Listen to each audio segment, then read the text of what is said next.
Hello, everybody. Welcome back to another episode of the Market Open. I know we're starting a little bit late today. I had to finish a couple things, but we are here. We are live, 8:51 a.m. Thank you, everybody, for being here, and happy Friday. We are here on another Friday in the stock market, and I'm not changing the start time to 8:50. That's just today. I have to finish up a couple things. We'll be here 8:45 every day. Basically 8:46, but today I had to do 8:50. This is going to be an exciting day because we got a lot of stuff to talk about. The markets have basically not recovered, but bounced nicely from the Monday collapse. I mean, this week entirely has been crazy. Monday we had a collapse. S&P fell to 527. Palantir fell to $20. Robinhood below 14. And then intraday we recovered. Then we had Palantir earnings, blew it out of the park. Then Tuesday we gave back most of those gains. Wednesday we pseudo recover 3 o'clock, 3:30ish. We give back all those gains. Robinhood has earnings. They crush earnings. And then Thursday, which was yesterday, was the best week in the stock market in the entire year. NASDAQ up 3.5%, S&P up 2.2%. Really a good day. And Palantir almost in the pre-markets got to $29.95. Right now, Palantir at $29.20. So now the question for me is, given how strong this week has been after a pretty hard collapse, Palantir $29.33 in the pre-markets, do we hit $30 today? And it's going to be exciting to see if that can happen for Palantir. Again, Palantir was $29.95 in the pre-markets. Robinhood was $18.10 in the pre-markets. All of these stocks took a hit in the pre-market, and I'm actually not sure why. Like at 8:20, a lot of stocks just went red, and Palantir went to like $29.02 from $29.95, and I wasn't sure why. I didn't really see any macro data to support that. But now stocks are starting to recover a bit. And so I think it could be a strong Friday, even though Fridays tend to be a sell-off. And we'll see, I guess, what happens. But today might be the day. Today might be the day Palantir touches $30. And if it is, it's going to be fun. Damn, I have some $30 covered calls for today. If you have $30 covered calls, I wouldn't stress out too much. I think if we get to 30, we're going to have to really hold it. And right now, I don't think we're out of the blue yet when it comes to if the pseudo recession is done. Now, granted, if it gets to 30 and just starts blowing past that, then you got to roll the covered calls, right? You got to pay a little bit of a debit. You have to give back a lot of that premium, but that's okay because you'd rather have the shares and keep the appreciation, right? And that happens sometimes with covered calls, but I would rather keep the shares and, pay a traffic ticket versus give up the shares. So we'll see how we navigate it. But in general, I think 30 is possible today. And it's going to be fun to see if it happens. Shout out to Matt and Vince on the Rocket Lab call yesterday. We stream sniped them. So we left the market open and we went to their stream and we just spammed Mayo in the chat. It was hilarious. It was great. They were so confused. They were like, why are hundreds of people typing Mayo in the chat? I don't even know why we type Mayo, but we type Mayo. So I think next time we stream snipe someone, we're just going to keep doing Mayo there and see what happens. Bsoft says, if it was any other day, I would say yes. Unfortunately, Friday sell off everything I fear. Yeah, and it's going to be interesting, dude. Money market funds, for those that missed the update yesterday, money market funds are at 52 billion of increases this week, which is 6.19 trillion all-time high for money market funds. That definitely shows some fear and panic and probably reflecting the Monday sell-off that people engaged in to put their assets back into money markets. We might see a little bit more of that today, right now that people have got some of their gains and they're going to try to protect those gains. As a result, maybe we see a bit of a sell-off and that sell-off stops Palantir from getting to $30, or Palantir can outperform the broader market today and there's enough momentum to get to 30. I think we're going to try. Like, I really do think there's a chance we try, unless like we just completely close in that 27, 28 range. But it's exciting, dude. It's very exciting. So let's talk a little bit more about Palantir. And then we'll keep going into it. I want to show you guys a couple of things. By the way, Steve just put out an article on Palantir. He'll be on the market closed later today, and we'll go deeper into his thoughts. Dan Ives put out a really nice tweet as well just now about Palantir. Also, we have some macro stuff. The one of the Fed presidents just said, "Hey, it might be appropriate to begin easing soon if the data is slowing down," which is basically saying, "Hey, like we kind of know the data is going to slow down, so we're going to begin that process." So we'll talk more about macro, but this is what Dan Ives said. With this marquee deal around Microsoft leveraging Palantir for AI LLM capabilities to the U.S. government, Redmond increases the pace of AI implementation while Palantir continues to accelerate AIP adoption within the federal sector. This could be the launching pad for Beltway deals in our view. I think he's right about that, dude. That Microsoft deal yesterday, that's a big deal. And that's probably the reason Palantir was up 10% outside of just the macro rebound. Because Palantir is the exclusive partner with Microsoft to deploy Azure AI open LLMs within classified environments, aka the government. That's a lot of money, bro. It's a lot of cash, money. And a lot of cash coming from the government. That's sticky cash revenue. It's going to be very hard for other companies to compete. Quite frankly, a lot of companies are just not going to be able to compete in that sector. Palantir is going to have fun. Palantir is going to have a lot. I mean, like when you think about what the trajectory looks like for those Beltway deals, it's just not stopping. And this is what I said. I finally released my Palantir Q2 video yesterday. Finally got some time to like actually record it, edit it, put it out there. And my big thesis was, okay, so CrowdStrike's Q2 guidance is going to probably suck, right? CrowdStrike, why does CrowdStrike get a premium? Because they're growing top line above 30% and then free cash flow margins at 40%. They're the only SaaS, along with Palantir. Palantir's still not 30% yet, but Palantir's getting close, that do that. No other SaaS grows 30 on the top line, 40 on the free cash flow, and has closer to 40% adjusted operating margins. When CrowdStrike probably has a crappy earnings and has to lower some of that guidance just because of the rebates and all that stuff. Maybe they don't, but that's my assumption that that's going to happen. Palantir is going to be the only SaaS company left in the market with an AI thematic, along with 30% top line and 40% free cash flow. And at that point, 37-ish, 38% adjusted operating income margins. The street's going to give a heavy premium to that, in my opinion. Plus, Palantir is cool, and people actually like Palantir. So, like investors are interested in Palantir. And then, you go long cybersecurity. So CrowdStrike has that thematic. You got to go long AI. If you believe in it, you have to have some way to play AI, and it doesn't seem like that many other companies are finding the way to implement it like Palantir. Palantir's Twitter just posted this clip from the earnings. They usually don't post clips from the earnings, so we're seeing them do something new on social here.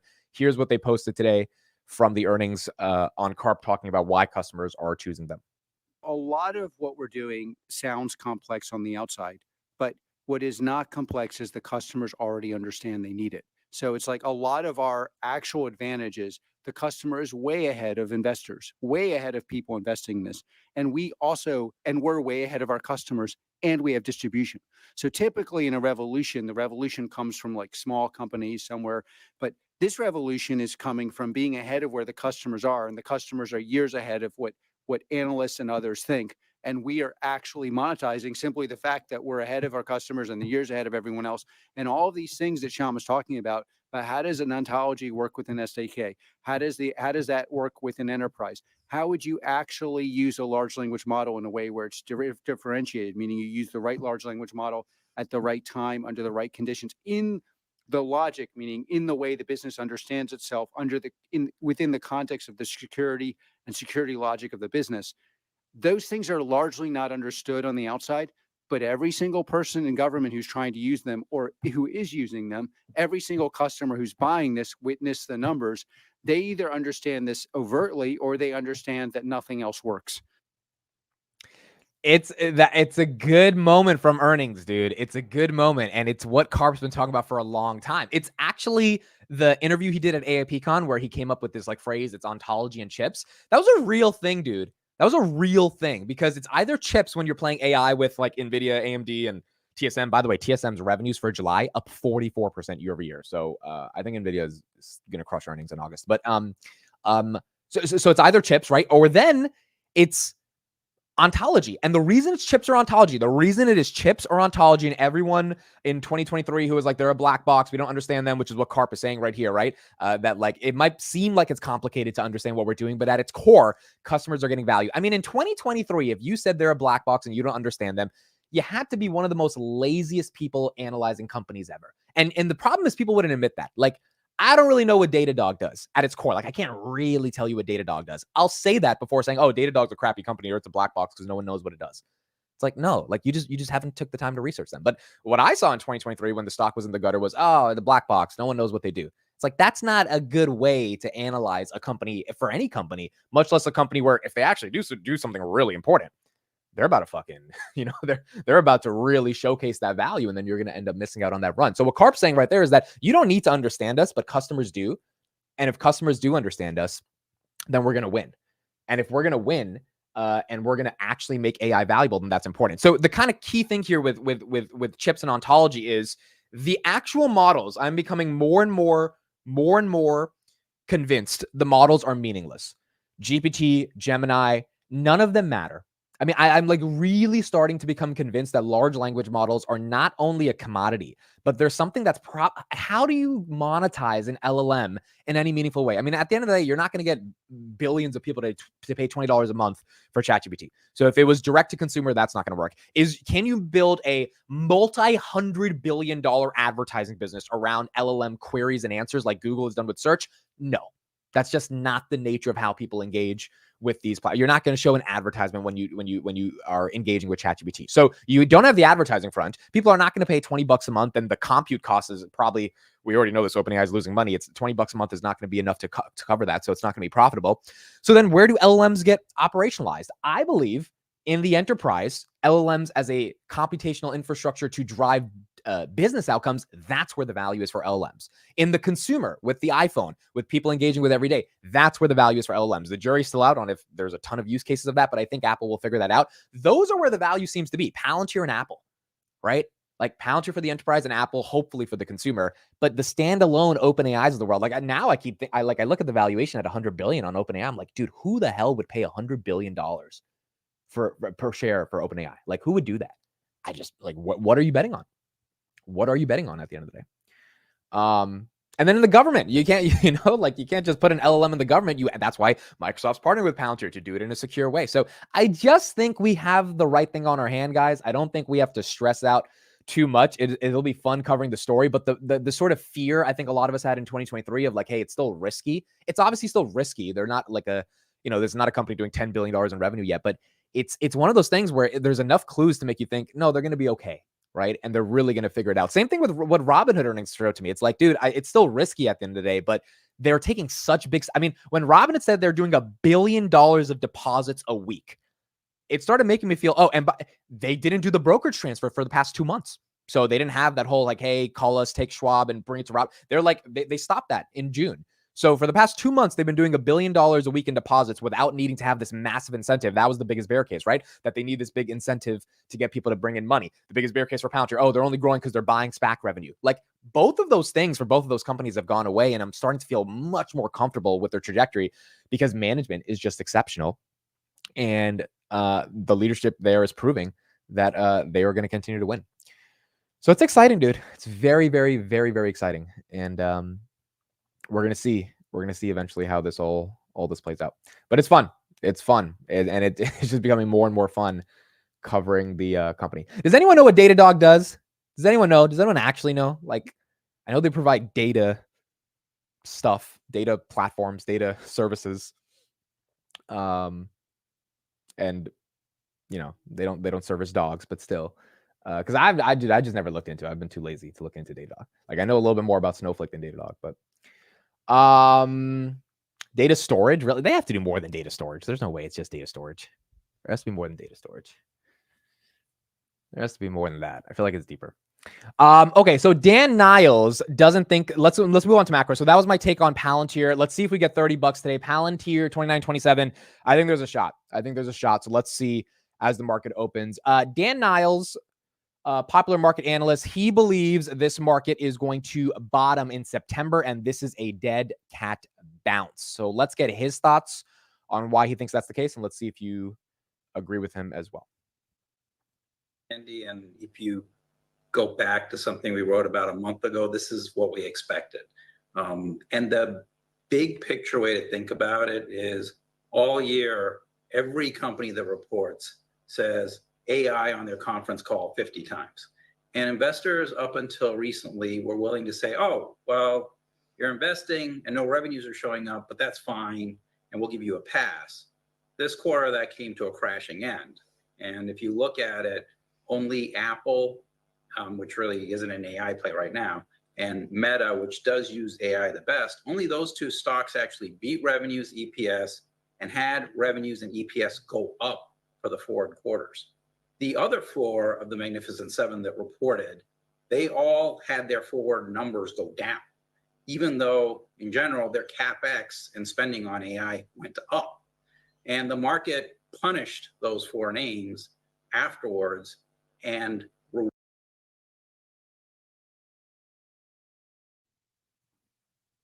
Okay. Oh, here we go. We got an ad. Okay, let's skip this. Okay. Meta and Apple, which were the only two that went up, while you had Google and Amazon and Microsoft and Tesla all go down after they reported. And I think that's going to be the differentiation factor through the rest of this year, is you're actually going to have to show you can generate revenues from all these investments you're doing versus just talking about how wonderful it's going to be 5 to 10 years from now. And the market seems to be getting impatient. We've seen all this capital spend and arguably not much of a meaningful return on investment. So in terms of what we have learned, Dan, from this shakeout, it seems, correct me if I'm wrong, that investors need to become more discerning, more selective within the large cap tech space, within AI and within the semi space as well. How would you frame it and how would you express it from an allocation point of view, knowing what we know? I basically would repeat everything you just said. You did a great job of framing it. You're going to have to become a lot more selective. You can't just sort of say, oh, well, they do AI, I'll buy that. You have to know where they fit within the ecosystem, because if you really think about it, even up until now, NVIDIA's numbers have gone up. Supermicro's numbers have gone up. But after that, whose numbers have actually gone up a lot? It's hard to name me. Now, they've all talked about AI, but in a lot of cases, you've had one part of their business get better, and then the other parts of their business get worse to offset it. That's, for example, is the case with Microsoft, which should really be an eye-opener for investors, because they are a big holder in OpenAI, which produced ChatGPT and they came in light on their Azure numbers, which is where they have their AI stuff built. And so if the guy that's partnered with the person that does ChatGPT's numbers are light, well, what's going on with everything else? And you're investing all of this money. This guy, dude, we said we can't trust slow talkers. This guy is talking slow. Like, this is a different type of slow today. Anyway, his broader point is that, hey, you got to be selective with some of these AI names, and that the market's probably going to bottom a little bit later because AI growth is still not there yet for some of these companies. I think that's a fair point to make. I don't know if we necessarily need to see a bottom in September before this happens. If that does happen, I think it just becomes a buying opportunity. Like, at this point, I'm not necessarily afraid when people say, well, we haven't bottomed yet. It's like, oh, dude, if we haven't bottomed, then give me Palantir again at $20. Give me Robinhood under 14. Like, give me Nvidia back at 80. Like, if we haven't bottomed and you're going to give me a chance to buy these companies again, then I'll take that chance. I do think any bottom we get again will be short-lived, because again, let's transition more into macro. We're going to need a lot of stuff to happen to really unwind back into the 500s for the S&P, 420s for the NASDAQ, which would, again, put Meta at 430, Google at 150. Like, all those names that fell Palantir to 20 on Monday at those levels, the reason those dips were bought up quickly is because, as per Bloomberg, institutions stepped in and they took advantage of that opportunity. In a bull market, especially a secular 3 to 5 year bull market, you don't get opportunities to buy these dips. That's why CrowdStrike was so exciting to me initially, because I'm like, oh, wow, we've had such an amazing market. This is one of the premier names in the market that finally is giving us like a really nice discount, 30, 40% down. Then you got every company going 34% down 2 weeks later as the Japanese carry-in trade collapses. And we have these amazing opportunities, but those opportunities lasted very quickly. And the reason they lasted quickly is because people wanted to take advantage of them. So, I mean, I don't think it's scary for us to have a little bit more of a bottom. Because then we'll just, smart money will come in and just take advantage of this stuff, unless there is some like massive bubble forming in the broader tech landscape. And then when we pop, it's not just, a small Palantir goes to 20 for 2 seconds. It's more so Palantir goes to 15 because it was all fake. But then I look at the numbers from Palantir earnings. This is what I said on my daily Palantir video yesterday. I was like, wait a second, these numbers are incredible. And it's not just me. I was on a Twitter Spaces last night with a lot of other tech people, and Palantir came up and I said, hey, what do you guys think? And they're like, yeah, those numbers were legit. It's not just people who are biased to Palantir thinking that. It's a lot of people realizing, okay, so these numbers are real. Now it's just a question of if they can sustain these numbers. Same thing with Robinhood. A lot of people thinking 40% revenue growth, is this sustainable? And if they can't sustain it, then we're likely going to get continued momentum in all these companies. My point is, earnings growth is real. It justifies the momentum. So any dip can be bought on the earnings growth. unless the entire macroeconomy collapses, which I don't think you're seeing that happen right now. So we'll see. We'll see. Okay, what else do we have? So let's talk about some other earnings we had yesterday. Here is the watch list from last night on earnings. Rocket Lab killed it. They had a great earnings. They're up 11% in the pre-markets. Shout out to Rocket Lab shareholders. Shout out to Matt 530 and Vince on Rocket Lab. Great earnings, growing 70% year over year. Seems like they're really getting things done. DNA is up 8%. Trade Desk up 3%. CleanSpark delayed their earnings, which is very, very red flaggish. Like very red flaggish. I don't know why. Anytime a company delays earnings, it's very weird. Apparently it's going to happen now. Now earnings is going to happen August 9th, which is today at 4:30. So today they're going to do it. So I guess they needed another day, but that's what happened with CleanSpark. Unity down 2%, Dropbox up 2%, SoundHound down 2%, Grindr actually had a good earnings as well. They raised full year guidance. They're up 3.83%. So the opposite of Bumble. There's definitely a difference between those two. One is growing, one is like just not innovating. Take-Two, I found out yesterday these guys make Grand Theft Auto. They're up 6.6%. Archer Aviation down 10%, and then Elf down 8%. Elf actually had a good earnings, lowered guidance a little bit, but 50% year-over-year growth on sales. Elf is just used to like, hundreds of percents of growth. So they are starting to slow down, but they're down 8%. And then Honest Company had a great earnings. They're up 14%. And I figured out yesterday, a lot of people like Honest Company. A lot of people like buying biodegradable diapers. So this one is up 14% today as well. So earnings overall yesterday were good. Don't have any major earnings today. No red flags I saw in earnings outside of the CleanSpark stuff. I think we're going to end earnings season. I mean, NVIDIA ends it at the end of the month, but basically next month, let's see what earnings do we have next month. Next week. Okay, so we do have some big earnings next week. We have Alibaba, JD.com, Home Depot, Walmart, some more Bitcoin miners, Nubank, Berkshire. No, not Berkshire. That's a different one. Berkshire already had it last Saturday. AMAT. Yeah, Monday.com. Yeah, nothing crazy next week. There are some decent big ones. The week after that, we have Lowe's, Kava, a few other retailers. So basically, big tech earnings is done. I mean, you're not going to see any huge big tech names report in the month of August outside of NVIDIA. And NVIDIA will be on August 28th. So August 28th, clear your schedule because that's going to be a big one. And we'll see what happens with NVIDIA. But yeah, that's what we have going on right now. I have a little bit of Rocket Lab. It's a very little position, but I'm bullish on it. I like Rocket Lab. I think Rocket Lab can be tiny little SpaceX, and that means it could be, 30, 40 billion if SpaceX gets 500-600 billion eventually. So I think Rocket Lab's a good one. And Peter Beck is, sometimes you just got to bet on the founder, and Peter Beck is, I think, a guy you bet on. Like, I've seen enough of him now to feel like, all right, this guy, if he fails, you can't say that you gave your money to a founder who like didn't try to really build a good company and give you a return. Elon will be interviewing Trump on Monday. That's going to be very interesting. I'll see if I can stream that. I think that's going to be on Twitter Spaces, so that will be quite interesting. Speaking of Trump, yesterday he did say that he believes he should have a say in monetary policy. And he felt like the Fed should, he actually said, he said, I quote, I think I have a better intuition than the Fed. And so if elected, it would be interesting to see if he ends up, changing monetary policy to the point where he can, have influence. I don't think that's going to happen. I don't think Congress would let him, but that is one thing that he said he wants to do. Elon said on Twitter, Cybertruck in Canada is launching at 137,000 Canadian dollars soon.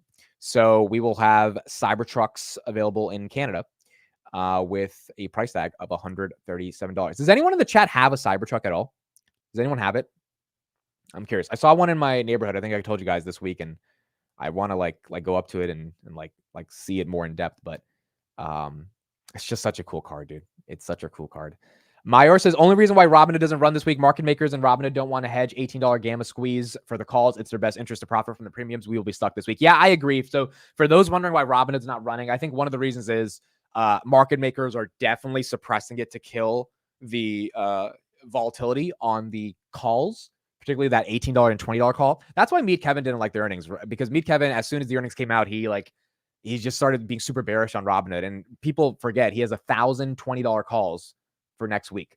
And so he really needed Robinhood to go up to make money on that, not lose his money. But that's what happens when you day trade, right? You get super upset if it doesn't go your way. So he started being like, oh, this is not a good earnings. And everyone in the comments like, are you fucking stupid? Like, what's wrong with you? Like, this is the type of stuff that pisses people off. Because it's like, just because your day trading is not working out successfully because the stock is not going up, because there's a billion reasons why in this macro, it's hard for a stock to go up even after good earnings, doesn't mean that was a bad earnings. He even got the numbers wrong too. He's like, oh, EPS is only up 9%. And someone comes, dude, EPS is up 40%. Like, what are you talking about? So yeah, I agree with that as well. I talked to a lot of people. It seems like the market makers are holding this one down because, dude, Bitcoin, where's Bitcoin right now? Bitcoin ran to 62,000 last night. I don't know why Bitcoin ran to 62,000. And I don't think anyone knows why. I asked on Twitter, people like, is Russia? It's not Russia, dude. The Russia news was announced at like 12 p.m. yesterday. That's not like 8 hours later, people aren't buying Bitcoin because of Russia. I think it was something else, but right now we're at 60. We got to 62. And when we got to 62, Robinhood was flat. It's like, okay, so Bitcoin's up 5% and Robinhood's not getting any momentum. Yeah, that definitely seems like it's being suppressed by the market makers. So I think next week we have more room to run from there. Does anyone have the Cybertruck? Did anyone post in the chat they have a Cybertruck? Matt says, I see Cybertrucks everywhere in Miami. Yeah, I would imagine. Blake says, in my dreams, I do. Cybertruck is ugly. I understand the argument that Cybertrucks are ugly, but dude, it's it'll make you look at it, dude. Like, if it's going on the street, you got to turn your head and look. And I don't think it's ugly. I think it's like a toy. Like, it feels like something from Transformers. That's what it feels like to me. And I think a lot of people actually end up liking what it looks like. Nobody's gonna buy that shit in Canada. I guess we'll see. I see them everywhere in the Bay Area. Yeah, when I was at California for AIPCon, there was a bunch of them as well, dude. It's a sexy car in my opinion, even though a lot of people don't love it. But we're gonna see how. And also the numbers they put up, I think last month, weren't bad numbers in terms of the overall growth. It's not like, beating the Ford F-150 yet or anything, but it's still not horrible. Okay, let's get a take on the broader recession and see if we're out of it or not. JP Morgan did say that, hey, we think this yen carry trade is starting to unwind aggressively, and 75% of it is done. So let's hear their thoughts on where we're going, and then we'll keep going from there. Is now seeing a U.S. or global recession before the year end as a little bit more likely than it previously did, a 35% chance versus a 25% chance previously. But still, that's a greater chance that it won't happen. The bank puts the chance of a recession before the end of next year at close to about 50-50. Joining us now is Bruce Kasman. He is JP Morgan chief economist and managing director. Bruce, great to have you on. And I hope I made that point that while you do see a slightly increased chance, I'm no math whiz, but I know that 35% is not a majority percent chance. Totally right. And I want to emphasize what we're arguing is that there is some signs of things happening here which are raising some concern for us, particularly as we're slowing the labor market. There's some signs that we're starting to see some job shedding behavior, some shift in business behavior, which is giving us concern. But our baseline is still to think that we make this orderly transition from an economy that was growing quite strong last year to something that's still growing at a solid pace. What I want to emphasize is there's another thing going on here, which is the risks around inflation shift as the labor market eases, as we start to see wage gains moderate, as we're seeing still strong supply side performance. So from my point of view, the modest change in recession risk is interacting with the change in inflation pressures coming from the labor market that has a much bigger effect on interest rates. And I think the big story about the last few weeks is how the interest rate outlook changes, how the Fed path changes, as they have, I think, a lot of news that's going to shift them away from the gradualism they've been guiding thus far. Real quick, Citi just raised their price target on Palantir to $30 from 28. They just raised it to 30. We'll talk more about that, but I just got the update. They raised it to $30. Bank of America raised it to 30 on Tuesday. And what would be the biggest one? Is it that we're seeing a slight uptick in unemployment rate? Is it that we're seeing a slowdown in job creation? Are you worried about U.S. household debt, $1.1 trillion in credit card debts? Bruce, if you had to pick one or two things that are kind of main on your watch list, what would it be? So I think the main thing here is business behavior. And there's a number of things that obviously influence it, including high interest rates, including the fact that we've lost some momentum in the global manufacturing sector. And the question is that we see a moderation in labor demand. That's to be expected. Over 200,000 job growth were going to be sustained. But as we downshift to that, do businesses start feeling a need to shed workers? That's where the risk to the consumer comes. That's where the risk to the broader economy comes. And again, there's some hints of that. I don't want to argue that that's been taking hold in a big way, but something has shifted here that certainly has gotten us somewhat more concerned. What would be the one thing that you would like to see? Is there anything that, is it a rate cut? Is it some sort of larger quantitative, back-end quantitative easing program? Is there anything the government can do to mitigate those recession chances from 35% back to 25%? Well, I think there's two issues here. One is what's in the oven right now as a result of Fed policy, as a result of a whole set of things happening in the economy. These things probably can't be changed by the Fed over the next few months. So I think the first thing we want to see is some calm in terms of how the next labor market reports play out, how the consumer spending plays out, and just see that the economy is settling into something more moderate, but not actually breaking. That'd be the first thing. The second thing, as I said, with some of the inflation risk profile shifting in the labor market as well, the supply side doing well, to get the Fed to move earlier and put us on a path here where we're going to have a level adjustment, I would argue about 100 basis points sometime in the next few months from the Fed. That changes financial market conditions. It shifts the profile on growth into next year, and it allows this moderation of growth to be more well established at a solid pace as we look into 2025. But if we loosen... So the inevitable problem here is that if we loosen policy, obviously there is a potential of an uptick on inflation. I think those concerns are going to be quelled by CPI reports. So we're going to get a CPI next week. I think we see a two handle. I think it would be very weird if we uptick in inflation, because then we're going to be in this back and forth that we had on inflation for the past 7 months. And if we don't see, 2.8, 2.9, and if we're stuck at 3, then something had to go wrong in the month of June. Oil was down all month. Shelter has come down. Automotive insurance is coming down. I don't think we saw a reacceleration of inflation, given unemployment also increased to the headline numbers 4.3%. So I think the Fed, their core goal of getting inflation to come down, it's at least getting to the target. If we see a two handle on CPI, oil right now up a little bit on the day. And if that's the case, this is going to be a very, very fun CPI report, because we're finally going to see the two handle, and that two handle is probably going to solidify that the Fed is going to cut. I think when we get the Fed cut as well, I think there's a variety of things that can happen sequentially, but when they happen all at once, it could also potentially be a face ripper rally, because now prices have gotten much more attractive for entry. You've got the rate cuts coming in. You've got the election. We'll see what happens with the election. But the election uncertainty will be over after we figure out who wins. And I think we'll be able to just move on. So markets are going to start to get more aggressive with, I think, that end of year rally if the earnings growth in Q3 lives up as well. And I don't think Q3 is going to disappoint. I don't think Google, Meta, Amazon are going to spend less CapEx in Q3. If the consumer doesn't deteriorate, then Q3 earnings are going to be fine. Palantir's Q3 earnings, I think we're going to get close to 30% revenue growth, if not 28, 29%. So, I mean, you get to the point where, can Palantir get to $35 by the end of the year if you have 50 basis points of rate cuts? I think it's possible. And you put up 30% growth. I think it's very possible. Could Robin get to $25? I think that's very possible. So we're going to see, but it doesn't look like the fear we had on Monday that the world was collapsing is sustainable enough to last, unless we see another broader collapse and this truly is a dead cat bounce. And maybe it is. August is still volatile. We're only 9 days into August. But the VIX spiking also gives some indication that, hey, yeah, the worst was done, maybe. And we might be able to start moving on. Celsius right here at 39.84. Celsius still getting hit. Same store sales going down. Just not been the best for Celsius. And so they're not maintaining momentum. Robinhood right here, 17.75. Palantir, 29.35 on the day. We're going to see if Palantir can make its run. If it can really make its run. Ian says first rate cut is going to be a massive sell of the news that day. It might be.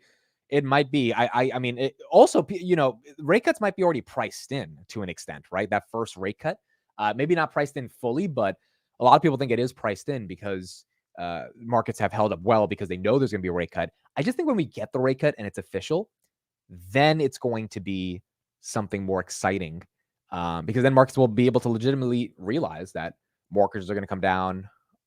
Car rates are going to come down. Everything that's needed is going to come down. Regional banks are going to have less debt on their balance sheet, or REITs are going to benefit from it. Like, all the things that are finally needing to happen are going to happen. We might get that rate cut rally as well in August at Jackson Hole when Jay Powell speaks and he more clearly signals that we're probably going to get a rate cut. Yeah, I agree with what Josh says right here. The rate cut was priced in, and then Japan came in, ruined everything. Japan raised their rates, and because of that, I think the rate cut potentially got unpriced in as well. Let's see one more clip from Palantir's Carp at the earnings, talking again about LLMs and why it's important to put them to use, and then we'll have all eyes on Palantir at 9:30.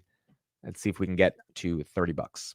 In the face of this, we made bold claims that looked ridiculous to many people. One bold claim was these large language models will not work without foundational software. They will not work without a means to process them. They will stay something like self-pleasuring or PowerPoints, which is the purveyor, which are sold to institutions as a way of deceiving institutions from transferring their high value revenue to other enterprises without actually transforming themselves, which were addictive and thin and led to dysfunction in enterprises, much like their allegory in the political world of wokeism, became slower, dumber, and not able to actually produce results. In the face. So there you got Carp saying, hey, the LLM dream that is not producing a result, which is what we talked about, the OpenAI and large language models not really doing much. That's where the ontology comes in, and that's why it's ontology and chips. This is what Chad tweeted today. Other AI companies without the ontology. His meme game, bro. His meme game is up there. And also, by the way, you guys see the sweater I'm wearing. We've got the merch store. Iliano is launching it August 15th. So here's some of the merch you're going to see: Palantir bottles, Palantir shirts, these crew necks, sweaters. All of this stuff is coming out on August 15th. He said, when we received the green light to bring back the store, thank you from Carp and Uncle Dave, which is Dave Glazer. We were keen on designing good quality, non-Chinese made products that members of the community and our colleagues will be proud to wear and look good in. For starters, we'll have 2 embroidered chevron shirts for individual purchase, heavyweight, 100% cotton and boxy fit, made in America. We'll have a stealth bundle. This hat is the same brand as our existing base caps, all made in America, and then all different sizes along with water bottles. Free domestic shipping. International shipping is $25, and boom, then you got hoodies coming in phase 3. You got, like, this is cool merch, right? This is like real shit, dude. Palantir is gonna be swagged out, absolutely swagged out. And again, they're not making any money on this. Ileana told me they're all selling it at cost, so it's not like they make money on this. It's really just sort of an ode to the community, you know. So that'll be launching on Thursday next week, and that'll be super fun when that comes out as well. All right, here we go. Let's see what the market is going to give us. 15 seconds. Let's see if 30 is on the way. And let's see if there's a chance to get to that elusive number on Palantir. 9:30, August 9th. Thank you, everybody, for being here. The stock market is now open.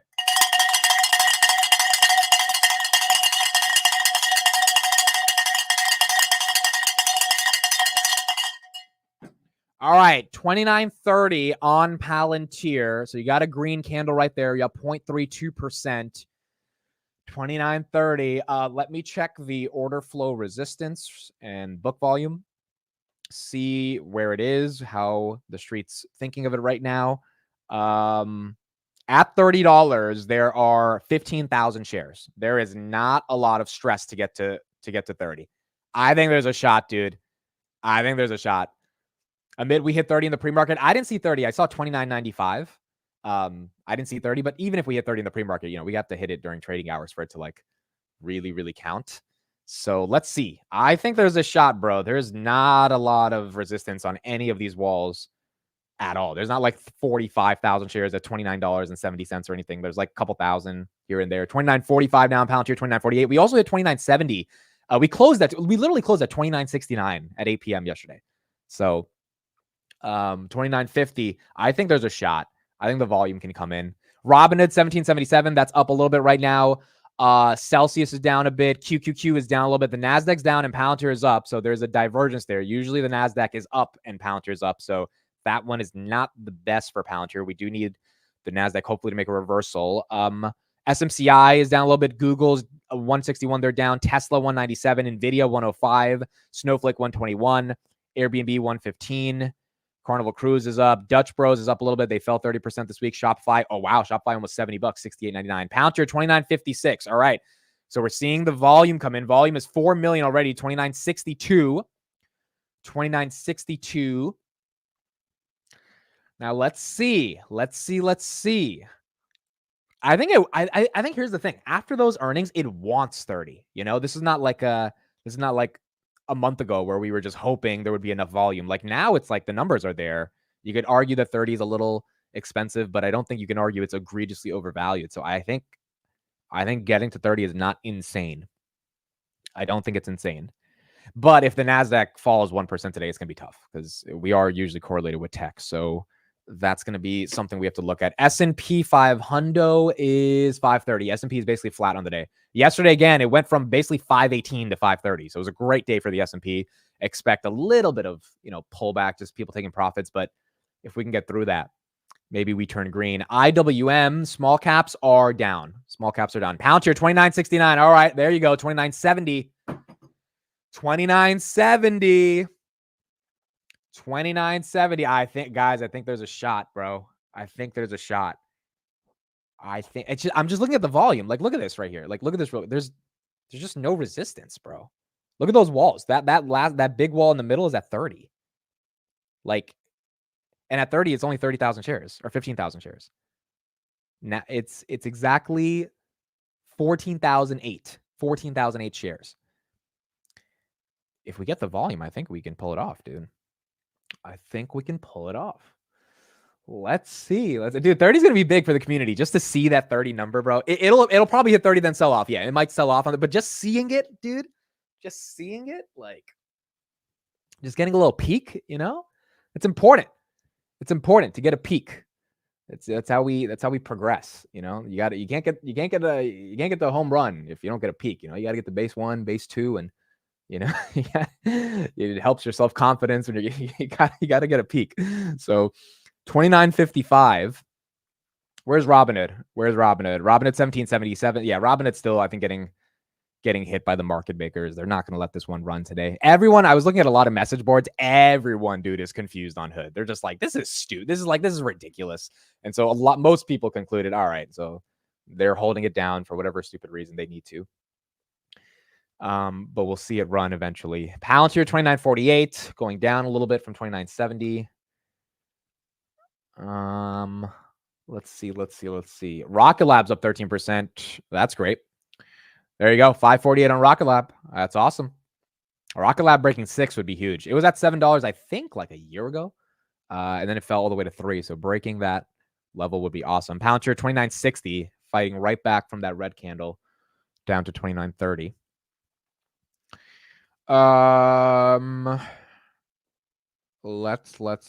Let's see. If it doesn't hit 30 today, I do think on the rate cuts, dude. Like, what's the lowest Palantir goes to now if we get a little bit of macro uncertainty? Like, could we fall to 20 again? Sure. But I think low is 26, dude, given how much like demand there is for these shares. So it seems inevitable we see 30 this year because it's not going to be range bound from 27 to 29. Like, that's not going to happen. So I do feel we're going to get some greater hits back up to 30. Let's see. Okay, let me go to some other stocks while we're waiting. Robinhood just turned red, so market's turning a little bit. S&P just turned red. CrowdStrike's at 240. Duolingo at 180. JP Morgan is down. PayPal 64.61. Wendy's is down a little bit. Uber 68 is down. Meta 506. Meta recovered nicely from 450, but they are down on the day. Apple 213. They're down a little bit. Google 160. Exxon Mobil and Chevron are down. So the energy plays are down today. Spotify's down a little bit. Broadcom. A lot of things are flattish or down. Even MicroStrategy down 2%. Like, MicroStrategy just did their split. So now they're at 132. Palantir almost up 1%. But really things are like flattish today.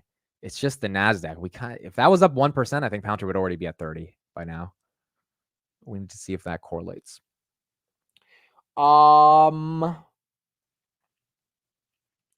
Let's see. Will you buy one share at 30? Yeah, if we get to 29.98, 29.99, I will do the one share and we'll see if we can get it. But we gotta see. We gotta see. 29.70. All right, we're back. We're touching 29.70 for the third time. Like, dude, the market wants 30, bro. We are really touching it again. Or at least Palantir wants 30, even if the market doesn't want 30. If we're touching it again, I think 29.72. Okay, we just went green. Just went green. Oh, it's gonna be a little battle, dude. The next wall, yeah, dude. The next at 29.98, there's like 20,000 shares. So now it's building up a little bit, but let's see. We'll come back to it, but I do think we can get it there. Have we ever hit 30? We hit 30 October 2021, I think. That's the last time we hit 30. So it's been a while. It's been a while since we hit 30. But we haven't seen it in a bit. Let's look at the earnings from yesterday's and see how they did. Paramount at $10, Rocket Lab up 14%, DNA up 3%, Trade Desk up 4%, CleanSpark now down 2%, Unity up 10%. So Unity getting some love right here. Grinder up 6.7%, Take-Two up 2%, Honest up 24%. Wow, Elf is getting hit, down 14%. Elf is getting smacked, dude. I didn't think the earnings was that bad to get smacked by 14%. Some people argue Elf is overvalued, but the growth has always been there, and I think the growth is still there even if it's slowing down, but it is down. In terms of like selling Palantir at 30, I know people are tempted, and like at $30, it's like some great profits for people. I just think the numbers we got, like genuinely the numbers we got, makes me feel any dip is meant to be bought if you have the cash. And like any major dip down 20%, even down 15%. And then you kind of just hold on for the ride because it doesn't seem like it's deaccelerating. Like if you wanted to sell 3 quarters ago, I could understand because you could feel there's so much uncertainty and the growth really isn't there. The boot camps maybe aren't converting as well. So you just kind of don't see the growth story. I understand it. But now the growth story is so evident that it's hard to be like, well, it's time to take profits. It's always nice to take profits. It's just, if the growth story is there and the entire world thinks of Palantir as an AI play and they're proving it with the numbers, like, then maybe you just keep letting it play out and letting it ride out. Palantir now 29.74. Can you show how to get to the wall screen? I have gold, but I don't see it. So on the ticker, you have to actually press the button. So you have to press, like, let me show you. You have to press this button. So you see this button right there. You have to press that gold button right there on Palantir. That's what you have to press. And so it's on any ticker, not just Palantir. On any ticker, you press that button if you have gold on Robinhood, and then it shows you the order book volume. So it's right near the 4 on the 29.74 for Palantir. All right, 29.70 again. This is the 4th time we're touching 29.70. So we are really battling with this one to see if we can get it.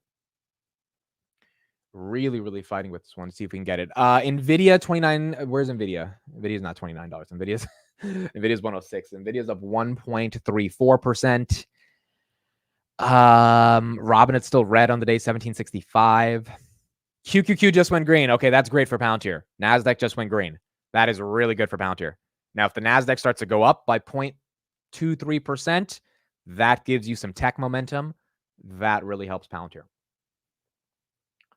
That really helps.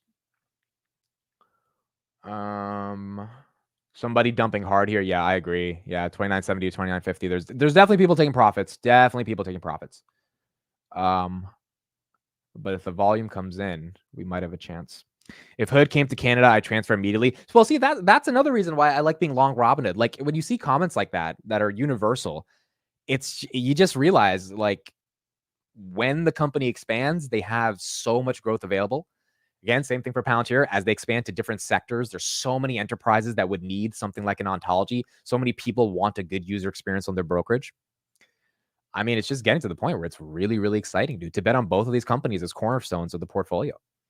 Like, I think they're just getting started. I really do. And it's funny because they're both in such different industries, right? Like Robinhood's like a brokerage and Palantir's like a entire AI, but there's so many similarities between the companies, even if they're not the same companies, which is which is fun because it actually creates a little bit of a philosophy of how you invest. Why do you use Webull? Because Robinhood doesn't have anything better. Like Robinhood's charts suck. They know it sucks. Vlad was on my channel and he said he acknowledges it sucks. They're gonna release a new one in October, and maybe we'll switch to Robinhood's version of like stock screeners. But right now, Webull has the best one. This is what they said on the earnings call, by the way. This was the exact quote for those that missed it. In July, trading volumes were more than 20% higher than June across equities, options, and crypto, and net deposits were again over $4 billion. While August is just getting started so far, it looks a lot like July, including over $1 billion of net deposits in the first week of August. I don't think people realize, dude, like deposits for a fintech is so hard to get people to put their money and take it from Bank of America or Chase and put it into your app. $1 billion a week, bro. $1 billion a week is crazy, bro. $200-300 million a day to transfer into, what is that? $1 billion divided by 7? That's what, closer to 150 million or something. Like that's a lot of money. And those are net deposits. So that's inclusive of people taking out their money as well. If that scales to $1.5 billion a week, $2 billion a week, like you're getting to the point where you're just like, if they do $1 billion a week, they're going to get $52 billion a year in just deposits on assets under custody. And then if those deposits appreciate because it's invested in the S&P by 8% a year, I mean, you're going to see a compounding that is pretty exceptional. So I think that is kind of the bull case there to overall go long. SMCI at 511, Google at 162, Tesla 197. Tesla still struggling from that 200 level, really has not been able to gain momentum back to 215 as the entire market has been re-rated. HIMS at 1614, that's up a bit after their earnings. I thought their earnings were good. Innovix at 1165, and then Palantir still at 2960 on the day. Does Hood let you sell tax lots yet? Not yet. They're going to do it, I think, later. I think in October, they're going to announce that feature along with the new UI and the desktop trading app. So in October, I think we'll get most of that stuff. If Hood came to Finland, I'll transfer. Okay, let's do it. We haven't done this in a week. Where are you watching from? I think we got Finland and Canada in the chat and Poland. That's confirmed. Where are you watching from? Nico Pajaviori. I'm sorry if I'm saying that wrong, Nico, but Nico is from Finland. Dude, I want to go to Finland so bad. Finland and Iceland have always been on the list. I want to travel the world, dude. I want to legit travel. I just but I don't want to stop streaming, and it's really hard to stream when you're traveling. So I have to figure that out. But 2960 on Palantir. I want to hopefully travel more in 2025. Okay, what do we got? We got Zurich in the house. We got Germany, Miami Beach, Saskatchewan. I love saying that, dude. Saskatchewan is like saying Deutsche Bank. Both are so satisfying to say. Saskatchewan, Deutsche, like they just sound they sound fun to say. We got Singapore in the house. We got England. We got more Finland. Dexter in Japan. AJ in New Hampshire. AJ is going to see Carp's Barn. We got someone from Kenya. We got Atlanta, Ohio, NYC, Narnia. That was a good movie, dude. That was a good movie. I'm not saying this one. This Walt's fucking with me. He's from Boston. We're gonna say he's from Boston. We're not gonna say what state he's from. Sweden, Mexico, just from everywhere around the world. Myrtle Beach, Palantir now 2943, going a little red. Panama, in Prison Break season 2, they're trying to escape to Panama. So now Panama's on my mind more and more. Dude, don't you love when you watch a show and then you go on YouTube and you watch the actors in the show do an interview? And so like last night I was watching some of the interviews of the actors in Prison Break. And it's so crazy. Palantir 2960 again. It's so crazy to see them off the show and how they talk and stuff. Also, you guys want to know something crazy? Dude, one of the guys in Prison Break who escaped, the whole show is about escaping. One of the dudes who escaped 2 years later after he was done on the show, he killed someone via drunk driving and he went to jail. It was the saddest thing ever, dude. It's like he did the show in 2006. In 2009, he ended up going to jail and literally living the life that he played on TV because he ended up doing some drunk driving. And so it's just wild, bro. Sometimes you find out this stuff after the show ends and all these characters have all these different lives. And it's kind of crazy. But yeah, it is nice to sometimes watch those interviews from those people.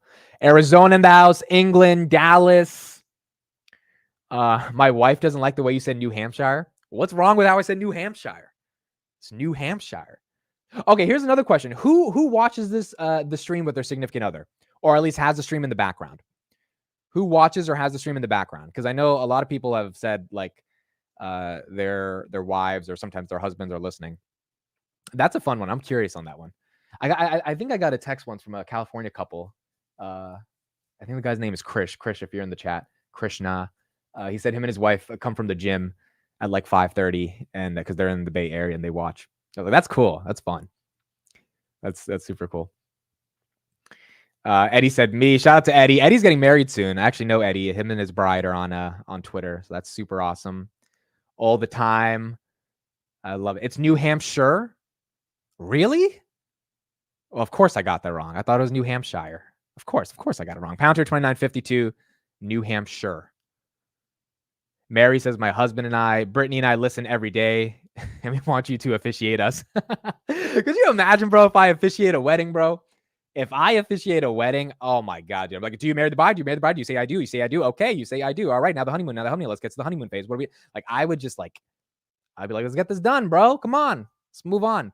We gotta go look at the markets. Let's get this over with.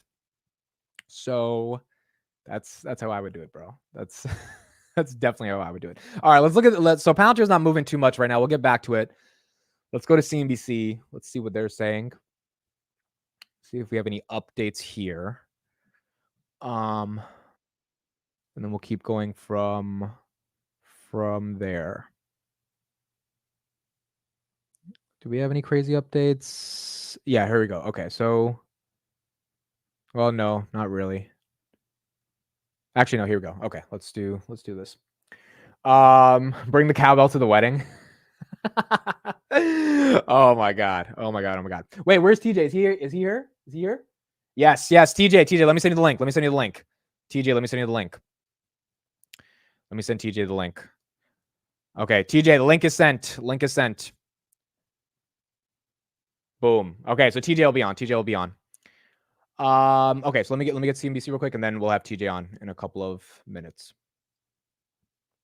Back with some question about how much of the Congress's control they want to give up. And, just one more thing. You know, there was this April Wall Street Journal story that quoted some allies and a paper that have been out there that said there's thinking among his allies about going further than existing rules, giving the Fed chair, for example, the ability to fire the Federal Reserve chair. So that's where we're at right now.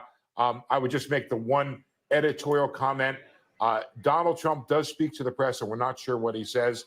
Harris doesn't speak to the press at all. So that's where we're at right now. You know, Steve, it's fascinating. You mentioned Trump made liberal use of open mouth operations, clearly always in the direction of he thinks rates should be lower. What I find fascinating, if you listen to Donald Trump when he's asked about inflation, he immediately goes to interest rates. He thinks of interest rates as inflation, as a high cost. He, as a private sector operator, that was his biggest cost. He always had to pay interest. He was always leveraged. He went bankrupt a few times. And it's really interesting that he doesn't really have the equation in the same direction the Fed does in terms of higher interest rates are fighting inflation. It is interesting, Mike. It's unclear to me what the Trump plan is to lower inflation. When we do our national surveys, Americans blame Biden for the inflation, and whether that's the case is a different economic discussion. But it's unclear what the Trump plan is, other than he has spoken about this idea of maximizing energy production that would bring down energy costs, and then that would essentially, he says, bring down all of inflation. That seems to be the Trump plan at this point. I guess we'll see what happens in the context of Trump. Again, I think the reason they're talking about him is because yesterday he had some kind of radical ideas for how he would reorient the Fed. And so that's why I think, they're trying to figure out what he would do. But we're going to see what happens closer to the election. I don't think he's going to be able to influence monetary policy by literally having a voice with the 12 Fed presidents. But right now he's acting like he would. 2963 on Palantir. All right, so we're gonna do our segment with TJ, go through options, go through wheeling, see what we're doing. I didn't even realize I didn't send the link to TJ because we were trying to get Palantir to 30, so we were just staring at Palantir. And then if we get closer to 30, we'll take a small break if I'm still with TJ to try to see if we get to 30. If not, then we'll just keep going. TJ the Wheel Deal, what's up? What's going on, Amit? How are you? I am good. Again, we were trying to see if this bad boy gets to 30. Your cash secured puts it seem like they're going to be safe at 26, and it's going to be hard to get it back down there. So were you able to mesmerize the market, or you realize that you can't really do anything? I can't do anything unless we get to 29.99. I have one share. I can't do anything. So, dude, I'm not Team Polo today, bro. I'm wearing some Peter Millar bullshit that my wife got me into now, and I don't even know what brand that is. I feel like Ralph Lauren's gonna call me and cancel my sponsorship. I don't know, the wife has to get you looking good, dude. That's a perfect sponsorship for you. But Ralph Lauren, that would be a fun one. That would be fun. How you been, dude? How you been? I haven't really chatted with you much all week. I know you've been busy, dude. Earnings is crazy, isn't it? Earnings is crazy. We had Palantir, we had Robinhood. So busy week getting through all of this stuff. Yeah, let's see what we got going on. Obviously, been a tough week from Monday. Things have recovered. So variety of positions in the public portfolio we have to take a look at and see how they're playing out, and see how we're going to navigate it. Gene says, TJ, you are glowing. I agree. Your head is glowing too. I can see I can see the reflection on that. I got a new thing. It's called the Groomy, bro, and this thing is like legit for my little buzz cut here. I love it. Okay, real quick before we get started, if you guys want the wheeling screen Excel sheet that TJ uses, email amit@dailypalantir. I got a couple of emails last night, so for anyone who wants that, that's a way you can track a lot of your wheeling. So you can make sure to email me. Yeah. All right, let's get into it. Actually, what I want to do here is I want to share here first. So we look at the actual scoreboard from the beginning. We are at 100,000 is what we collected. Our open P&L is 7,000 on shares owned to the negative. And these are all the trackers that have gotten us all of the money. Now, the Intel position got really, really big. So I took it off of here because it's already a $300,000 position. Yeah. So it wouldn't make sense for this project. And truth be told, I kind of took over that position and I didn't really include Amit after a while. Yeah. Because the Intel got to my wheelhouse. I mean, dude, I loved it at 30. So I should be trying to put a ring on it at 20 and live with the results. That's the reality of it. So I just thought that it was unfair to keep it as part of the project Amit, because it was going to really be lopsided, even whether good or bad. You know, it's just like when you really weren't like, you liked it for 2,500 shares, you didn't like it for almost 17,500 shares now. Right. So that makes sense. But I'll still bend your ear a little bit to navigate the position. Follow me? Yep. So that's where we're at. So now let's get back over here to the actual portfolio and let's talk about it. Where do you want to start? Do you want to start on shares that we own, and we'll talk about the positions that are associated with those shares and kind of go from there? Yeah, and I think let's start with Robinhood, because that's a big one that we still have no equity in, but we might soon, and we have to make a decision on that. Yeah, well, I mean, the one thing that I can tell you is I want to own these shares. I don't necessarily know that we need to own them like right here, right now, but Agreed.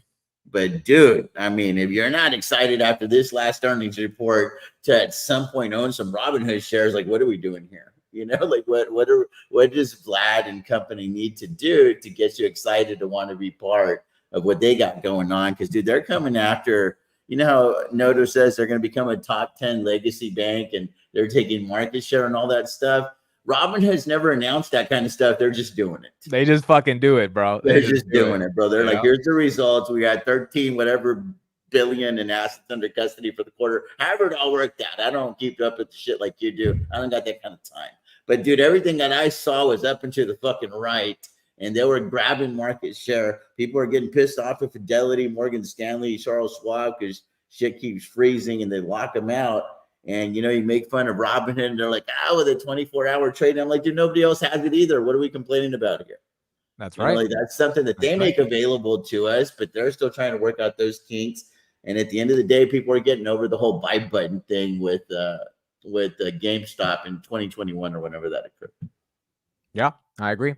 So we have 50 $20 puts on Robinhood. Can you scroll down to the position, because we're down on those? Bro, we got 100.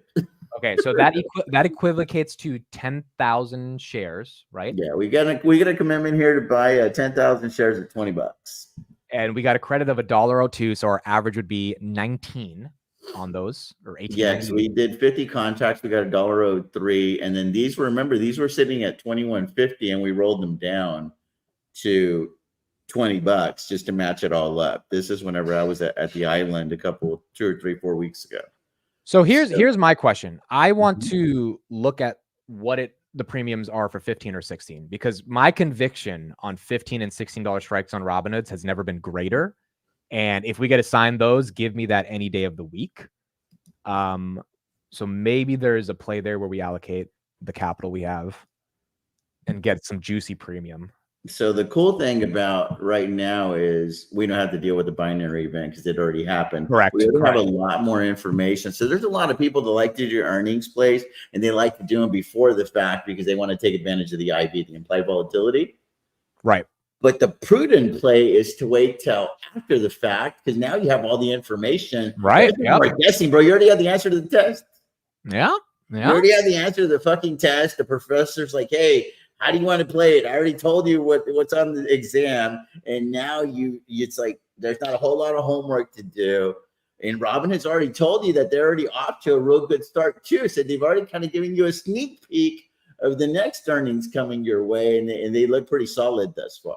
That's why I think 15, 16, dude. I'm curious to see the premiums. I think it's a no-brainer. So like the way if I'm we get the looking shares, at it is a little bit different, Amit. I'm looking at it as we can sell cash secured puts to lower our adjusted cost basis so that we can position ourselves to just take ownership of these shares, maybe roll down from 20 to 19, and that becomes an artificial acquisition target. Correct. Because we're using these premiums to act like we bought them at 17.50 or something like that. That's fair. That's fair as well. So basically what TJ's saying there is we already sold puts at $20. The premium he got was $1. So the average, the adjusted cost basis is 19.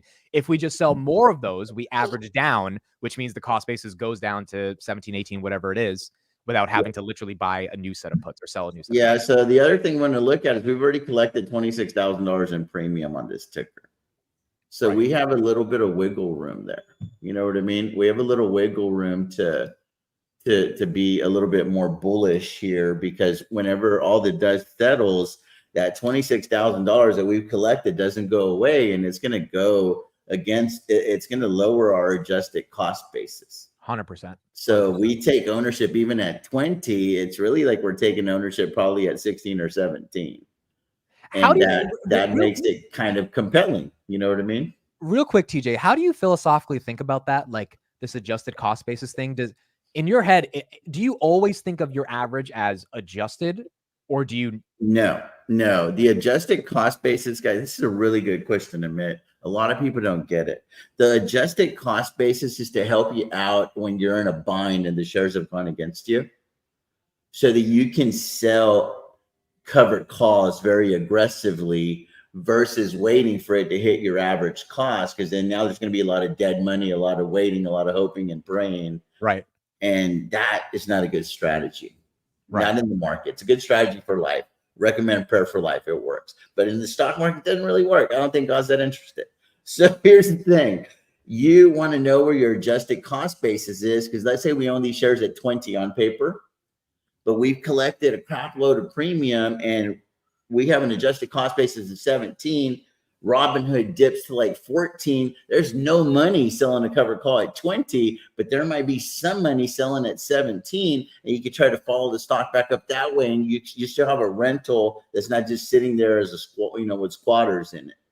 You're able to bring some premium through the door, so it lets you know, hey, this is the lowest possible place that I would recommend mathematically to sell a covered call. Because you don't want to get in a situation where we sell the covered call at like 18 or 19 or whatever the case may be, because right now it's at 17.75. Let's just say we're selling the covered calls at 18, being really aggressive. Right. You don't want it to go to like 21, 22, then you're a dog chasing a tail because you were just kind of doing it based on your gut. To me, I just use it so that the math can guide me on making the best decision for the portfolio. It helps to take the emotion out of it, if that makes sense. Got it. No, that makes sense. That makes a lot of sense. So what I would like to do is before we talk about selling more puts, is what are we going to do with this one? This one expires next Friday.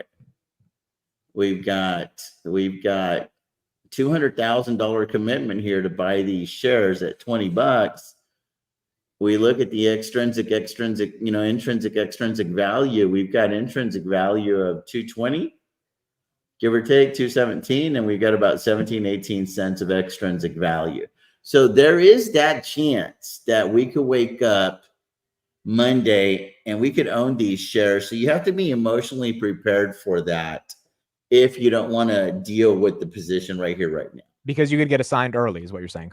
Yeah, because it's good for the person on the other side. They won. They haven't necessarily won the trade, but they're definitely winning the trade. Right. And we're below our break even, so we would be sitting on a loss of about $1.20 per share. So that's a material loss. You follow me? I think we look at the rolling then. Let's see. Yeah. So I don't think we have to do it right now, but I think it's definitely something that we could put on the radar because we can still milk the theta decay right now. Right. But let's just say we go August the 30th, which is 2 weeks out, because this one expires next Friday on August the 16th. So we don't want to add too much time to the contract. And we go August the 30th, and we can stay right here at 20 and pick up $2,000. That's an option. Or we can go to 19 and lose 3,600. That one is zero interest to me. So I like the 20 roll because to me, I believe Robinhood is closer to a $30 stock right now. If we have to roll for $20 every single week and just keep collecting premium until we get above the strike, I'm fine with that. Now, obviously that fails if Robinhood goes back to 12 or 13, but if that's the case, we just buy more shares. So right. So that's one way to look at it. Another way to look at it for me is let's just pretend, because we already saw that tying up $200,000 in capital because this just becomes a game of math right here. We have the $200,000 that's already allocated, whether it's allocated via a cash secure put or owning the shares, dude, it literally is the exact same risk profile. The only difference is how you choose to look at it. But mathematically, you have the same exact exposure to the stock right here, right now. Correct. The only difference is how your P&L looks on the spreadsheet, right? Right. Because you're underwater on a cash secure put versus being underwater on shares, bro. It is literally the exact same thing. It's just some people don't like to own shares. Right. And I'm like, no. So what you're telling me is you don't mind being underwater in a cash secure put, which is technically the commitment for share ownership, but you don't want to own shares. So it's just like, you're not thinking about it the right way. So what I like to do, go ahead. I was just going to say, some people in the chat say this is a little bit more trading than long-term investing. Guys, this is the exact opposite. This is not trading. This selling puts allows you to get paid for going long a company.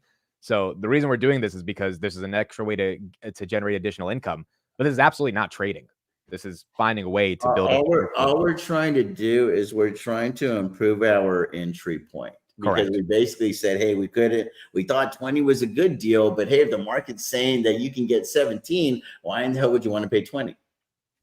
Right. So you're just always just trying to reposition yourself. So this is my challenge to you right now.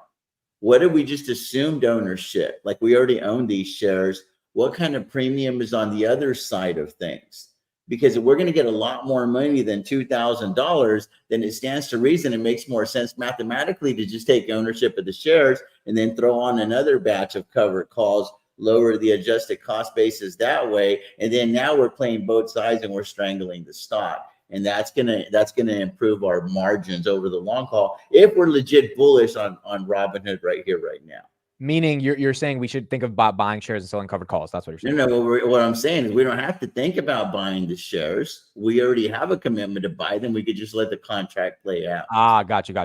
Because now let's see, well, what does the covered call pay? I have a feeling it's going to pay a lot more than the $2,000 that we've gotten for keeping the same amount of money tied up on the roll to August the 30th. So let's pretend we already own the shares.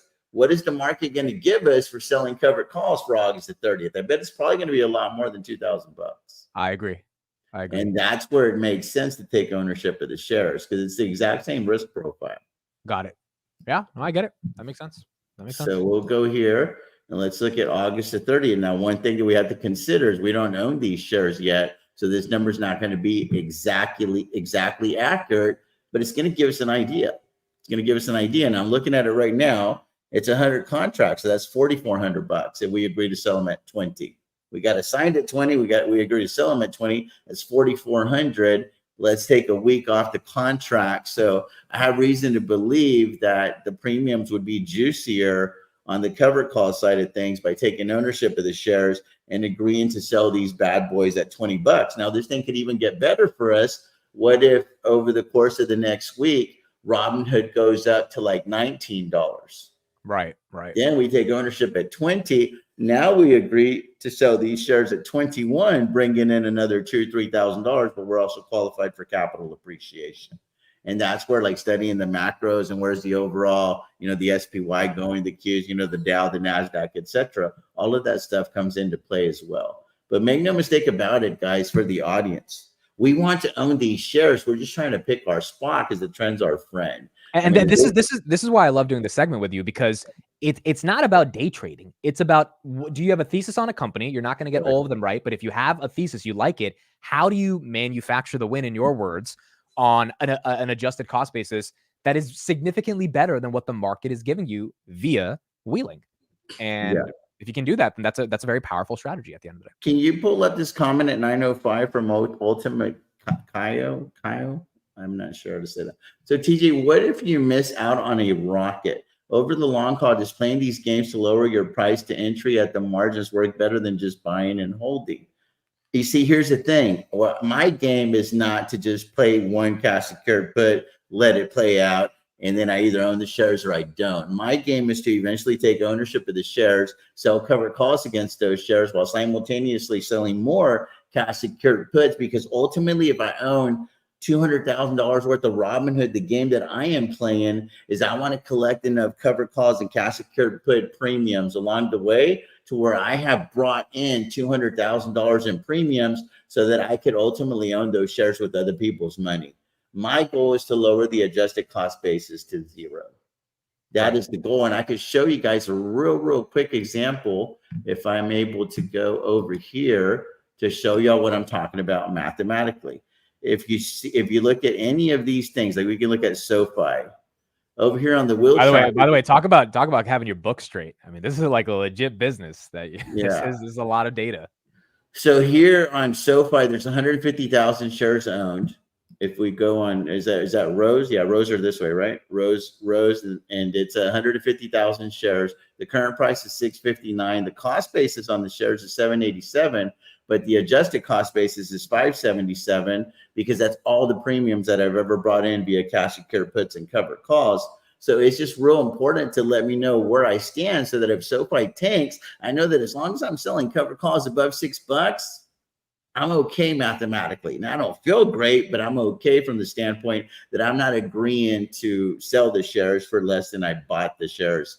Ultimately, when we add everything up, right? And on SoFi, this really matters because this stock has been dead money for almost 2 years. So if you haven't been wheeling this, like, the buy and hold has not worked at all for SoFi. Now for Tesla, obviously, is like, right. So there's different companies, different things. Same thing with PayPal. Buy and hold has not been great on PayPal either. Right. So we look at a company like Riot, though. I have 50,000 shares. The current share price is $827. Our cost basis on the shares is $963, but the adjusted cost basis is 5 cents on 50,000 shares. Right. Because I have collected so much premium along the way via cash secured puts and covered calls that premium over here, if I look at the stock P&L, we're down on the shares 68,000. But the covered calls has brought in 92,000, and the cash secured puts has brought in $386,000 for an overall wheel profit of $478,500. So if you look at the amount of money that we actually spent on the shares, which is right over here, we spent 224, 45, 44, 88, and 78. That equates to roughly about the amount of premium that we've collected. So essentially, we own all of these shares with all of this money that we ever collected on premiums. So that's the game that I play, is I'm trying to own a shitload of shares with other people's money. That way, when people look at the portfolio, they're like, oh my God, how could you own that many shares? I'm like, it's real easy because I own them with other people's money. Yeah. Agreed. And that's the game that I'm playing. So I think that by far and away is going to trump the buy, hold, and hope scenario that Ultimate Kaio is presenting there. So really good question. I appreciate questions like that because that's not an argumentative question. That's not like being a dick or anything. He's just legit asking a question that deserves a pertinent answer. Right. And that's why I play the game, because I want to lower the adjusted cost basis to 0, if that made sense. AJ says I had my daily stand-up and now I get some TJ. Thank you, AJ, for being here. All right, so what are we doing with Hood? Are we just leaving it then and waiting to get assigned? I think we leave it, dude, because first of all, I could just bounce. I mean, dude, the earnings, they warranted being above 20, in my opinion, right now. Yeah, I think closer to 22-ish is probably where they should. So I think we just leave it, but I don't mind putting a strangle on, if you will, acting as we already own these shares. And now let's add some more contracts. I mean, hell, if we liked it at 20, we should be liking it at like 16 or 17, right? But how we can't strangle it without owning shares. So how would we strangle it? Well, where we synthetically own these shares already, because it's pretty fair to assume that these shares are going to expire. No, I know, but we can't literally sell a covered call. No, we can't sell a covered call, but we can sell more cash secured puts at a lower strike price. Okay. Because if you look at this $20 put, if we look at the delta, I mean, there's a 78% chance, according to this bad boy, we're going to own those shares, Amit. So, it's a, coin flip 3 out of 4 times we're owning those shares. Right. And I'm cool with that. But let's just say we don't. Let's just say that this other gentleman's right and it rockets up and we miss out on all that stuff.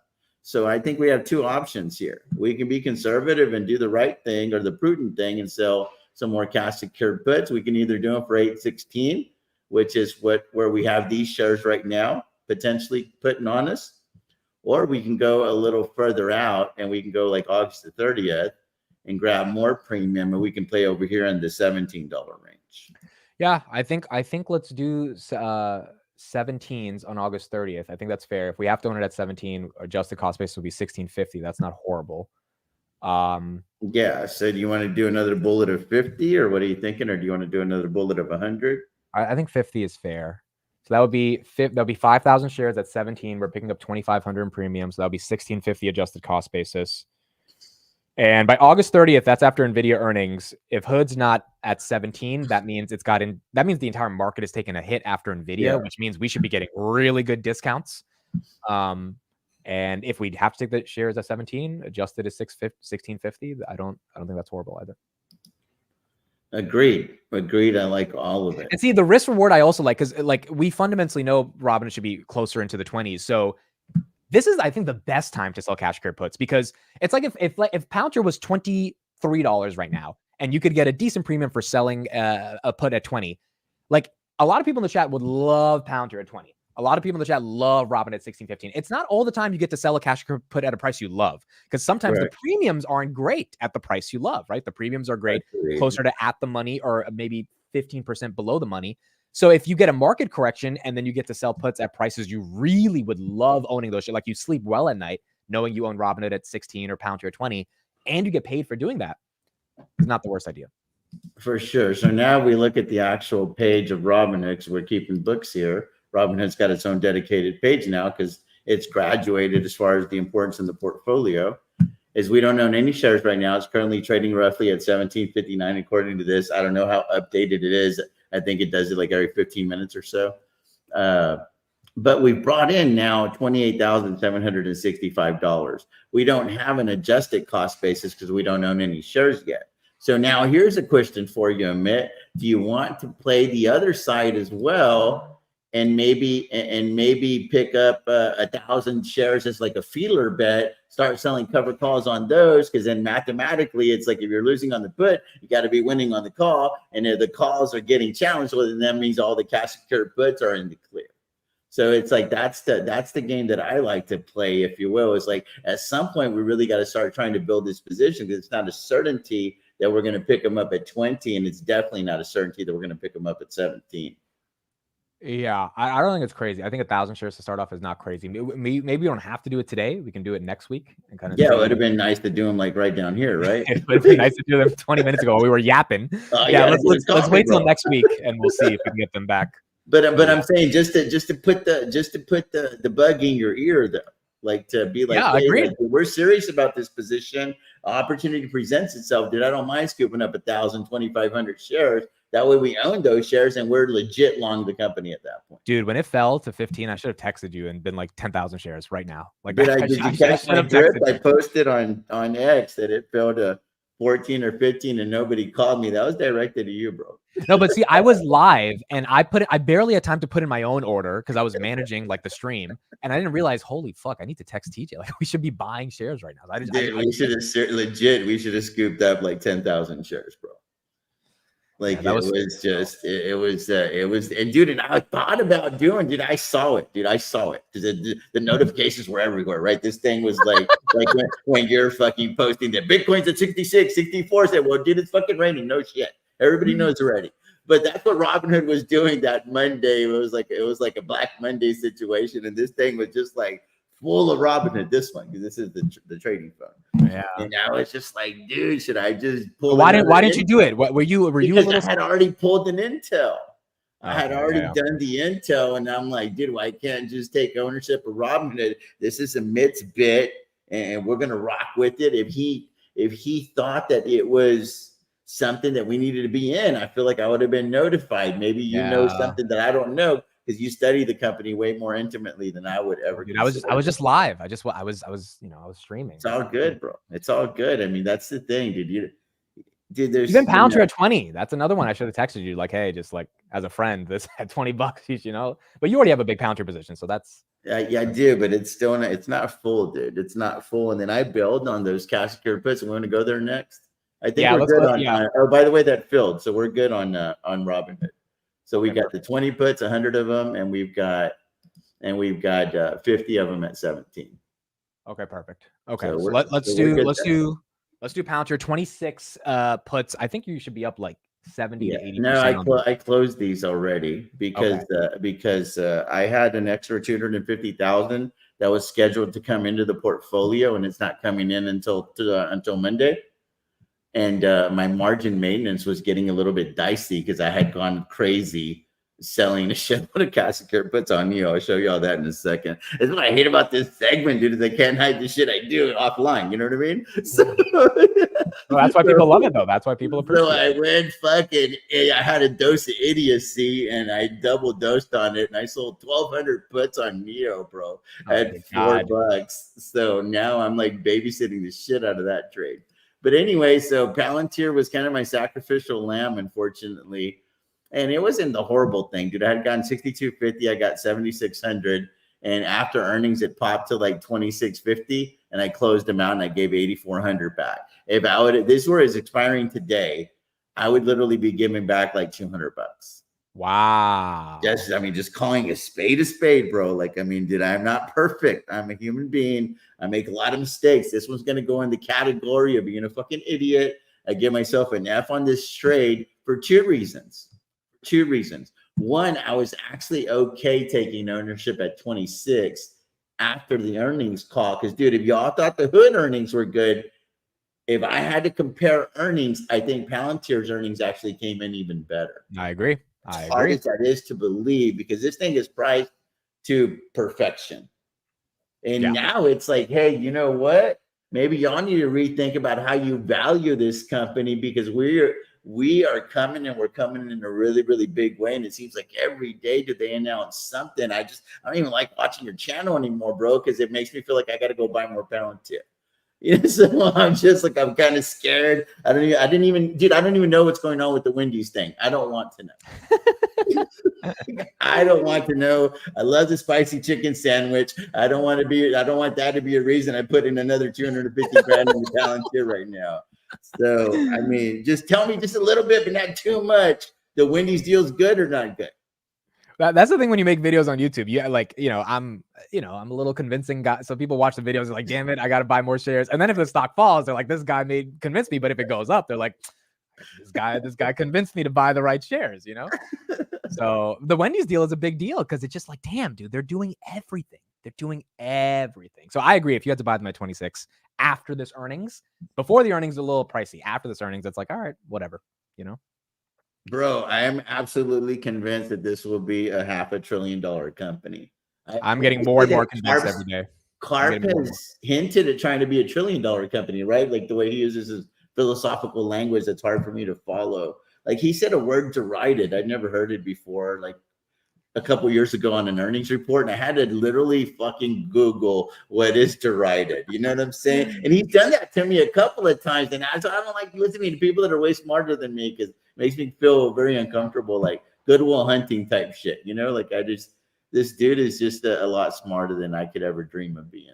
Okay, so what do we want to do anything on Palantir, or you're good? You close your puts, you have your shares. Yeah, so I've got shares at 1461, and I've got cover calls at 30, bro, for January of 2025, and then I've still got these right here that I'm so thankful to have them. I'm trying to milk this.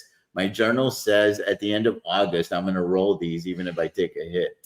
Because I want to keep these shares. So I'm just trying to milk a little bit more theta decay because it's gonna start juicing up here as we get a little closer to expiration.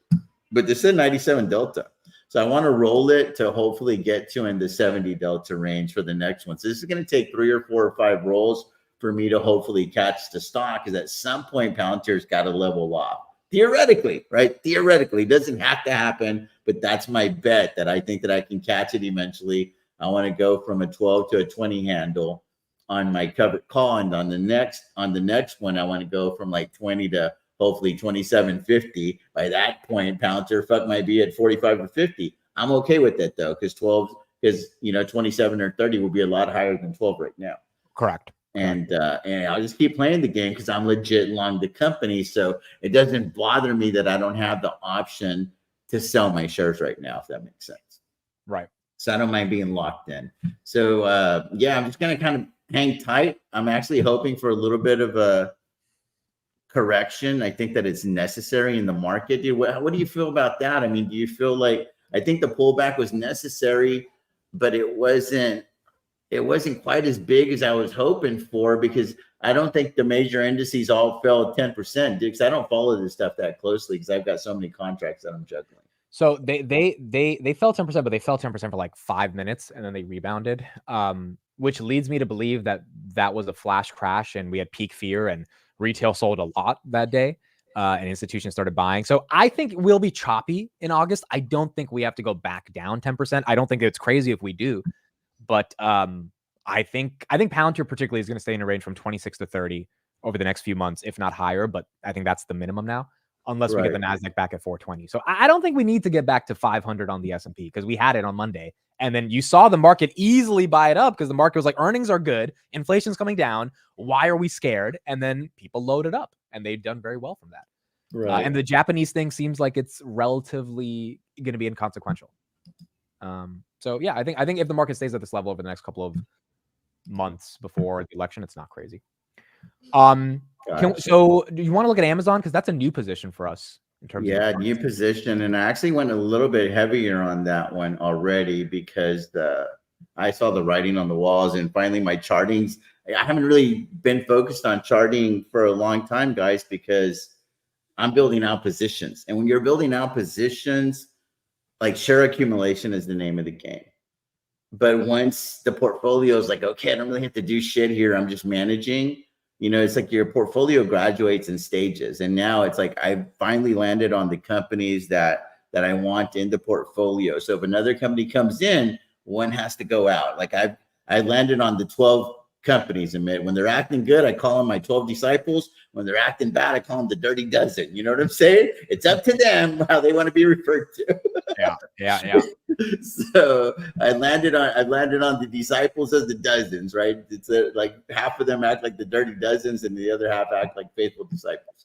So we got 500 shares of Amazon already. I picked them up at 160. That's not a bad price. You got a good right? Price. You got a good price, yeah. But I didn't go crazy because I wanted to pick up 1,500 shares. But I was like, dude, if this correction, if it just gave us a taste of what's to come, I just don't want to get caught again on like Intel, where you own these shares at 28 and some change and they're at 20. Right. Because it's unnecessary. It's unnecessary. So I was like, let me just do the right thing here. Let me pick up something that's substantial, but nothing crazy. And then, because we also have the 5 cash secured puts at 165. And then I did the covered strangle by having these shares for sale at 167.60, at 167.50. And then maybe it'll be in the sweet spot for us next week, which would be about 166, which is kind of where it's at right now. I mean, the cover calls are getting challenged. You sold them at 165, the calls? 167.50. And you got 335. Do you think you got a good deal? 335? That's decent premium? No, that's what the contracts were today. Oh, right. okay. So I could have gotten an extra $200 if I'd have sold them today, right? Gotcha. But it was just about bringing money through the door because I rarely pick a good entry point. You know what I'm saying? So I was like, this was more like a defensive covered call to hedge against the downside. That way I can come here and report to you and be like, I bought these shares, but I bought some premium through the door already, right? I didn't actually think these shares were going up right away, bro. Like I never think that when I buy shares. I don't think anyone thought on Monday we would have a reversal, and so far it's been a decent reverse. It's not Amazon at 200 like it was a month ago, but still, So this is our cash secured put now. This is one where we turned the long. We closed out the long put for 300%, and then we're underwater on the cash secured puts because this used to be a put credit spread. Right. And now it's starting, we're still negative here because we're writing out all of the negative equity from the short put being underwater. Because when you're up 300% on one, you're essentially going to be down 300% on another when it's a $5 spread.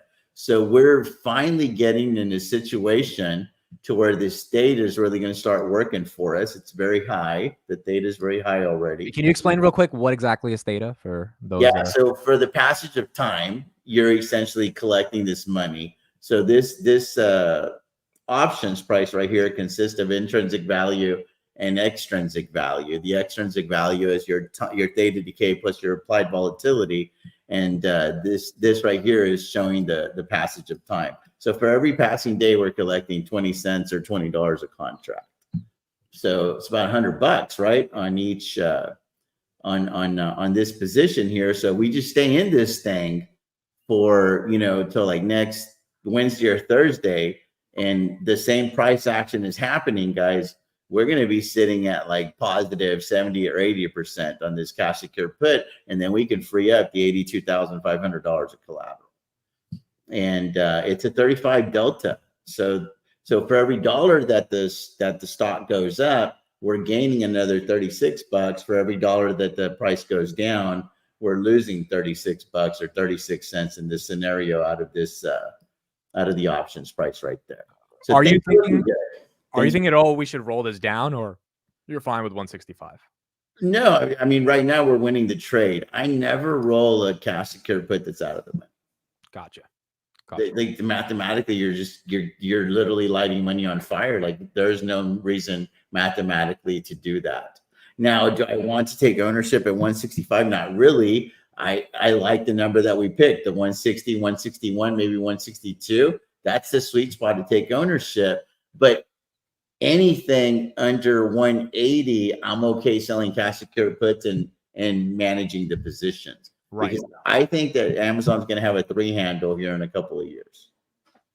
Like that's where I think the company's going, right? That's my bet. That's the reason that I want to be a part of it. And I want to be a much bigger part than we have right now, but I also want to do it systematically. I don't want to go all rogue and just buy all the shares like I used to in the past, because you tie up a lot of dead money there and you're very directional at that point. So theta decay is simply the loss of contract value per day based on time decay. That's how you would describe it. Yeah, that's a real nice textbook definition for sure. So there's a lot smarter people in the chat that live this chat. So anyway, I love Amazon. If that becomes a 5,000 share position over the next couple of years, I don't think anyone really goes wrong there. AWS is growing phenomenally, so yeah, I think it's a good one. I don't think this is what I wanted to do now. Remember, we had the little thing last week where it's like, which one would we turn into investments and graduate them? So what I want to do is I want to put this here on equity. So we've got SoFi, we got PayPal, Palantir, Tesla, Riot. Those are the investments. And then everything over here is essentially a trade right now, but I'm trying to graduate some of these to investments. Intel is a swing trade, NEO is a swing trade, Open Door is a swing trade, but Amazon, I'm trying to graduate it from an $80,000 position to I wanted to sneak right in this area right here. $500,000. Yeah. That's the goal And in the right situation, did it go to like the 140s? This bad boy can sneak over here. That's what's going on with Amazon. American Airlines is a trade. CrowdStrike is another one. There's another one, Amit, that I really would like to try to sneak into at least this area right here.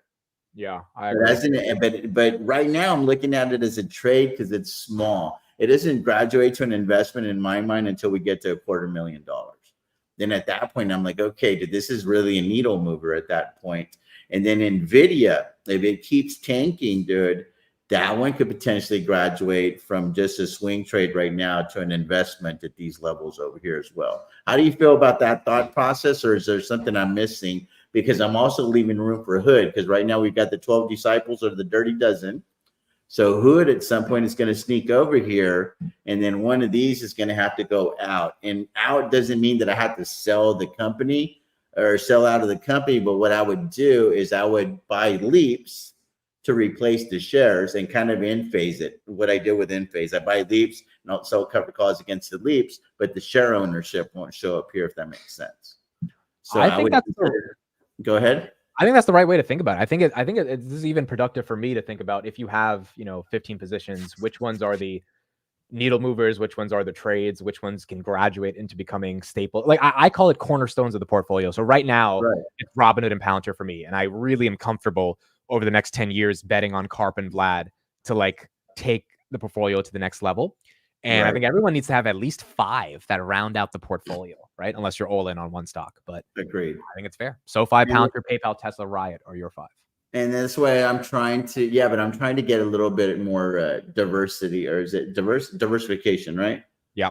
I'm trying to get a little more diversification. That's why I want Amazon up here, because both of these are fintech, right? To a certain extent. Is that what PayPal is considered? Yeah. So these are very similar sectors, if you will. I know totally different companies, but they're in finance, is what I'm saying. Palantir is on an island of its own. We all know what Tesla is. It's like a mini ETF. So there is a little diversification in Tesla. And then I've got plenty of Bitcoin mining exposure over here with Riot. So I like it, but it's not really, there's not a lot of diversification there. So the company that I want to graduate is something that's going to get me there. That's where like an Amazon and a CrowdStrike, it's like now I'm in, different sectors, if you will, that are very high margin sectors. Like CrowdStrike is a very high margin sector. And then I've got swing trades in a company like, no matter what happens in the world, unless we have another COVID situation, people are going to have to get on a plane and go places if you want to do it efficiently. Right. And I like the entry point on American Airlines. But I wanted to talk to you about this one right here, because this was one that I wanted to be a bigger position already, but I've been following you because you started DCAing on your deal. Yeah. You bought in like the $300 range, I believe, a couple of shares or however much it was. Yep. Have you done another buy on, or you're just sitting at the 300 and waiting for the story to play out? I bought 2 shares at like 268-ish. So now the average is like, or they're 278, 279.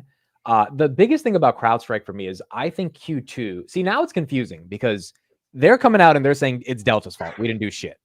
And if they win against Delta, they might not take as big of a hit as people are thinking when it comes to the whole fiasco that they had. So I think their guidance will definitely go lower because they have to give back some of the money. So I don't think they're going to keep remaining that 30% year-over-year CAGR.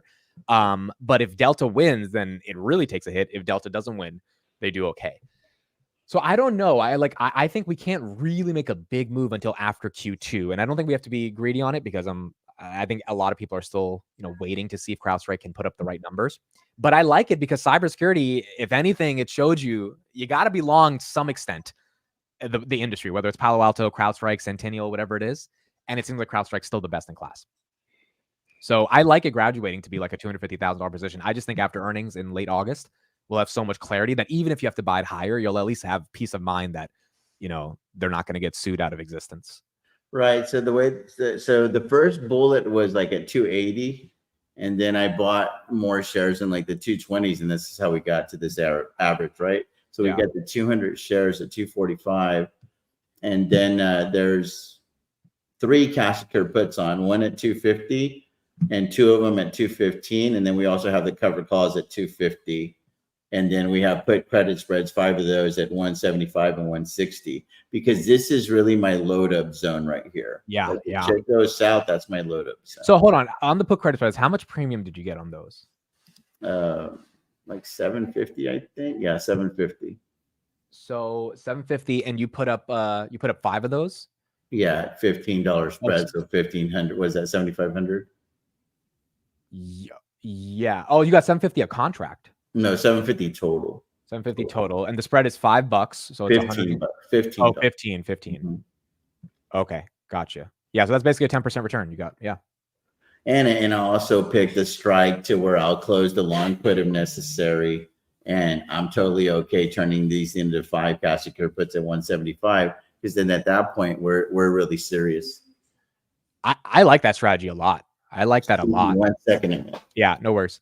I like that a lot. So basically what he did, guys, is he did a put credit spread at 165, 160, 175. So he bought the 160 put.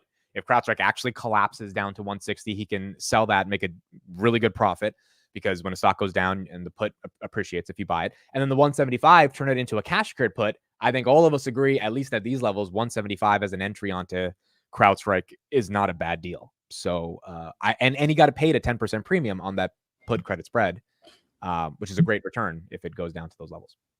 Yeah, so I just wanted to be more responsible at how I scale into these positions.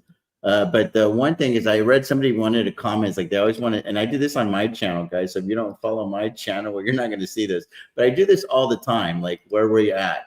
So I got my butt kicked this week. This week we were down like 700,000 at one point, and we've kind of bounced back some. But for the last month, it's been very, very steady. For the last 3 months, it is pretty flat as well. And a lot of it's because it's big ass drawdown right here. But my year to date, my 1 year, and the all are going to be very skewed now, because there's been an injection of about $2 million into the portfolio in the last 3 months. Right. So keep that in mind. Robinhood will re-rate your ass real quickly. But that's our year to date. So we're underperforming the market right now. For the last year, it's been okay. We were at like 30% at one point, but I don't know exactly how Robinhood does this stuff, because it has to take into consideration all the money that's coming into the portfolio. Yeah, I think the big thing is, after the collapse, that's what re-rated everybody's year-to-date gains. So I think if we get that Santa Claus rally, those numbers are going to change dramatically. Yeah, and then this used to be at 40% all-time high. So I've had pretty big drawdown right here and right here. But like right here, all of these areas, this was $2 million portfolio. Right. And then, so $5 million has been deposited into this account, because I've been moving monies from these Webull accounts that I had in a Charles Schwab account. So all of that money's still not here yet. There's still about another 1.25 that's coming over here within the next month or so. So, so this is not going to be a real accurate picture, but I like to look at it as like a chart, if you will. And I still feel like we're going up and to the right. And the one thing is that these levels, guys, I average about 25% a year in premium. So just do the math. So my thing is if my stocks can be steady and I'm bringing in about 25, 30% a year in premium, I'm fucking crushing it. It's just a matter of time, as long as the stocks hold up. Now, if I go out there and I'm an idiot and I pick a bunch of fucking Intels and a bunch of Neos, well, I got what's coming to me. You follow me? But if I'm picking things like Palantir, that's up probably 100% for me, and I'm qualified for most of that capital appreciation, because the bulk of the shares are for sale at 30. So this isn't a false return from the standpoint that I'm legit qualified for those gains. You know, if I could do this kind of stuff, well, then obviously I'll crush the market even more. But there's only one Palantir in the portfolio right now. I don't have anything else that I'm benefiting from a lot of capital appreciation. Now, I am expecting that PayPal is going to have a 30 or 40% return on it all time, because I got a pretty favorable entry point. Let's look at PayPal. What are you doing with PayPal? On a pretty huge position on PayPal. Like, this is the second largest position in the portfolio. I got 10,000 shares at 58.79. For a lot of y'all, it's PayPal. For me, it's PayPal. I pray it goes up, but not too much, because I got covered calls at 67 for 830. And again, PayPal's been a fun one to wheel. The premiums aren't amazing, but it's been range bound Yeah, for these a while. levels, bro, it's not bad. I'll show y'all some. I'll show people, again, this is a volume game, right? But dude, I got, yeah, on July the 15th, I sold covered calls. I got 24,800. I rolled those for 9,600 on July the 31st. Wow. So that's $34,000 of premium. And these expire, I think, 8/30 or 8/16. I got to look here. These expire, 8/30. So I brought in about $34,000 for a total of like 45 days, I think. And it's on a $650,000 or $600,000 investment. So here's the challenge for you. Go buy yourself a $650,000 house and go try to collect about $30,000 a month. Let me know how it goes for you. Well, see, this is a big one, dude. This is why. And I know when the market turns, like it did this week, this is a tough business to be in. But you buy a house for 650 grand and try to get 35 grand a month off that 650 grand. That's not happening in real estate. Right. I mean, like unless you're renting it out in a certain way. But like for most people, you got to be in the right island somewhere, maybe. I don't know, dude. I mean, I'm sure it's out there. I don't know that place. Let me know, because I'm in the market right now to buy an investment property. Right. And obviously real estate, you could argue, is a bit more safer, and you could give all the real estate pro arguments, but at its core, if you understand what PayPal is, and I think pretty much all of us in the chat know it's like pretty ridiculously undervalued, and you understand how to pick strikes and how to manage a position, to get 35 from 650 in a month, it's life-changing. It's really life-changing for people. But it's a skill set that you need to be able to learn how to navigate in tough times as well. Yeah, like I think that this will go down as my best trade over the next 3 years. Like that entry point, and the fact that I was patient, dude. Like this was about 2 years building this position. And I was like, dude, is it really going to stay there? And another earnings report would come out, and it was like, they're buying back more shares. And then I'm like, dude, is it really going to stay there? And I did that like 4, 5, 6 times. And I finally just pulled the trigger, buying like 2,500 shares at a time, because it was just crazy. And then now and I also have 50 leaps on top of this thing. So I have the equivalent of 20,000 share exposure here, and these are at 50. So these aren't lottery leaps. These are business. I'll buy another 10,000 shares at a $50 average, and I'm selling covered calls against those leaps as well. That's why I was going to ask, you're selling covered calls against the leaps. Yeah, got it. Yeah. So it's worked out pretty well, man. It's worked out really, really well. But I say right now the position's full, because even though I think that it's overvalued, if you look at the market if you look at the company by just about every metric, you could argue that it's undervalued. But it doesn't matter what TJ thinks. It's what the market says. And right now, PayPal still doesn't have a real favorable market sentiment overall, in my opinion. Yeah. Let's look at SoFi and see how you're navigating that position. Dude, I really wanted to get your input on this one today, Amit. So I need you to give me that Rutgers business knowledge. Oh, don't even. First of all, okay, so if you're going to ask for my input, the whole chat, we want to get the whole chat's input on TJ's question. Number two. I have legit a question for you guys, because this is the first time in my wheeling career that I'm in this situation right here. I was just going to say before you continue, it's so funny you said I need your Rutgers business, dude, because I don't even think about Rutgers as like and my business degree as any sense of like intellectualism about how I think about it. Like everything I've learned has been from you, has been from Chris, has been from Steve, has been from, mentors in my life, Derek. Like it's not been from Rutgers. So it's so funny you said that, because immediately I was like, oh, like what do you mean Rutgers? Like I learned nothing at Rutgers. Yeah. So real quickly on the real estate play, there is one big thing though that is a difference. Is you can finance real estate, you can't finance stocks, right? So you have to buy that house. You can buy that house you can control a $650,000 house for probably investment property, 20% down, so probably about like 120,000. Yeah. And then get that rent, and then you have something that's very favorable from tax write-off perspectives, etc. So there's a reason a lot of super wealthy people play the real estate game. So I'm not dogging the real estate game, dude. I'm in the real estate game as well. I'm not dogging it either. It's just a little harder to navigate. But I will tell you this: nobody's ever damaged one of my stocks aside from a bad earnings report. Right. I've never had to go fix a leaky roof. I've never had to call someone and be like we just replaced our water heater, some tankless water heater for like $2,000 in the bathroom. I mean, just and you don't have to do any of that shit with stocks. You know what I mean? So it's you got to do what makes sense for you.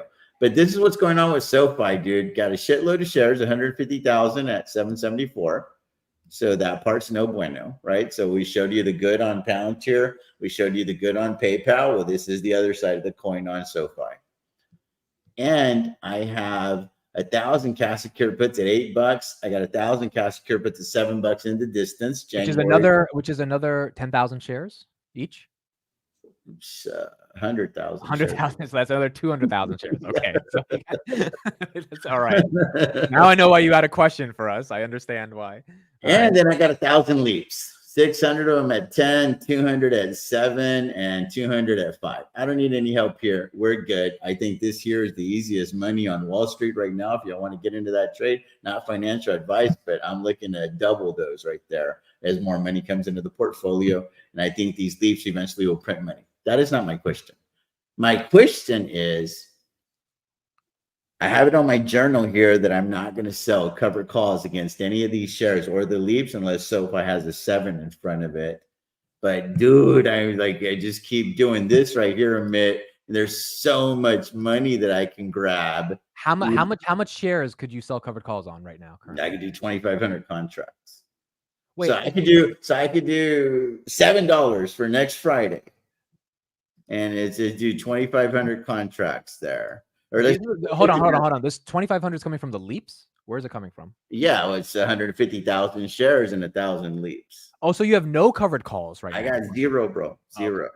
Got it. Yeah, a bunch of fucking squatters here is what I got. This looks like New York, where every building looks empty, but there's people living in it.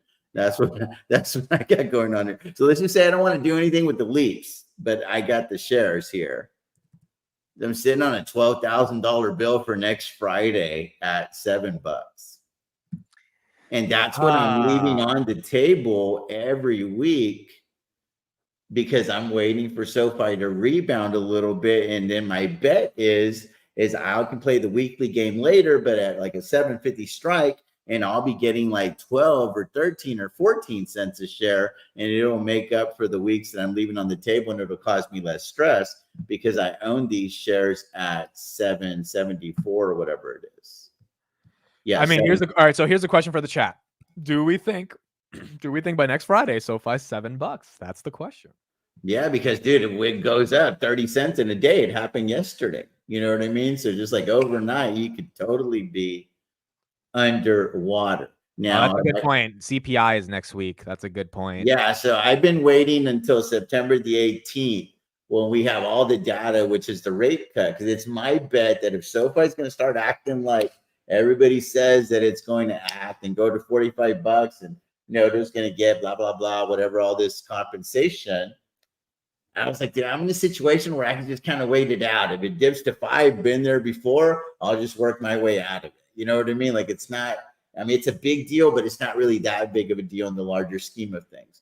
So it's like, is it worth bringing in that $12,000 knowing that potentially I feel like it's going to cause me a lot of stress, or I just kind of let it ride because my journal said, wait for CPI coming. I think there's Jackson Hole at some point. And then September the 18th is kind of like the big rate cut day, I feel, unless there's an emergency cut before then. Like, why don't I wait it out and see if the thesis plays out? Because what if all of a sudden this thing has an 8 handle and nothing's encumbered, if you will. Everything's unencumbered. And then now I'm really getting a shitload of money on my covered calls. Right. I think. So what's the chat saying? I don't think we do it, dude. I think CPI is gonna be good. If CPI is good, then SoFi's not. I don't think SoFi's staying below 7. So. I mean, I agree. 12,000 is nice, but if SoFi goes to 7, you're gonna be up 40,000 on from 662 to 7. Yeah, I think more than that because you have 150,000 shares. So and the leaps, yeah. Yeah. What about the 10? Someone's saying the $10 covered calls. What are the $10 covered calls? It don't pay shit. I mean, think about it. In order to sell it, somebody's got to be an idiot buying them, right? I mean, y'all got to keep in mind like who we're servicing here. Like you got to find the crackhead on that street corner. So there's not even a crackhead out there above $8 right now. I mean, there might be here on paper, but what I'm saying is they're only bringing $1 to the party. And right. Then here, these are all the same. There's nothing at 10. There's a lot of open interest, but look at the volume. right? Like there's nobody doing this deal. Because I mean, you got to be that special kind of stupid that my grandpa told me about to be buying $10 calls right now, expiring next Friday. Like mathematically, how does that make you money? Yeah. So I think the only play is right here at 750. I mean, dude, that's just not. There's no juice in that lemon. You know, like to me, I'm not even gonna like. What's the point? I'd pick up $3,000 there. And then it's just like you just created stress that doesn't have to be there for $3,000, dude. I mean, I'm sorry for my life. That just does absolutely nothing. I mean, fuck, I spent $500 on dinner last night. Like, it's just not gonna. It's not a needle mover whatsoever. So that's what's going on with SoFi, and then also the other one is now I've got all of these pretty little shares of Intel. Sorry. Yeah, this one has just been a tough one to navigate. Yeah, so now I'm sitting at 28.88 and I don't have any shares. I have 4 more contracts that I'm waiting on assignment. All of these have already been assigned before the fact. Like these all expired on 8/16. So the 29s, the 31 and the 32, 2,500 shares of each.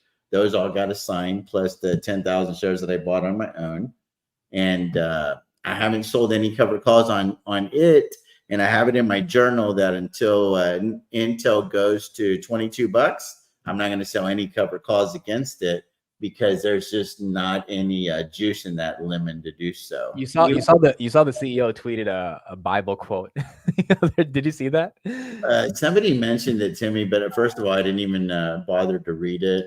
And secondly, it was just funny because it's like, is he praying for the stock to go? What did it say? It said, I'll share it right now. But if people were laughing, because it's just one of those things where it's like, dude, is the stock down that bad that you got to start praying as the CEO? It's let your eyes look straight ahead, fix your gaze directly before you, give careful thought to the paths for your feet, and be steadfast in all your ways. Proverbs. Is that a proverb? Sounds like a proverb. Huh? Sounds like Proverbs, yeah. But look, I think on Intel, it's below its tangible book value. So obviously, I do think it's, getting to the point where it's very attractive. The problem is just the opportunity cost of waiting. And I think that's going to be the big risk here. It's like, so I have a plan. My plan is to buy leaps, to buy 150 leaps. It's going to be 175 leaps to mimic the shares, wait 30 days, and then sell the shares for a tax harvest.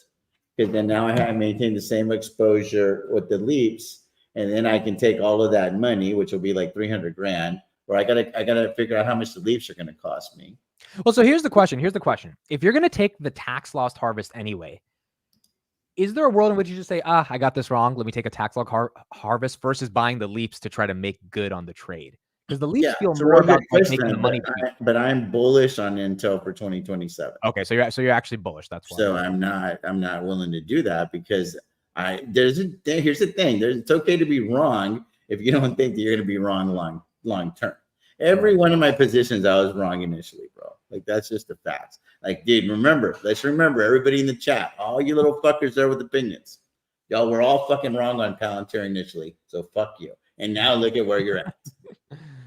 I was with you. I remember being down 6 figures on Palantir. Does anybody remember being down 6 figures? No. Why? Because y'all have short-term fucking memories. I remember that pain. I remember sitting with investors. The hedge fund was down over $1 million on fucking Palantir, and I'm sitting there trying to explain what I don't even fucking know. I don't even know what they do. It's data analytics. They'll come in there. Your fucking company's not doing good. They're going to be doing fucking great. And it's all about Peter Thiel and Alex Clark fucking rock with me.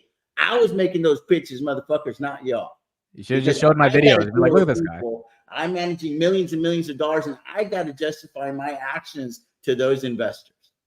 And I didn't even really know what Palantir did. I was just kind of trusting Palantir Weekly and the Mint and all that shit because I ain't about to try to go make sense of all that psychobabble that they talk about and him pounding the fucking table and acting like a fucking 10-year-old kid on an earnings call. So I lived through all that bullshit with Palantir, and here we are.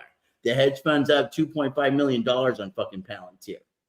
So I don't know that Intel is going to do that, but I think that's the question, right? Palantir obviously a different company than Intel, so the question is, are you bullish enough by 2026 or whatever? Yeah, I think you can go to like $35 and I'll make money. It was a swing trade, and that meets my parameters for me.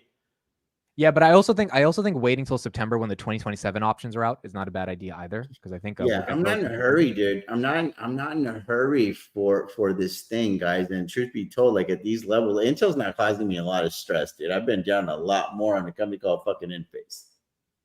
That I was a lot more unsure of than I was Intel. Like, dude, Intel not going out of business, bro. Like, how much money they got on the balance sheet? You know what I'm saying? Like, they ain't going out of business, and they're doing smart things, which are painful for investors. But they're cutting the divvy. But it's like, what divvy, bro? Like on 10,000 shares, they paid me fucking $1,250. Like, there's not, that divvy wasn't that big to begin with, guys. That's the reality. So anyway, yeah. So I'm gonna look at doing that, turning that. You want to, so the 17, let's just call it 20,000 shares you have right now. You want to get the equivalent of leaps on those shares and sell the shares. That's your plan. Correct. So that I'll qualify for a tax harvest loss, and then I want to move that money somewhere else to another company, and we can end it on this segment because I got to run. I've got there's a couple of guys that we're going to go on a bike ride on, and then I've got to do some FaceTime calls for the members. This company right here, I want to move the Intel money over here if we can get in the 90s.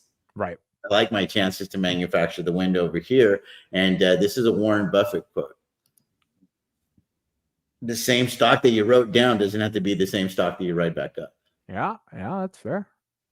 And that's fair. I think that this guy could go from here to 130, even though it maybe not be justified. It's all cyclical. Chris Patel will come in here and give you all the fucking reasons why this thing could go to $50 a share. And it sounds very, very believable. But I think he's dead fucking wrong the way that he was on Palantir on his time horizon. This bad boy's got 3 years of legs to run.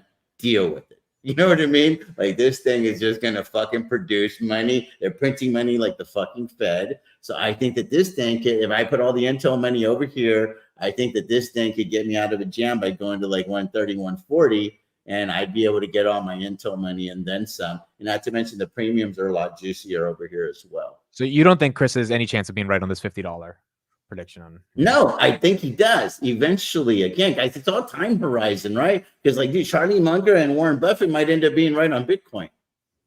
Yeah, that's fair. But it's a time horizon thing is what I'm saying. And I think that this thing is going to print for the next 2 years for sure, probably 3 before these other companies figure out how to start cutting them out of the equation. Because what they're trying to do is no small task. I mean, how are they going to do it? Because they all have the resources, right? Meta's got the resources. Tesla's got resources. They all got the fucking resources, but there's a reason that they can't replace how important NVIDIA is to them right now, unless I'm missing the storyline because I don't study as much as you guys. I'm not that bored. I'm just saying I got other shit to do. Like, I got to go deal with investors that, I mean, dude, Mondays, like days like Mondays, they're hard. Oh yeah. So let's end on this. So let's end on Monday. And everyone can answer in the chat as well. What was it like psychologically? And you actually have people you answer to. How did you respond and deal with those people? You have to do it with confidence, bro, and be like, hey, dude, we're okay. We're in this thing for the long term, first and foremost. So on Monday, whether we were up, dude, the fund was down 3 million on Monday. Yeah. His personal portfolio was down like 700,000 on Monday. And I was like, whether we were up that amount of money, I mean, we're not going to take our ball and go home. So right now, we're definitely not going to take our ball and go home because we would be realizing some pretty big losses. Not overall, because the fund's doing extremely well. But we just have to maintain perspective, and we have to believe in the companies that we're in. Luckily, but were they calling you at 9 a.m.? Like, how did they approach? No, did you call them or? No, gosh, no. We had a scheduled meeting for that Monday. Okay. And then I pushed that meeting to yesterday. Because I was like, dude, right now it's cool to me, but we got to make sure that all these trades are locked in. The beautiful thing is the fund owns Intel at $22. So like the portfolio here was like the guinea pig portfolio for the Intel trade. Right. But over there, we're sitting on 30,000 shares at like 22 and some change. It's much better. And we've already got cover calls at $22. So it's like, I feel like that's not really that big of a deal. And then the fund, this is a crazy trade. This is not anything that I'm proud of, but it's really, really worked out. but we own 500,000 shares of NEO at $3.75. And we've been selling covered calls at $4. I mean, this thing is just a printing machine over and over. And then the cost base, this is not the adjusted cost base. The cost basis on SoFi is $6.26. That's the actual cost basis. Yeah, that's what I got the shares for.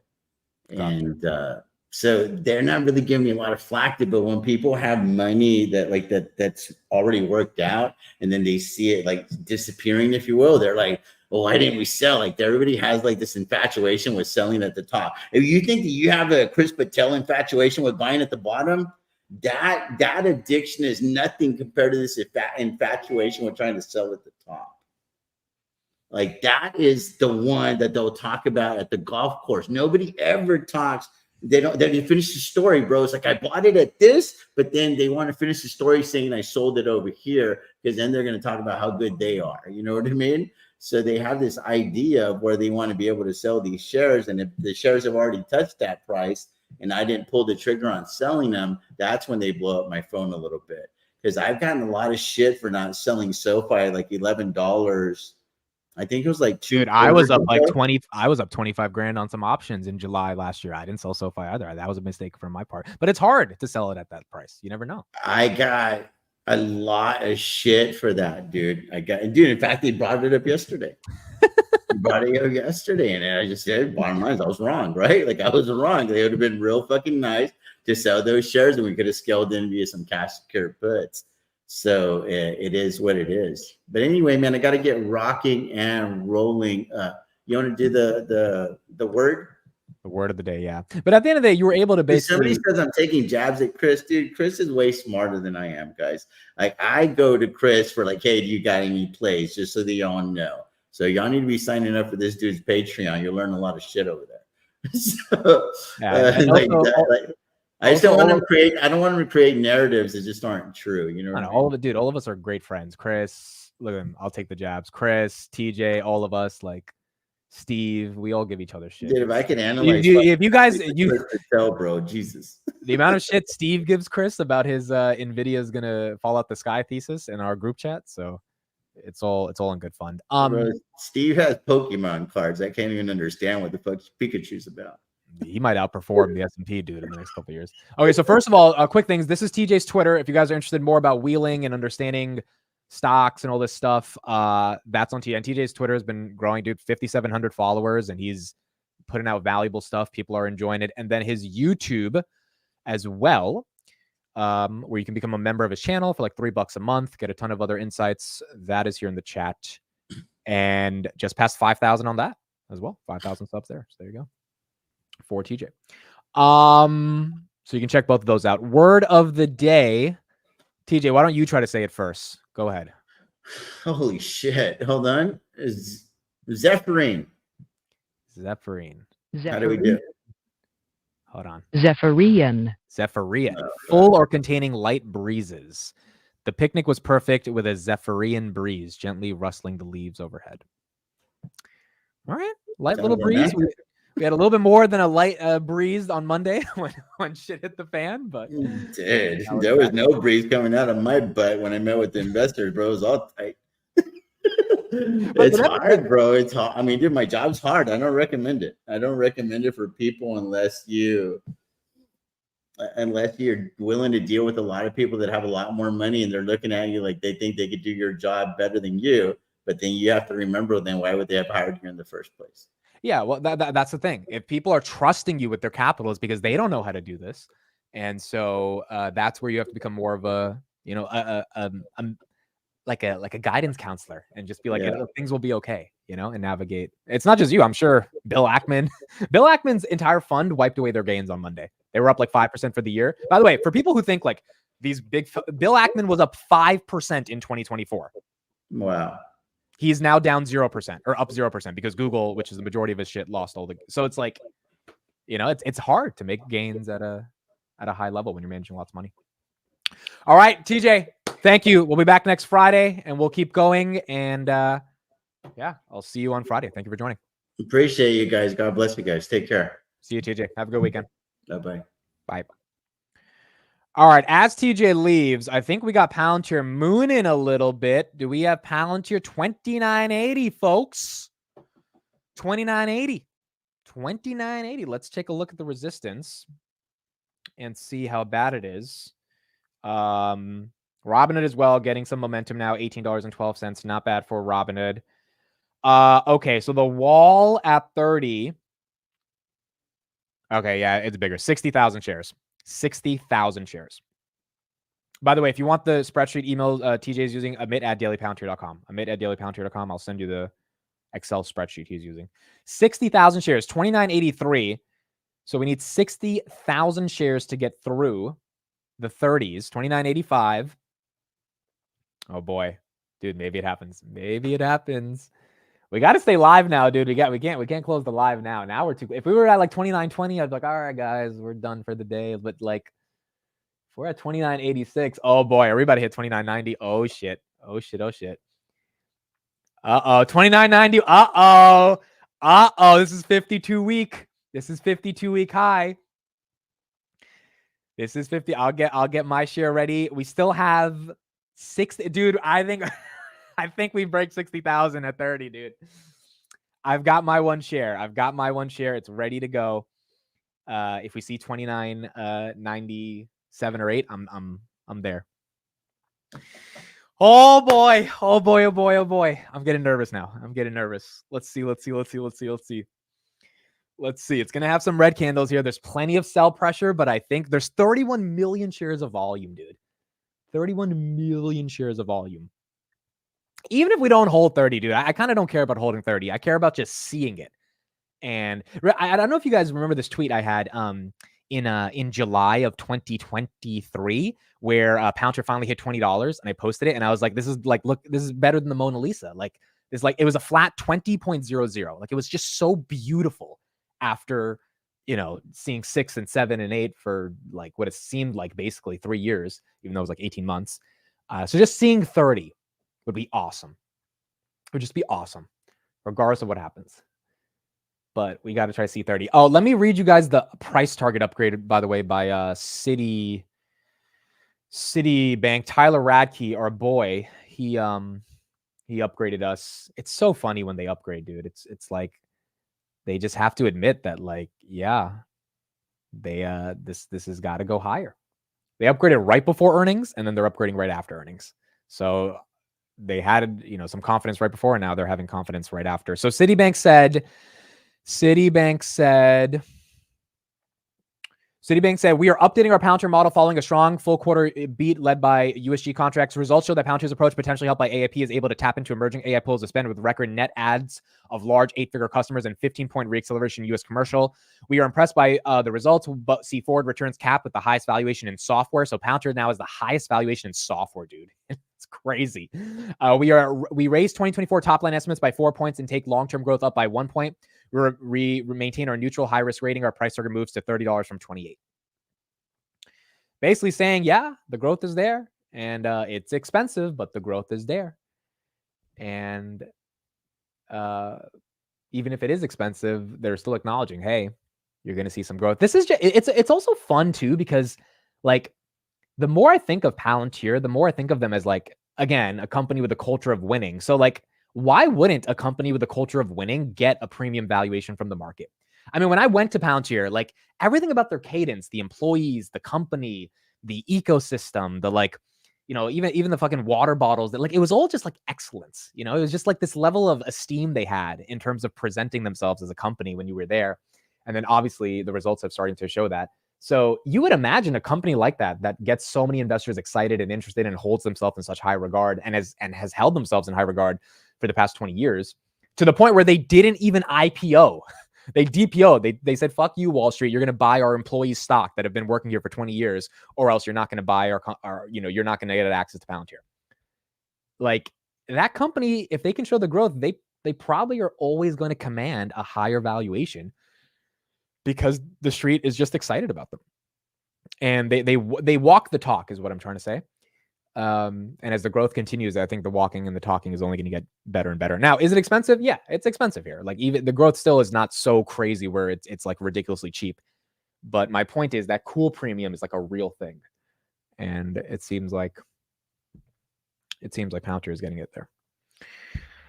All right, so 29.77. So we got hit at 29.90. Still have 60,000 shares at 29.90, or at 31. Now 61,000 shares. So even if we get to 29.99, there's going to be a lot of flirting with that price level. Robinhood also starting to get a little bit more momentum. 18.15 on Robinhood. Nice to see that there. So Street giving it some levels. I really do like cash cure puts at 16.17. I'm like tapped for cash, so I can't sell any puts, but I think those puts are very attractive because like you're just getting a strike that like I don't think a lot about buying Hood at 16 or 17, you know?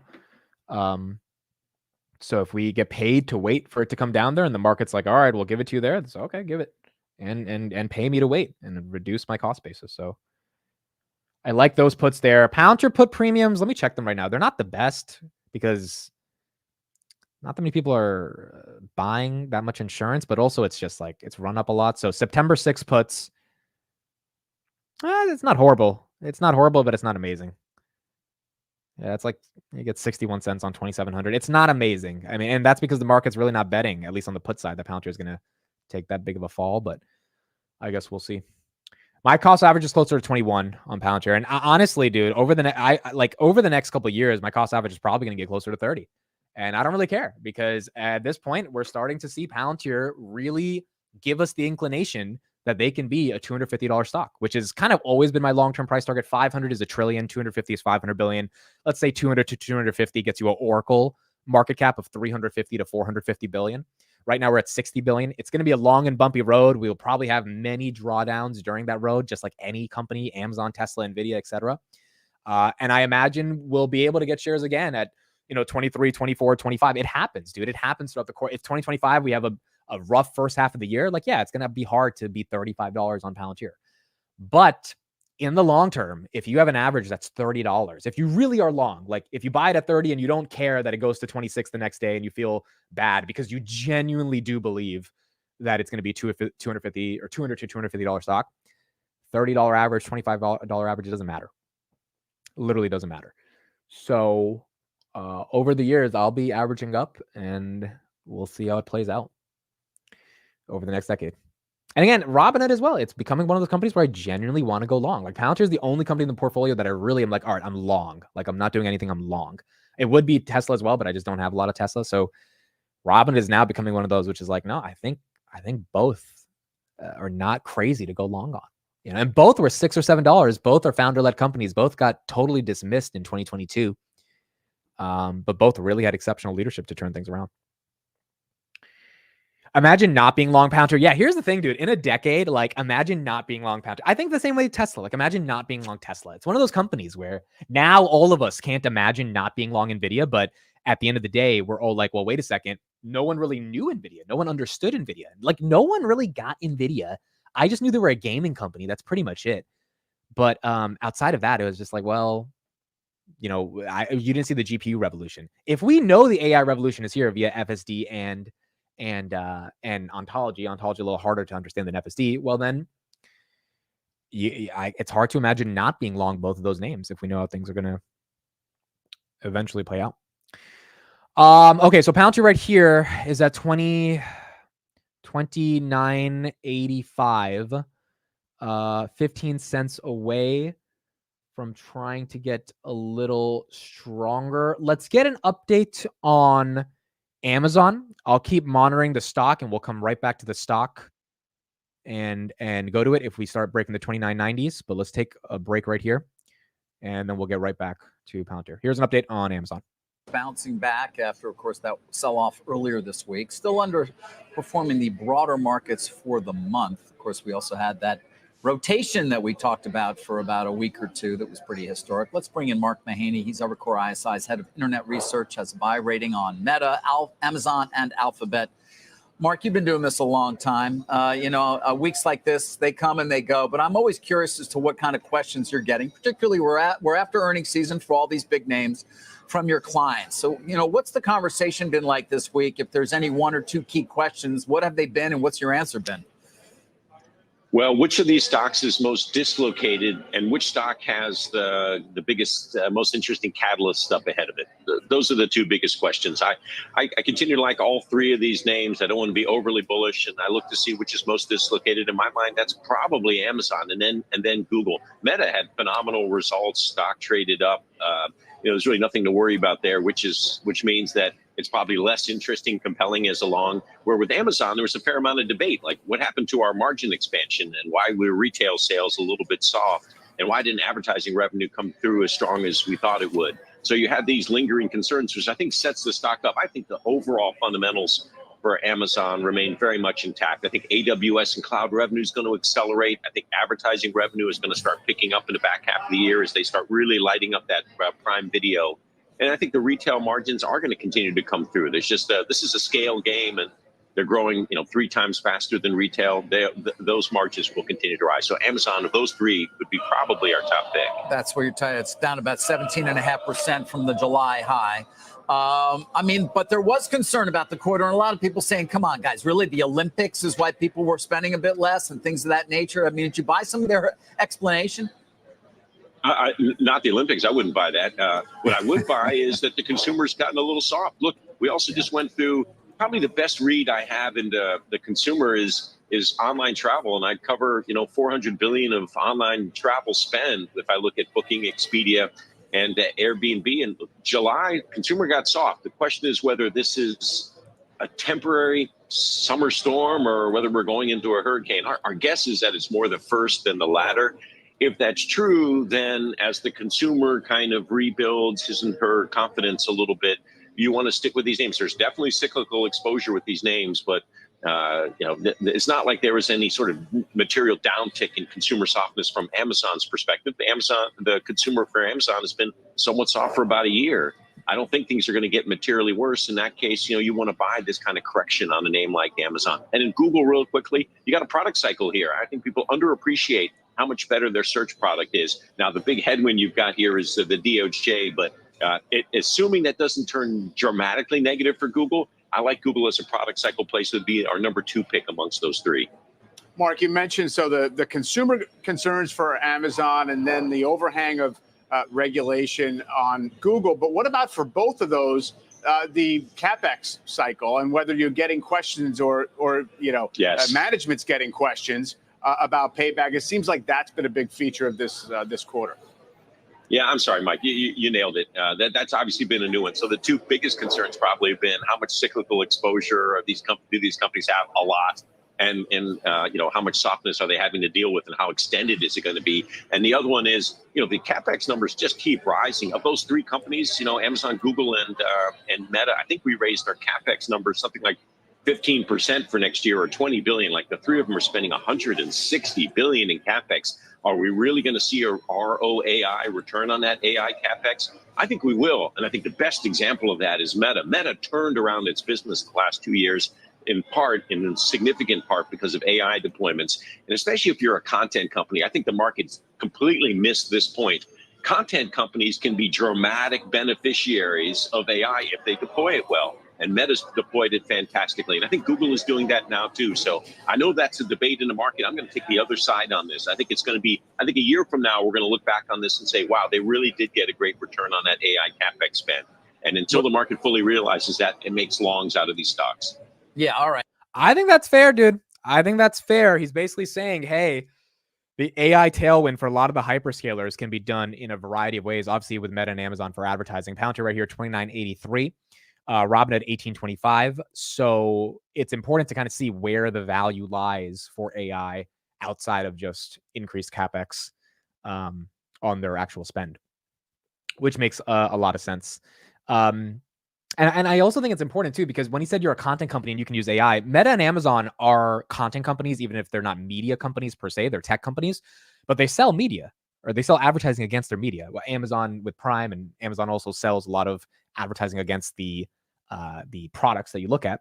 AI is a massive beneficiary there. So those slight misses that he was talking about, like with Amazon and their advertising, they are kind of just like questions that you have, but they're not questions that delay the thesis.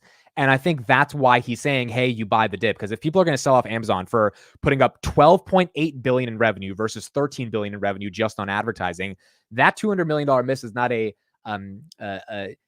growing sort of argument for Amazon's advertising business to be an issue. It's just a miss. And if it's just a miss and the market wants to tank it on that, that's not something foundationally wrong with Amazon.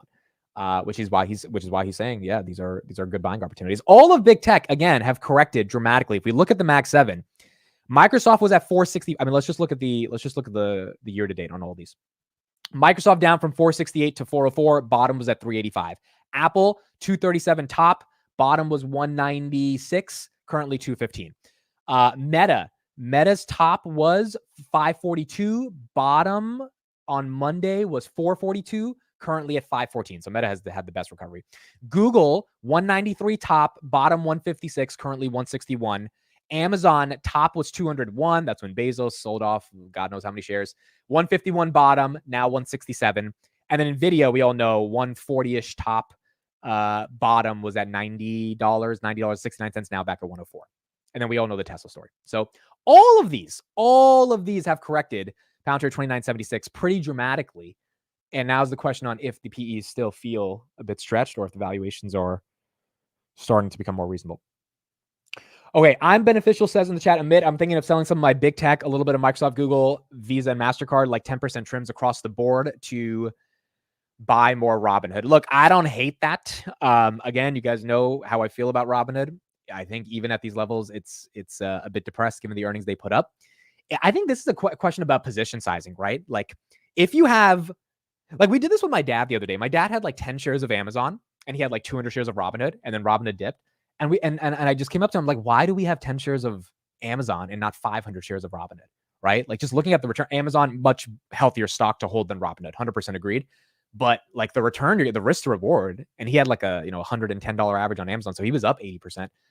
It's like, dude, it doesn't matter. Like, why are we not cutting this? And he was like, yeah, like why do we have that? So we cut Amazon, we took those 10 shares, we put it into Robinhood. We bought the dip on Robinhood, and now he's, he has even more shares on Robinhood and he's up. So I think it's a question of position sizing. And a lot of times I don't like having 5 or 6 shares or 10 shares. Like my mom, I looked at a Roth IRA the other day and she had like 2 or 3 shares in some of these companies. Like, mom, let's just like consolidate this. You're not going to get gains. Or if you're not really interested in building a position, like she doesn't really care about Google. She doesn't want to own 5 shares of Google. So it's like, all right, if you have no interest in Google and we barely have any shares, let's put that money to better use. So I agree. I think it's really about position sizing in terms of where do you think the convictions. That's what I did with Palantir as well. When Palantir got to 20 and Meta got to 400, I could have bought 1 share of Meta or 20 shares of Palantir, right? Because 20 times 20 is 400. And I went with Palantir instead because I was like, well, I love Meta. I would love to own Meta, but 1 share of Meta is not going to do me much good versus 20 shares of Palantir, especially if I think Palantir has more room to run at the end of the day. Yeah, so that's basically what I did with Palantir when it fell to $20 in May. I started trimming a bunch of like random shit and just putting it into Palantir. Mr. Rom says, Amit, should I sell NVIDIA at a $9,700 loss to roll into Palantir? So my answer to that immediately would be no, because you said Palantir at 30. I don't know if we hold 30. So I don't want you to like get in at 30 and then it falls to 27, 28. Because in all likelihood, dude, holding 30 is going to be really fucking tough. Like you need a lot of buyers psychologically to get ready to normalize paying for 30. I want to see it happen today because it would be really fun on a Friday, but I wouldn't do that on a day like this. Because 30, it's just gonna be tough to hold 30. If we hold 30, then great. But like, it is gonna be very difficult to maintain those levels. So yeah, I would wait for a little bit of a pullback on Palantir. But more so, the question is not, do you sell right now to buy Palantir? The question is, do you believe in NVIDIA enough that it recovers from that $10,000 loss, or are you just trying to do a swing trade to make back your 10,000 from Palantir? Because I think those two philosophies are different. If you're trying to make back the 10,000 from Palantir by riding it from 30 to 35, you don't know if that's going to happen, especially because Palantir's already up 80% year to date. So like, do you really think you're going to get another 20% that quickly to make back the loss? Probably not. But if you genuinely just don't care anymore about NVIDIA or GPUs, or you've lost your conviction, then I think whatever price you buy Palantir at, as long as the conviction is deeper, it logically makes a lot more sense. NVIDIA Q2 thoughts. I think they crush. I think NVIDIA Q2 crushes. I mean, look, dude, let's get an update from TSMC. They just reported July sales. TSMC absolutely crushed. I think NVIDIA crushes. And I think when NVIDIA crushes, hopefully that helps the market rebound to July highs. Good to be checking in with you. So what jumps out for you about the TSMC release?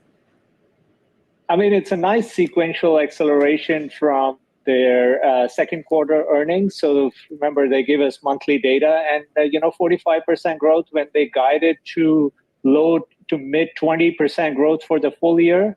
It just goes to show that the lead times probably are increasing, and that's good for someone like TSMC because they are the only ones when it comes to leading node chip manufacturing. And I think all the talks about NVIDIA chip delays probably are not getting reflected here. So clearly they are seeing a ton of demand when it comes to chip How much, Mandeep, I think a lot of people outside the industry don't understand how much production TSMC does for other companies, right? So like NVIDIA doesn't make its own chips. It sends them orders of TSMC and they do it. How much do they do in terms of, the outsourcing of chip manufacturing? Yeah, so the best way to think about it is all the leading node GPUs, whether it's 5 nanometer, 7 nanometer, most of the production right now is being done by TSMC. For the trailing node chips, you've got other foundries. Now, we know Intel isn't doing well as a foundry, so clearly they're losing business.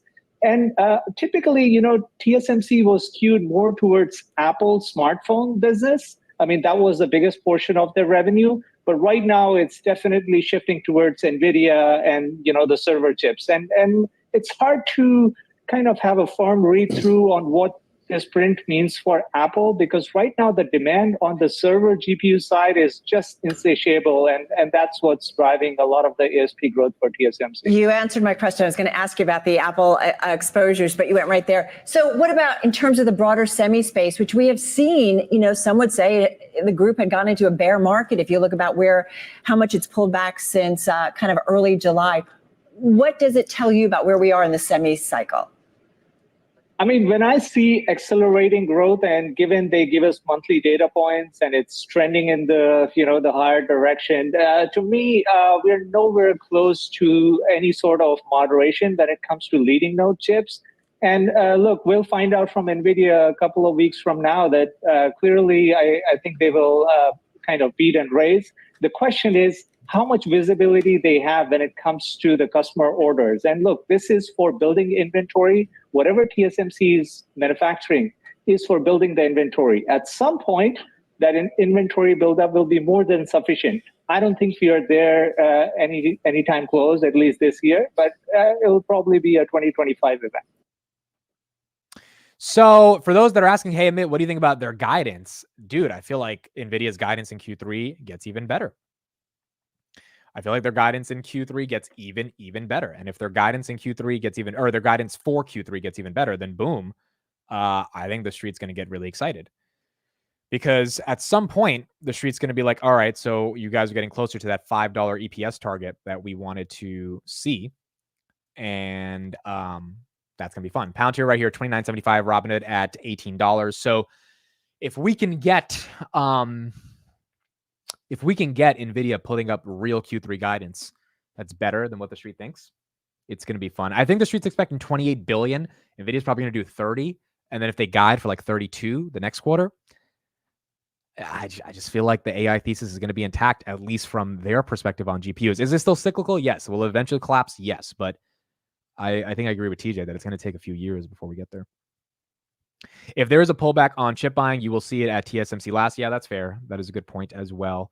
I work in a bank, says Emad. They just allowed the IT team on generative AI like GPT for stuff. I think more corporate will allow staff to use these tools. So that's actually true. There was a video, I think it's JP Morgan, that officially started implementing AI for banking. Let me see if I can pull that up. Yeah, here we go. It's starting to roll out everywhere, dude. And this all goes back to GPUs, because you need GPUs to train the models that allow AI assistants to do any damage in any company. CNBC.com this morning, JP Morgan giving its employee an AI assistant powered by OpenAI. Join us right now to discuss that. Husan is here, CNBC banking reporter. What's going on? Hey, Andrew, it's great to be with you. So you recall back in April, JP Morgan CEO Jamie Dimon said that generative AI was, in his opinion, going to be as potentially significant as the advent of things like electricity and the internet. And then it would ultimately be sort of a coach sitting on every employee's desk, sort of helping them out, helping them write emails, generate reports, do research, things like that. And now we have an idea of what he was really talking about. So they rolled out to about 60,000 employees, and ultimately, I believe, hope to have it really ubiquitous within the bank, a program called LLM Suite. And LLM Suite is essentially their front end, their wrapper, their portal into large language models of OpenAI, which is the LLM behind ChatGPT, and ultimately will be the LLM behind several other models. Will be a portal to several other models of LLMs. And so this is essentially going to be sitting on JP Morgan's employees' desks, and it's going to be helping them do cognitive tasks. And is really kind of a surprising advent for this technology, Andrew. In terms of what it's going to be able to do, is this just looking through all the documentation that exists within JP Morgan? Is it the entire suite of everything that's inside JP Morgan? I assume it's going to be very siloed. I don't know. Yeah, well, the point is, I mean, you recall last year they actually they restricted ChatGPT from employee use. And that's because they really didn't want to expose their proprietary JP Morgan data to the models and train the models of OpenAI. So they're containerizing their data, and this is an ability for them to use the data of JP Morgan without exposing it to the outside world. But yeah, they're going to be able to use it to do research, to do sort of but I'm saying even inside tasks. But I'm assuming there's going to be an even more Chinese walls inside. I mean, they're going to have to containerize all sorts of parts of this. So, the folks in the wealth management business can't be searching stuff that would exist in the banking business. The bankers shouldn't be searching stuff from the analysts, right? Like, how does this all work? I would assume that's right, Andrew, that there are specific rules and obviously walls between the different parts of the business. You wouldn't want parts, for instance, in wealth management, folks to get potential data access from the investment bank, for instance. And they really took, it took them about a year to create this portal. And I think it's really because they wanted to do it in a way that was data secure, Andrew. How do celebrities like Justin Bieber? Okay, so as you can see, if Jamie Dimon is saying, hey, we need to implement some AI just for remedial tasks within our operations across all bankers and how even the CEO can use it, then again, use cases are starting to expand. Now, that question at the end about how do you deal with the search functionality across various different cross-functional organizations, well, that's a problem, and that's where I think AIP has a real moat over something like ChatGPT, because I don't think OpenAI has figured out at all how to solve that, and I don't think they care, given Greg Brockman and all the safety people are leaving OpenAI. So I really do think for safe, respectable, responsible AI in the enterprise, for a bank, for a government, it's Palantir. It's probably going to be Palantir. I do have YouTube Premium, but this was on a different YouTube account I was logged into. That's why the ad showed up. But I use YouTube Premium on my main account. There we go. Wild Chat appears. Ontology. Guys, can we get Chat to follow me again on Twitter? What are we going to need to do to get Chat to follow me again? Because for those that don't know, he blocked me yesterday. I don't know why he blocked me. I don't know. He was being I don't know what he was being emotional. I pissed him off or something. But look at that. You see how it doesn't say follows you? I feel like now he's going to make me work to get him to to follow me again. For those that don't know how I got blocked, I asked a simple question. I said, hey, Chad, in our group, I was like, hey, this is from the movie Terminator, right? I thought, are you not entertained is from the Terminator. And then 2 seconds later, boom, you get a block. And I didn't know what to do. I did. At least he unblocked me, but now he's not following me. So he's still going to, if he doesn't follow me back, he's going to be lurking on my tweets because, I tweet about the company he works at. So I know he wants to see it. So he's going to be lurking. Oh, there he goes. He followed me. Wow. That was quick. That was easy. Thank you, Chad. Appreciate it. There you go. We got the follow back. If you guys aren't following Chad, please make sure to follow him. I showed them your meme this morning, Chad, but for those that didn't see it, this was great, dude. This was great. Other AI companies without the ontology. This is fun, dude. This is fun. I think the memes are getting... Oh, we got to make some memes today. Let's make some memes, dude. Let's make some memes. He says, quit your moaning. Let's make some memes. So Palantir's at 2970. We'll see what happens. Keep me updated if I'm missing any run. Let's go to my meme website. I'll show you guys how I do this right now. So there's a website called Image Flip. Let's make some Palantir memes as well. There's always a fun one we can make. Okay, so Terminator takes place in the Gladiator universe. Exactly. That was my question. So usually the meme I go with is the girl in the bed one. So I do this one usually. Oh wait, no, I need the meme template. Where's the meme template? Meme template. Oh, add captions. So it would be, so you could do it. You guys see this, right? Yeah. So it would be, I bet he's thinking about other women. And then it's something about Palantir. But what should be the meme here? Let's see what you guys think, and then we'll tweet it out. What should it be? I always love this one. I love this one, dude. This is such a fun one, dude. This is always because it's like this meme is so universal because it's like everyone's had the experience. Even if guy, girl, whatever, it's like you're in, you're with your significant other, and they might think you're thinking, and you're like, dude, like I'm so enthralled in some other thought. I'm not thinking about what they may think that I'm thinking about. Palantir's not at 30 yet, bro. Stop lying. Palantir's at 29.67. Why did you guys say Palantir's at 30? It's not at 30 yet. Will my one share make it go to 30? Palantir isn't even the S&P yet. That's a good one, but I want to do something that has to do with $30. I want to do something with that. If we can get a good one. I bet he's thinking about other women. We can do something on earnings. If Palantir is growing 80% customer count year over year, that means they'll grow top line 30% within the next 5 quarters. Like that's a long one, but you could do something like that.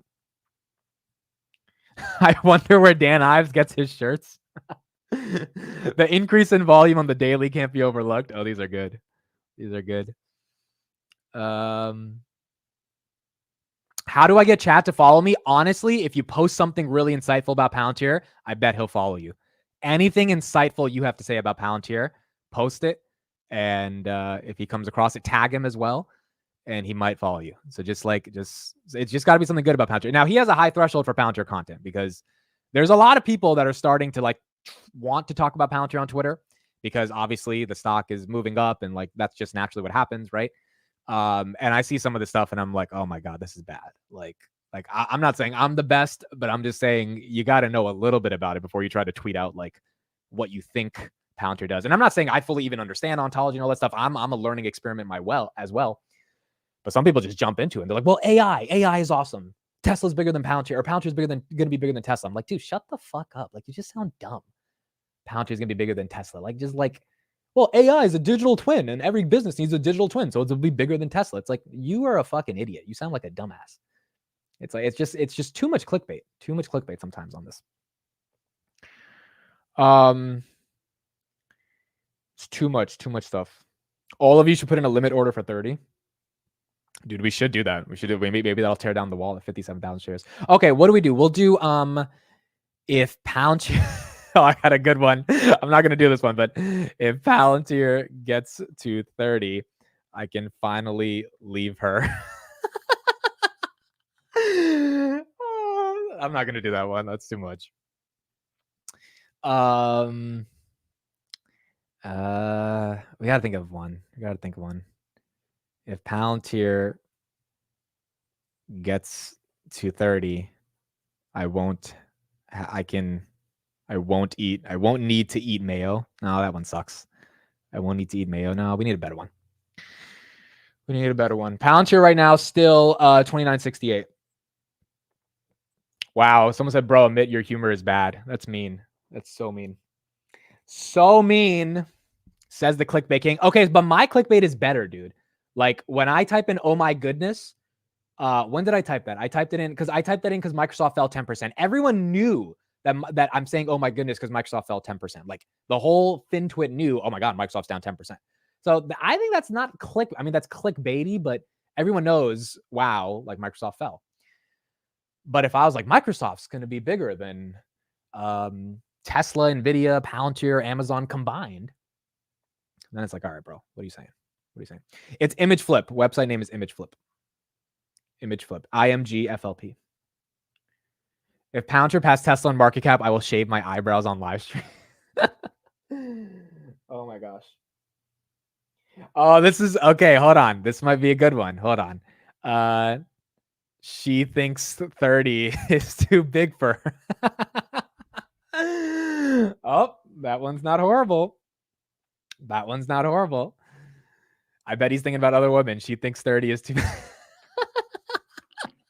We can't post that one, but that's a good one. That's not a bad. Oh, I'm not even showing it. I'm not even showing it.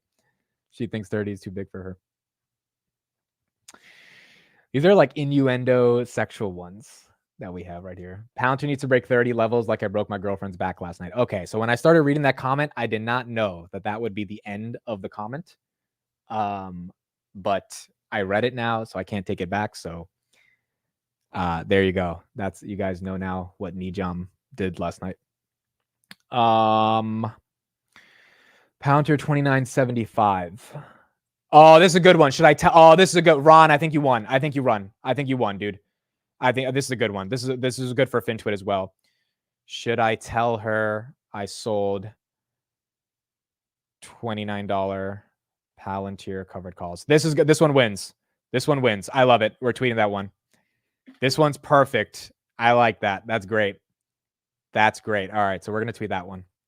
Because it's so good, because the guy's like, damn it, I saw, like, you know, like, because it implies Palantir is above 29. If you know what a covered call is, you understand it. It's stock market oriented, and yeah, every guy who, you know, sold covered calls heavy, this girl probably doesn't even know what a covered call is, but like, it's a funny meme where imagine telling her that. All right, so I'm just tweeting that out. I like that. That was great. Shout out to Ron. That was good. Boom. Boom. There we go. There we go. Now, these other memes, I don't know like how to, I haven't used too many other good ones on these memes. So like, I know what these memes are, but I'm not like a meme king. So like this one I did. Oh, this is another. Oh, so I've used this before, but we can use it again. Like this one I've used, I used a Rishi from RBC. Waiting for Palantir. Oh, no, you don't need the bottom one. You don't need the bottom. Rishi from RBC waiting for Palantir to go to $9. This is a good one, because this one I've seen a lot. I'm sure you guys have seen a lot of this one. So this is a good one. We can tweet this one later as well. And this will be a good one. But some of the other ones, like, I don't really know how to structure the text on them as well. Like, I get the point of the meme, but I don't know necessarily how to make it make sense all the time. Because again, I'm not the best meme king. Palantir 2983. Still have 2983 on Palantir. Bear Cave has been quiet. Oh yeah, Bear Cave has been quiet, bro. Bear Cave has been so quiet. I mean, Bear Cave was wrong, dude. I mean, Bear Cave was just wrong. He was just incorrect. Someone on Twitter said, "Whoa, where did you get that caption idea?" Someone is watching on YouTube. They're calling me out for the caption. Bear Cave was wrong, man. I tweeted about that yesterday, dude. He got it so wrong. Like, I want to see if I can pull up his article again. He sent me the article a year ago. We were supposed to get him on the stream back in May, but we got kind of busy, and we just never were able to set it up. I'm sure he'll come on again if I want to. Because Bear Cave, dude, I think at the end of the day, he's just using Palantir for clicks. He doesn't really care about Palantir, but he's just like happy to get exposure for his Substack or whatever. So I think that was always his game plan, to be honest. But in general, he just got it so wrong, dude. The problem is when we debated, he acted like he was right. He acted like he was like, yeah, like, you know, I talked to people in Silicon Valley and they think Palantir is a black box, the SPAC stuff. Also, he tweeted the other day, he was doubling down on this thesis. Let me see if I can find it. He was, yeah, I still don't like Palantir because of something he said. Let's see if I'll find it. But no, I think it was full of shit, dude. It was just not. I appreciate a good bear case, but this was not a good bear case. 2987. Let me see.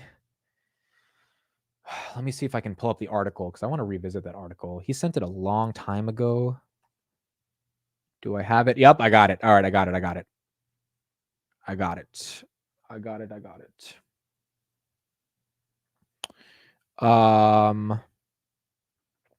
Here it is. again, to revisit this, his biggest bear case, Palantir 2986, his biggest bear case was SPACs. That was his thing, bro. Like, his biggest thing, this is the article, his biggest thing was SPAC. He said, Palantir, for example, Palantir invested roughly $400 million across 20 SPACs while simultaneously requiring these companies to purchase at least $700 million of Palantir software. So he's like, oh, they were buying revenue. And yeah, like not the best strategy, but that doesn't make them an AI imposter. He says the bear cave believes Palantir is an AI imposter engaging in a spurious game to inflate its books and obfuscate its less sexy role as an overhyped data consultant. We got to meme this sentence somehow, dude. We got to meme that last sentence. That's crazy, bro. Reading that back now, that's crazy. Overhyped data consultant inflating its books. Come on, bro. Like, reading that now is crazy. All right, 29.92. Are we doing it? Are we making the run? Are we making the run? I got the one share ready to go. At 30, we have 56,000 shares. 56,000 shares. Let's see. Let's see if it's game time. Let's see if it's mother effing game time. 29.93. This is the highest we got. One share is ready to go. It's either going to get hit at 29.95 or it's going to break through. It's going to hit or break through. It's one or the other. 29.91. We still have 60,000 shares at 29, basically 99, basically $30. So we got to see. We got to see. The bids are coming in. Well, I will say the volume is decreasing. Like, there's only a couple hundred shares that are buying at these high ranges. So the volume is definitely decreasing. Let me say that. The sell side has the bids put up in order to sell, but the volume is going down a bit. Also, there's 14,000 shares at 29.98. So we got to deal with those 14,000 before we get to the 50,000 at 30. But let's see. Volume is slowing down just a tad bit. There's not thousands of orders coming in. Like, you guys can see it right here. You guys see the difference in volume. So you see on the bid side, there's only like 300, 400, 600, but on the sell side, there's like 2,000, right? So there's less people coming in on the bid, more people coming in on the ask. But it's still somewhat getting closer to those levels. Yeah, 30. Some of my friends, they said they sold $30 covered calls for this Friday. And I was like, dude, why? Like, they had earnings. The momentum is so good. What I did when they, $29.96, I bought back some of these covered calls on my sister's portfolio as well for really cheap. Oh, here we go. Maybe this is time. $29.98. I have the one share. Are we about to do it? Hold on. All right, 15,000 shares. We got to get through 15,000 of these. 15,000 of these is going to be the hard part. 15,000. No, now it's 18,000. 18,000 shares. 18,000 shares. This is going to be a tough one, dude. This is going to be a tough one. Someone needs to come in and really... All right, I'm buying one share. I'm doing it right now. Buying it. Done. I bought it. Executed. Got bought at $29.97. Done. $29.97. That was the order. Bought it right there. Let's see. Let's see, dude. There it is. There's the order. Now it's time. Damn, it hit 29.9. I think it hit. Did it hit 29.99? Did it? I think it was close, right? Yeah, it hit 29.9. Wow, it hit it. So it hit it. There you go. 29.98 again. Dude, I think there's only a couple thousand shares. There's only a couple thousand. I think we get there. I think we fucking get there, bro. There's literally like 4,000 shares there. Oh my God. This is so... Chris, you need to buy a share. Maybe Chris is the one who finally gets it up. Amid how many contracts up for a 30 strike? Let me check. So trade options, $30 today. $30 strike. We have 42,000 contracts open, bro. Holy shit. It's been traded 55,000 times today. That's going to be another thing that's going to be working against this. Damn it, 29.89. Yeah, that's getting you. That's going to get it a little hit. That's definitely going to take it down a little bit right there. Oh, boy, oh, boy. I think it can come back to, damn, 50,000 contracts at $30 this Friday. Wow. Wow. Yeah, Chris, if you get us to 30, you're gonna go from 0 to hero. You're gonna be the guy. I was talking to Chris last night. He was like, "It's good I got out of those shorts because Chris's Iron Condor would be under a lot of trouble right now if he kept it open. Now he could have timed it right by selling it on Monday when we had the crash, but he would have been hurt right now. 29.94. All right, so we're trying again. We're trying to go for it again. Volume's drying up though. Volume's definitely drying up. I can see volume's drying up. So we're gonna need like someone to really come in and buy.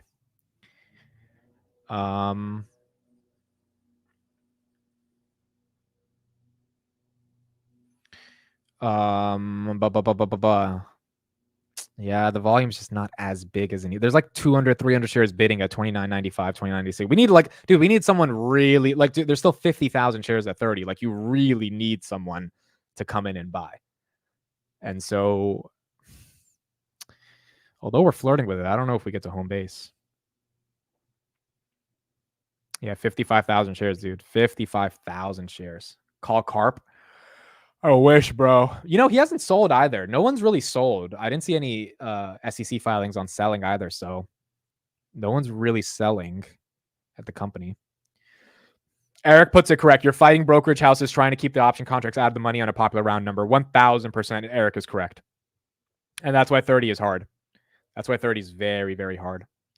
That's why even when I bought my share, I was like, I'm buying my share, but there's like 50,000 shares that have to be bought with it. So it's not going to be the easiest for my one share to help at this point. Like, this is a big one, dude. 30 is a big challenge. And it's a Friday where they're expiring, and it's a popular round number. So the odds are definitely against us in terms of how the market makers are thinking of it. Volume today is at 39 million, 50,000 shares ain't nothing. That's fair. But volume is drying up right now. It's not like volume is like going up a ton. I can just see it in my order flow. But we're at prices we haven't seen since February 2021 at the end of the day. So buybacks are going to continue. Oh, 29.98. Oh, did we get there? Did we just get a whale? Did they come in? Did they come in? Come on, bro. Come on. That was a big jump. Come on. It's time. 29.98. Dude, it's going to be hard, but it's time. Oh my gosh. Come on. It really needs the volume to break through the brokerages, the market makers trying to hold it down as well. That's the only thing I'm worried about. It's been buying the tops on all these. Every time I buy one share, it's literally buying the top, the short-term top, but hopefully the long-term bottom. We need some Hawktua, dude. We need some Hawktua. Oh, now there's fucking 39,000 shares at 29.97. Goodness gracious, bro. We just got out 2 walls that popped up out of nowhere. Like, we have 50 at 30. We have 50,000 at $30. Now we have 40,000 at 29.97. It's decreasing slow. Oh, that wall just got hit. Wow, someone just ate 30,000 shares. Someone just ate 30,000 shares at 29.97. Wow. What a wall break, dude. Someone just bought 30,000 shares at 29.97. Now that wall is gone. I know it just fell. Now at 29.99, there's only 2,000 shares. Actually, this looks much healthier. Now there's no walls before 30. That 29.97 wall that just popped up, that just got cracked. That one just got cracked, bro. That one just got cracked. I think there's a shot, dude. Like, now there's no wall at 29.97. We should break through that to 29.98 pretty easily. Yeah, there's 900 shares, dude. We should get to 29.98.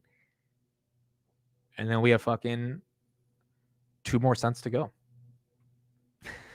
I bought that wall. Oh my gosh.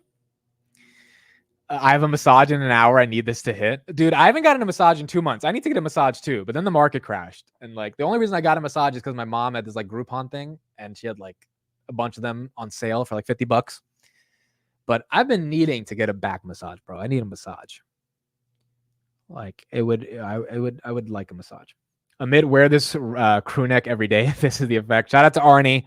Damn it, 29.91. Arnie will be live on Palantir Weekly tonight, and we'll break down everything on earnings, and we'll keep going.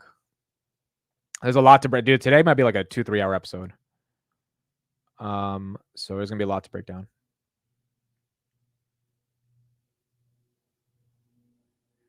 $29.91. That was Kathy Wood buying. Oh, by the way, she bought like another 140,000. Is that 340,000 of Robinhood yesterday? She bought like 340,000 Robinhood, and she bought 140,000 the day before. She basically bought like 500,000 Robinhood shares today.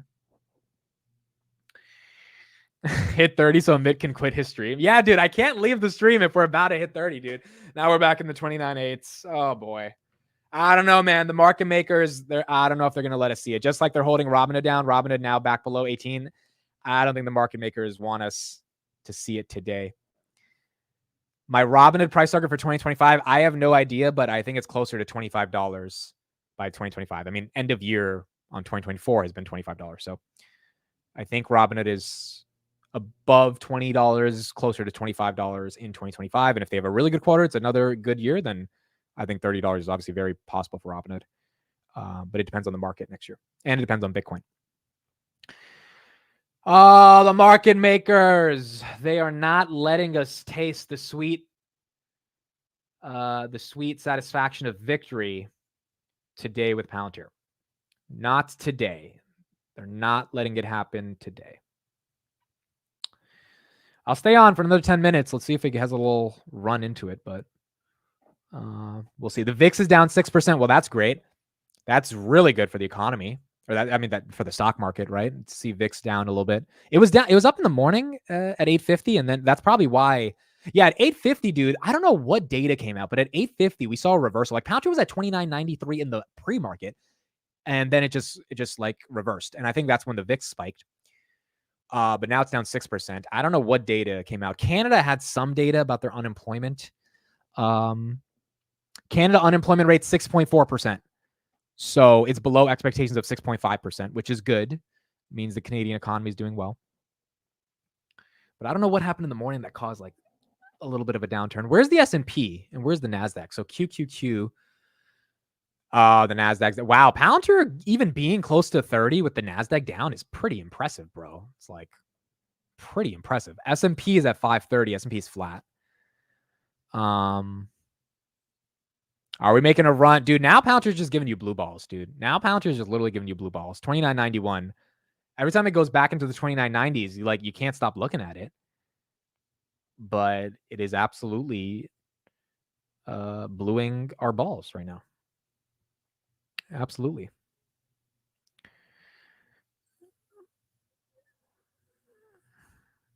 $29.89.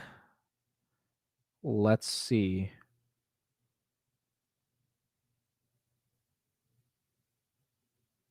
$30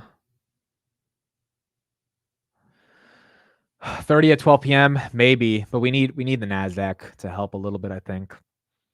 The QQQ 445 to 450 going to be a situation until NVIDIA reports. I agree. And I think that's healthy. I think in August, if we can survive August with the NASDAQ at 440-ish, we can start getting into September easily and then start to run up a little bit more. Look at me, how Amit looks at Palantir trying to break $30. So I'm telling you, whatever girl I end up marrying, this is going to be a part of our life. She's got to know about Palantir. Dude, the biggest request I have for my future wife, the biggest request I have is that she's not crazy when I'm on my phone. Like, if we're both sitting together and I take out my phone because it looks like this content creator thing is going to be a career for me, then I'm going to be on my phone constantly. And I just don't want her being annoyed when I'm on my phone. Like, I don't want her to be like, you're always on your phone. It's like, dude, can you just like let me be on my phone? Like, it's the only thing honestly, like, because I hate that shit, bro. I was with a girl once and like she said that and I was just like, dude, like that's when the Roaring Kitty shit was breaking out. It was like I had to tweet about it.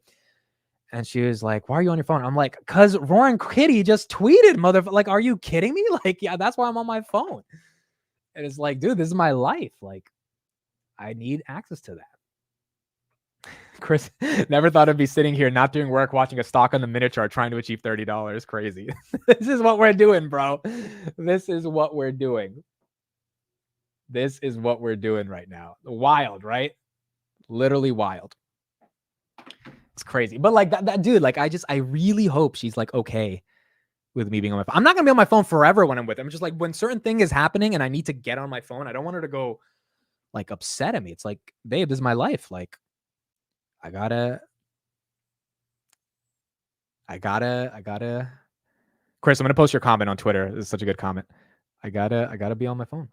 You're gonna need to marry your phone, buddy. $29.93, dude. Why does it keep trying to do this with us? Like, $29.96. Are we getting there? There's still 50,000 shares at 30, so that's still gonna be a struggle, but. Come on, bro. Don't get so just like go back to 28 if you're gonna do this, dude. Don't go to 29.97 and then just like fall from there. Oh boy, and there it goes. There she falls. There she falls. Yo, I don't know how Meet Kevin does it with his wife, dude. Because you guys think I'm on my phone, dude. Meet Kevin's like busy the whole day. Like, I wonder how his wife deals with that, because you can only handle your husband leaving, and working for so long till you fucking get like really pissed off, right? Every woman has their limit.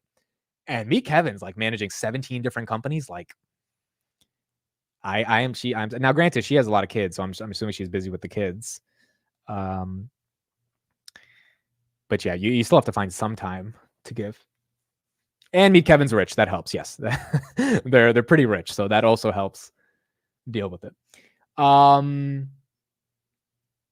Yeah, dude, it's going to be tough. There's now 59,000. It just went up by 2,000. There's almost 60,000 shares waiting. I'm going to tweet this now. We are trying to see Palantir get this $30 handle. Chris, I'm going to post your pictures. I mean, your comment. Okay. $29.95. $29.95. Oh boy. Oh boy. Oh boy. Oh boy. $29.96.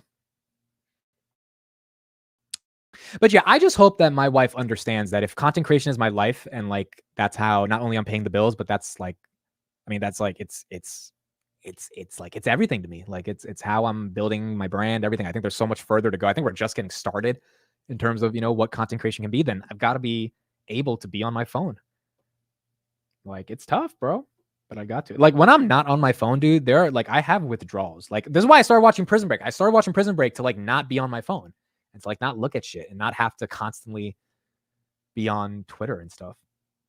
But again, when I'm on Twitter, I'm not messing around. I'm not like, oh, I'm just like looking at memes. Like, yes, I'm doing that as well. But I'm like, it's working even though it doesn't feel like work. But I'm like, I'm creating content. I'm replying. I'm DMs. I'm like, oh, there's a lot of stuff there. So I always feel productive. But it also does feel like it's draining sometimes, dude, because you're just constantly stuck in it.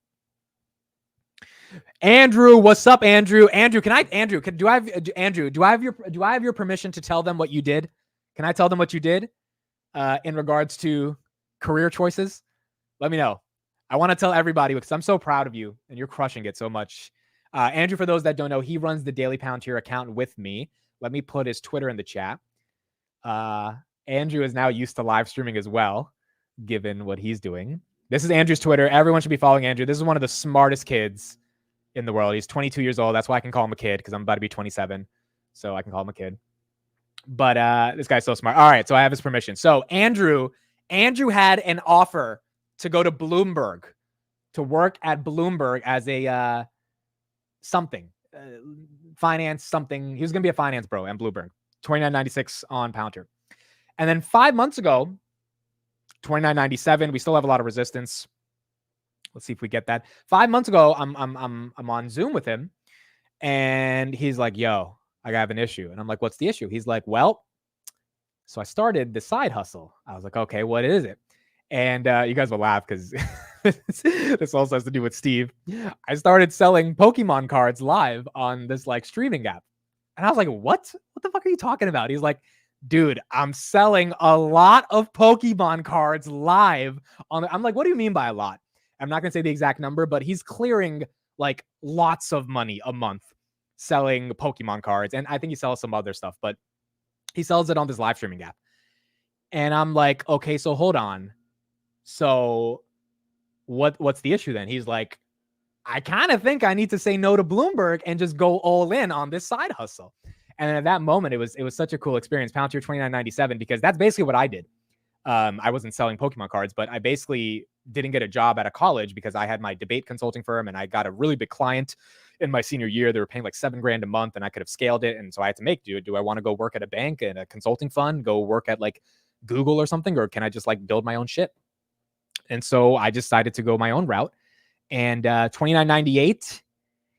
And I've never looked back since, you know, and there's been lots of ups and downs in that journey. $29.98. I'm like trying to tell the story, but also catch this fucking price action, dude. Okay, Andrew, your story's gonna have to take a little bit of a hold. We need Palantir to get to $28 or $29.80 so I can tell Andrew's story in its entirety. Come on, bro. We got 2 cents. Let's get this fucking done. It's time. It's time. $29.98. There's still 60,000 shares at 30. Come on, bro. Come on. It's time. Yeah, I'll ring the bell at 30 just to commemorate this moment. And we'll see if we can hold 30 later in the day if we get there. See, you know why it's stuck right here at $29.98? Because there's a big ass wall, like a big ass wall at 30. And so it's going to be pinned here. Oh, $29.99. Now this is the moment. This is the moment where someone needs to step the hell up and buy these shares. This is the moment. This is the time. Come on, bro. This is it. You guys know that Michael Jackson album? This is it. This is it. This is the moment.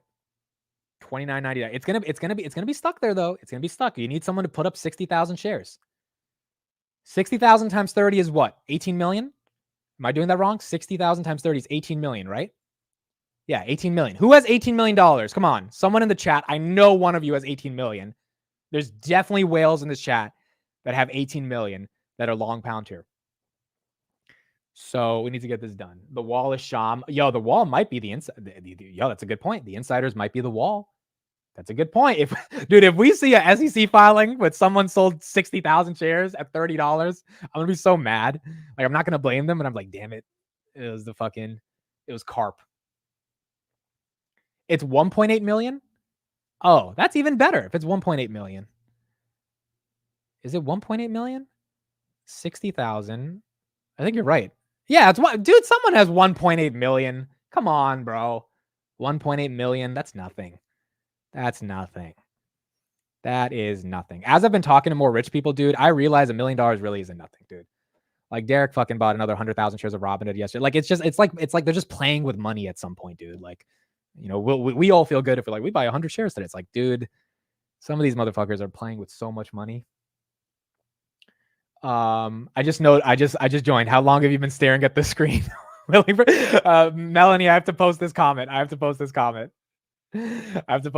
Someone tell, I'm going to post it with a caption. Someone tell Melanie this is a lifestyle. That's going to be the caption on Twitter. Someone tell Melanie this is a lifestyle. That was great. This is so funny. This is so funny. 29. Okay, so going back to my Andrew story. So Andrew basically, dude, he's making a shit ton of money on this side hustle, selling Pokemon cards, live streaming. That's how crazy the internet is. You can make money selling Pokemon cards, live streaming. It's on some app that, like, dude, I don't even know how he's doing this, but like, people are joining his streams and like, people might be confused. Oh, Amit, how do you have 1,000 people watching you look at a ticker, try to make $30? But like, it's happening, right? So when he was telling me, I was like, how do you have people paying you all this money to, like, oh, $29.99? $29.99. It's fucking up my story right now. I'm trying to tell my story. I was like, how do you have all these people to, like, paying you just to buy Pokemon? And he's like, dude, it's the internet. It's how it happens. And that's my response to people that say, why are 1,000 people watching a ticker go up? It's like, dude, it's like, there's internet communities and people are passionate about subjects. And that's why mainstream media is dying, because It's not a one size fits all anymore. It's the greatest time to be a creator ever in the history of humanity, to be creative because of these platforms. But that's what he's doing. He just said right here, we've started vending over the last 2 months as well, been traveling, and vending at shows has been a lot of fun. Yeah. So now he's even growing it. $29.98. So the point is, he left the Bloomberg job, said no to Bloomberg, and he's going in on his side hustle. And I love it, because when you're young, you need to take risks. You need to be ambitious. And what I told him is that, dude, if it doesn't work, you can always go back to Bloomberg. Like, you'll be 24, 25, you'll go back to a corporate job.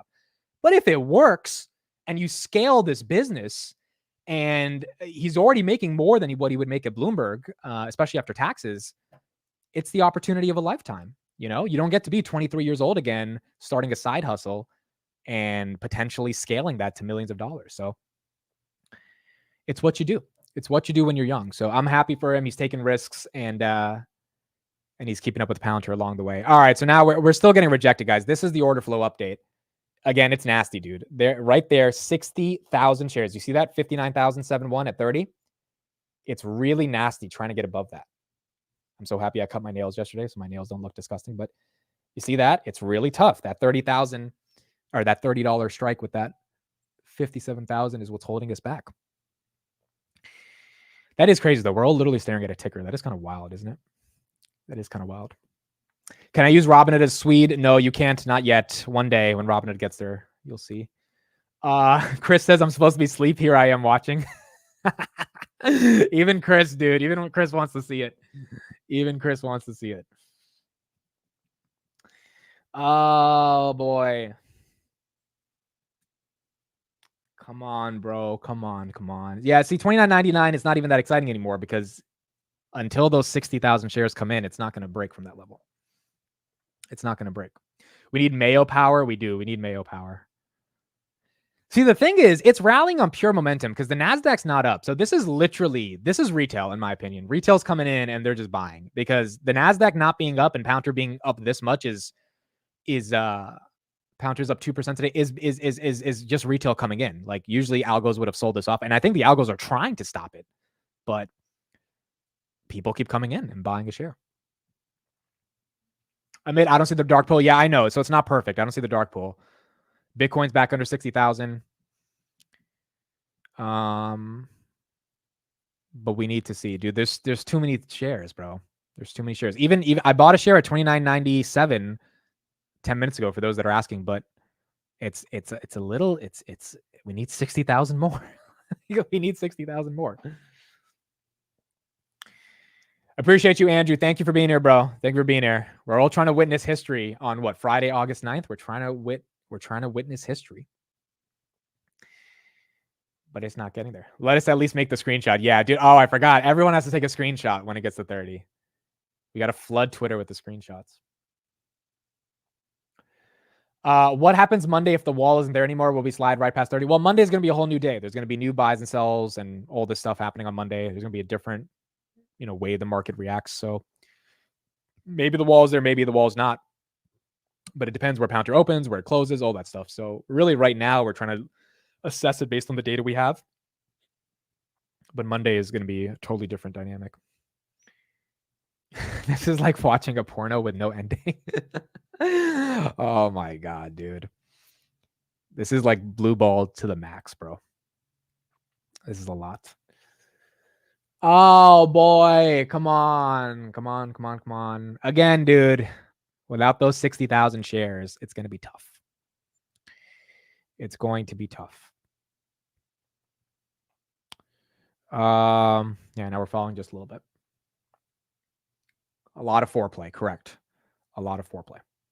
It's being manipulated, dude. Like, the $30 call has 50,000 contracts open. It's absolutely, you could say manipulated, but you could also just say that market makers in general, on a round number like 30, they're not going to give you that type of price action, especially on a Friday. It's just tough. Like, a lot of people right now are up on their $30 cover call and they're probably selling it for profits. A lot of people sold a $30 cover call and maybe they don't want to buy it back because they think they'll get away with Palantir being 30. are being below 30, and they're going to keep their shares. Which if all those covered call people felt afraid of Palantir getting to 30, they would buy back the call right now, and it would increase the buy pressure on the stock. But they might be asking the market to really show their hands here and saying, hey, do you really think it's going to get to 30? Because if it does, then those shares get called away. If it doesn't, I keep my shares and I keep the premium. And they definitely don't want to give back the premium right now because Palantir went up so much that all the premium would be lost. Plus, they probably have to pay a debit to get out of the entire contract outside of just the giving back the original premium. So the covered call people probably don't want to buy this back, and they're hoping there's not enough volume to get this above 30. And the people who bought the call are hoping that the volume comes in and they get to sell it for a juicy profit by the end of the day. But market makers are definitely having their way with this thing right now. Evan, what's up? Thank you for being here.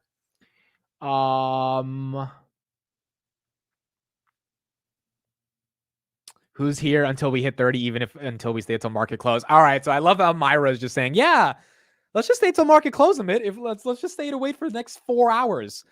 You don't need to get lunch. You don't need to use the bathroom. You don't you don't need to liquidate your balls or anything like that, you know? Oh man, bro. If it here's the thing though, I don't want to stop the stream though. If it like stays in this 10-cent 29.90 range and then it happens to go to 30 and we're not live, like the opportunity cost of not being live, that's sad. I would want to be live when this happens. So we need this to either go down to like 29.50 where I feel comfortable closing the stream, or we need to get to 30 and get it over with. But this in between stuff is not good. The liquidate your balls is a joke if you guys don't get it from Monday when I had to use the bathroom and I said I have to liquidate my balls. I didn't realize that like I meant to say bladder, but I ended up saying balls. So it was interpreted in a different way, but that's what I mean. That's what I mean. Could you check how is big amount share stands behind 30? Yeah, it's 60,000 shares, Sebastian. 60,000 shares at 30. 60,000 shares. It's an Amit saying, correct. We need to have a list of Amit sayings at this point, dude. Like they need to be like, what do you call them? Euphemisms or something? We need to have those. Oh, come on, bro. Come on. Tell your rich friends to buy Amit. Well, the thing about Derek, dude, he loves Palantir, but he's not as bullish on Palantir as he is on other names. So I don't think he would want to buy 50,000 shares at 29. Like when he bought it was at 23, but he's not like the most bullish. Vlad, his friend, is more bullish, but I think Vlad is busy. So I don't think I can contact him right now. He's doing like a bunch of interviews and shit. And I don't know anyone else who has enough money to buy 60,000 shares at once. I know two guys. One of them really doesn't love Palantir. I mean, he likes Palantir, but he's not as bullish as me. And the other one's busy. So maybe I should call Steve. I know Steve has $2 million lying around. Vlad is not Vlad Tenet. Vlad is Derek's friend. He's a different Russian dude. Daniel. Yo, Daniel's crazy, bro. Daniel's good. That's a fun one. 60,000 shares is 1.8 million at $30. So someone needs that much money. Arnie says, I brought the laptop in the toilet to not miss the moment. Oh, here we go. $29.99. Oh my God. Come on, bro. It's not that crazy. It's 1 cent. Let's go. We hit $29.99 and it just drops right back to $29.97. Chris bought more, not the other Chris, a different Chris. All right. So we had someone else buy some more. Thomas says, Amit, I'm seeing 100,000 shares at 30 on a different order flow. It might be right. 30 is tough. It was never going to be easy. It was never going to be easy. Quarantine Quartet, thank you for the $5 super chat. Cup of coffee for us staying on. Thank you, man. I appreciate it. Thank you so much for the $5 super chat. It's a historic moment, dude. We got to see it. We got to see this shit happen, bro. This is what makes the community so cool, bro. I think at the end of the day, look, it's like not only is it really hard. Oh, $29.99. Hold on. Do we get it? And then we go back down. Every time, dude. Look, right back here. $29.99. We're here. 1 cent away. We either go down or up. Cowbell is ready, and we go down. There you go. It's 30 is going to be tough, bro. 30 is going to be fucking tough. I was saying, this is the fun thing about the community, dude. It is so hard to build. I've noticed as I've gotten older, and I'm sure a lot of people that are older in the chat have noticed it as well. It is really hard to build anything. Company, startup, brand, YouTube channel, whatever. Building something authentically is even harder. I didn't see 30. Someone said you see I don't see 30 at all. I don't see 30. Where do you see 30? I don't see it on Webull. I'm looking at the same thing you're looking at. I don't see 30. Maybe there's a delay here. I don't see 30. You guys are looking at the same thing I'm looking at. We got to see 30 here. Oh, it touched it for like two. Dude, it touched it for a second, and I didn't even see it get there because it didn't move on my screen. It didn't even move on my screen. Oh, there it is. There's 30. There's 30. I saw it. There's 30. We had it.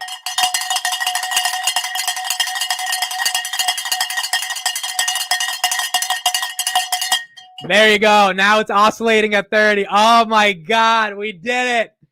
We did it.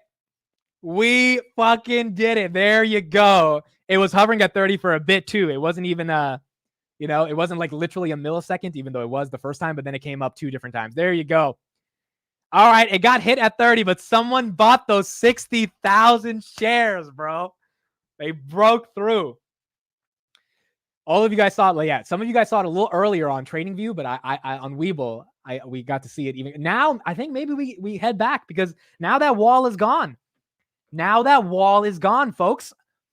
I think I think we should keep it. I think we should keep 30. I think that wall is gone. That wall is completely gone. We should get there to 30. There you go. There's 30. I think it might hold. I think it might hold. Oh my God, it's so beautiful, dude. So beautiful. $30 a share on Palantir. We were fucking here when this thing fell to $6 from 27. Wall Street thought we were crazy. Karp kept telling us just to believe in the vision. Always felt the company was going to be able to execute. Low growth for like 10 quarters, barely above 15% growth, not profitable, banging on the table. All of that to come back for $30 fucking a share. And it's just the beginning, which is the exciting part of this entire journey. And it actually happened, dude. It actually happened. The momentum was there. It legit happened. Wow. Wow. I was saying this as we were getting to 30, dude. Like building anything as you grow older is hard, and building anything in an authentic way is harder, right? So the reason I love Palantir is they're building this company in an authentic way. Don't pay Palantir if they don't provide you value. That's authenticity. Like they're doing this in a way that's authentic, that's real. And that's what I feel. There you go. We got 30 right there. That's how I feel about this community, man. I really do. I mean, it gets emotional sometimes. I really do. Like when you build something authentically and you build it with the right intention, not to monetize, not to clickbait, not to like when you build it because there's actual people that are changing their lives because you all believe in one sort of common goal, which is what makes a community, right? You come along around the same purpose and value, and those purposes are defending the West. Those purposes are engaging in the next revolution of AI, doing it in a way that delivers value to the world, like powering hospitals so that you actually have people, which is a difference between life and death via technology. Like there's so many different nuances to how we think of this company because this company recognizes so many different things. And since $6, I've come across thousands of people that all come from different walks of life, all different political beliefs, races, and genders, but they believe in Palantir.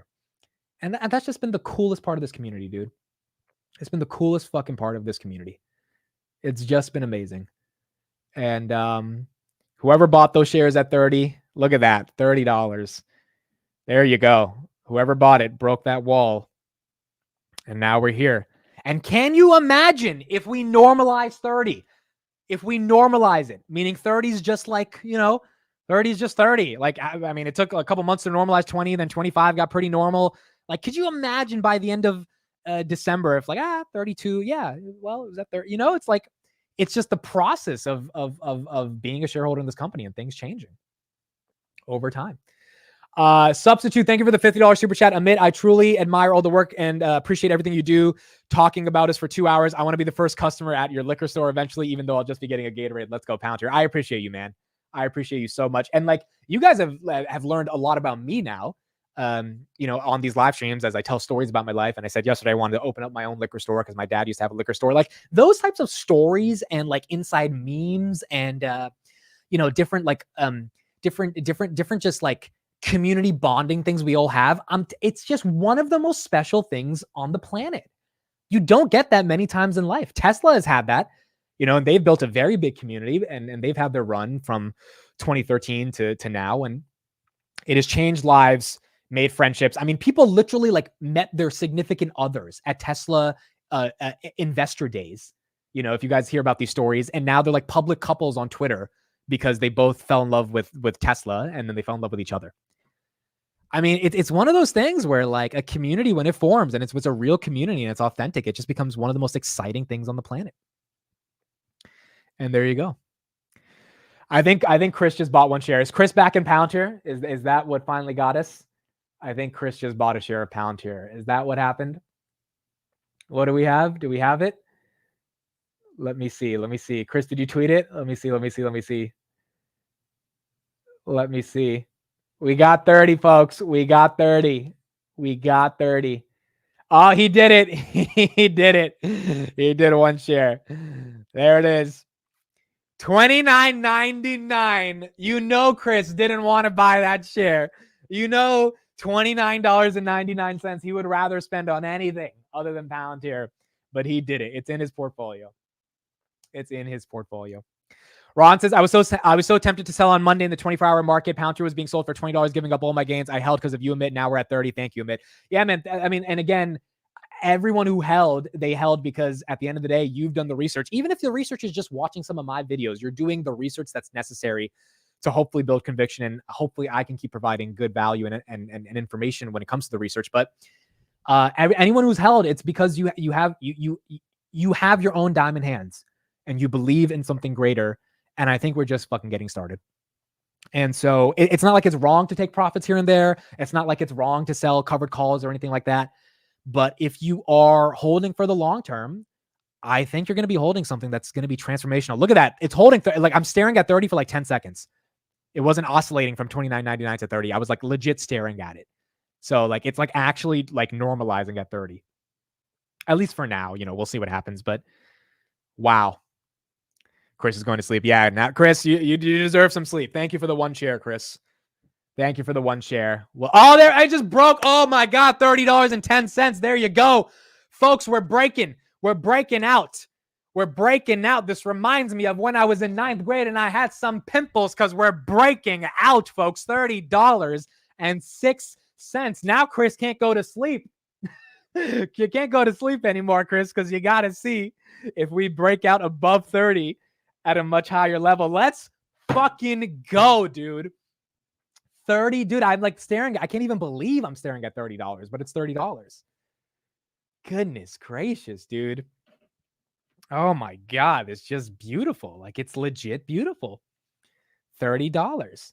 30. How many of you guys laughed at the pimple joke? How many of you laughed? Don't lie.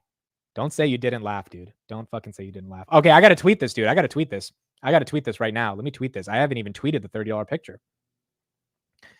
Oh my gosh, dude. Now 3018. Oh my gosh. It's happening. It's legit happening. At least today, it's fucking happening. Dude, if we break 30, oh my God. $30 a share. I'm putting so many exclamation points, dude. It's like, oh my gosh, bro. Here we go. Oh my gosh, bro. It's breaking out. $30.18. Bro, it's like legit breaking, bro. It's like, let me see the resistance now. There's no walls. Oh, okay. So the next wall, you guys want to hear it? Okay, so $30.30. There are 102,000 shares at $30.30. So whoever has 3 million bucks, keep this party going, bro. Whoever has 3 million bucks, keep this party going. Holy fuck. Meet Kevin said this morning it wouldn't hit 29.29. Meet Kevin. Meet Palantir, baby.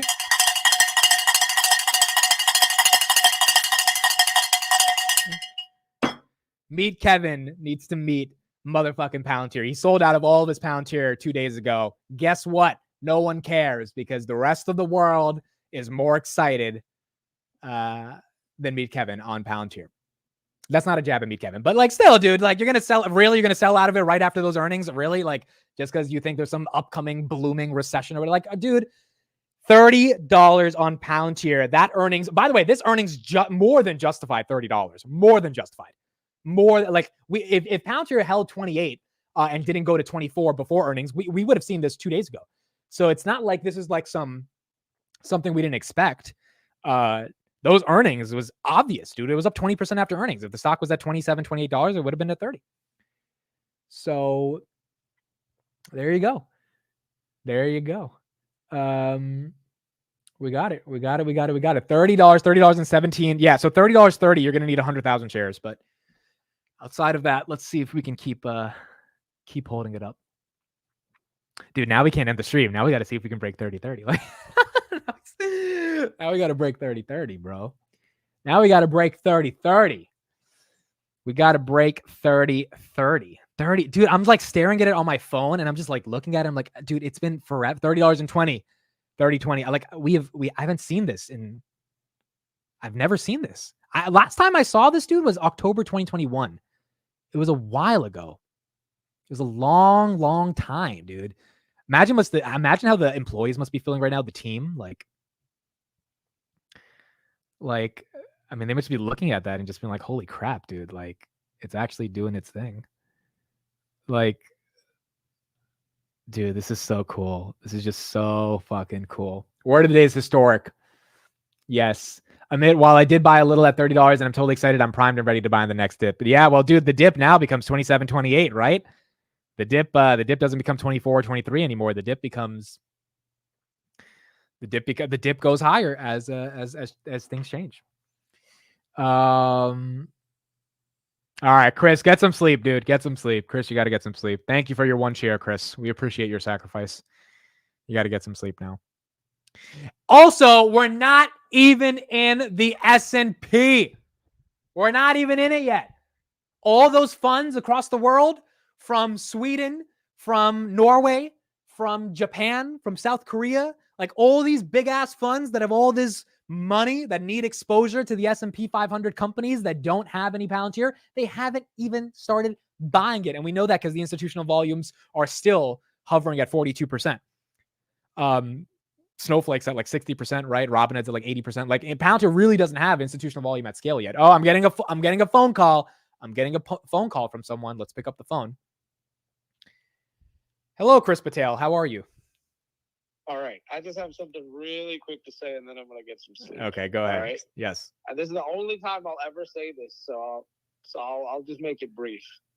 I was wrong. Oh, there we go. Oh, he got the call right there. He got the phone right there. He got the phone right.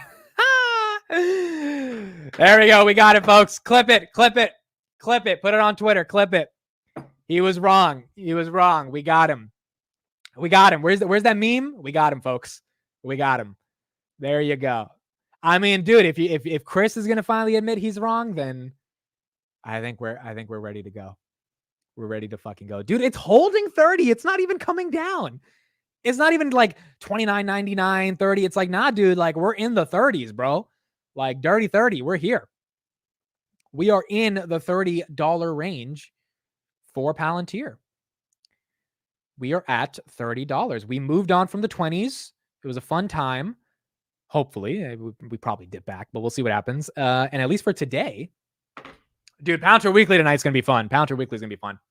Make sure you're there. We'll be live 10 p.m. It'll be a fun one, but it'll be fun. Yeah, and shout out to Chris for doing that. Chris is, guys, I've seen Chris's personal portfolio. I've literally held his accounts in my hand on his phone when I went out for dinner. Like he's done more than exceptional over the past 2 years. I mean, he's gotten a lot of plays right. And he's done options on those plays. So he's had just tremendous gains, like life-changing gains. But he got Palantir wrong. So that was the only one that he missed out on.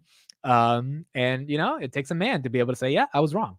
So there you go. Now the question is if he'll actually establish a position, because saying he's wrong is one thing. But actually buying and establishing a position is the other part. So let's see if he does. Let's see if he does. Was it big when it was in your hands? That's a wild question, but yeah, dude. Like I looked at his Robinhood, I looked at his Fidelity, and it's like he's done very well. He's done very well. But Palantir is the one. It wasn't about the money for Palantir. The problem with Palantir is like, you know, he was a community. He was in the community for Palantir, and then he thought it got, you know, he didn't like when it was stuck at $8, $9. He thought he had better opportunities. So instead of sticking it out, he left. And it is what it is, right? It happens, but he never got back in because he just wanted to keep being right about it. And that happens with a lot of people. I mean, that was my story with Tesla. I never got back in on Tesla because I sold it at like what? Pre-split, I don't know, like $40, $50 pre-split or something. So I just never got back in because of ego, whatever. It happens, but sometimes it's a generational company where you got to put the ego to the side and get back in. So Palantir right here, struggling to stay 30 right now, 29.99. Let me look at the order flow resistance and see how good or bad it is. It's yeah, I think we'll hover around here. I mean, 30.30, there's a lot of shares up for sale, so that's going to be hard. But this 29, there's no crazy walls anymore at $30 or $30.02. So if it stays at $29.80 to $30.10, I think that 40-cent range is where we're probably going to see. We're probably going to see it stay. Chris must have sold. Yeah, Chris sold. Brett, shout out to you, Brett. Brett is on Twitter as well. He had a $30 price target for Palantir as well. So shout out to Brett. There's so many people in this community, dude. There's so many fucking people in this community. I mean, it's incredible, dude. It's an incredible journey. It's an incredible moment, incredible experience. I take a lot of pride in as being, you know, one of the guys in the community that hopefully makes this stuff exciting and fun and you know, the craziest thing this year for me has been the embracement of the company. Like I'm literally in a group chat with 2 Palantir employees all day with Arnie, and we're talking all day, you know? And like, I remember in 2022, a Palantir alumni DM'd me on Twitter, and they're like, yo, keep doing what you're doing. Like, you're analyzing the company the right way, yada, yada. And I was like, it felt so special because you got some acknowledgement, you know, by people that work there. They're like, hey, you're not totally off on this thesis. And then 2 years later, you know, I'm in a group chat with these Palantir employees every day, and we're sending memes to each other about Palantir, you know? So it's like, it's been a full 180 in terms of the acknowledgement of the company to me. And it's been really fun because obviously I think the company realized, and that's in big part because of Chad. You guys know him in the channel. He really made it a big deal to get Palantir to realize, dude, we have this very passionate investor base. We need to take them seriously because they're doing so much for us. And how could we not like pay attention to them? You know, how could we not actually listen to their concerns and their thoughts and their ideas and embrace them? $30. We're back at $30. So this was cool, dude. This moment was cool. This was because of Ileano and Chad. And for those that don't know the story, that Karp basically walked up to me and he was just like, thank you for everything you do. And this is when they fell 20% that day after Q1 earnings. And he was like, by the way, no matter what anyone says, we fucking crushed it. And I just started like, cause like even then he was being cocky. He was like, dude, it's like, well, we fucking crushed it. Like, why is the stock? He didn't say why is the stock down 20%, but he was implying what's wrong with the market, dude? How are we down 20%? We just fucking crushed the numbers. So I think the embracement of the company on retail and on people like me, inviting me to AIPCon, letting me fucking host the halftime show at AIPCon. I mean, dude, that was insane. I never thought that would be an opportunity, but I think that's part of the reason the stock is at 30. Part of the reason is them embracing this incredible community that's been formed over the past 3 years, and them acknowledging the community and then wanting to integrate the community into their ecosystem. Because as Karp says, retail investors have been the investors that have held up the company when it was stuck in its lows, because retail just did way more due diligence because we felt something was special about this company than Wall Street when it was in the dumps. And so that's why it's been an amazing journey. I got sunned by Karp. Yeah, exactly. I got sunned by Karp.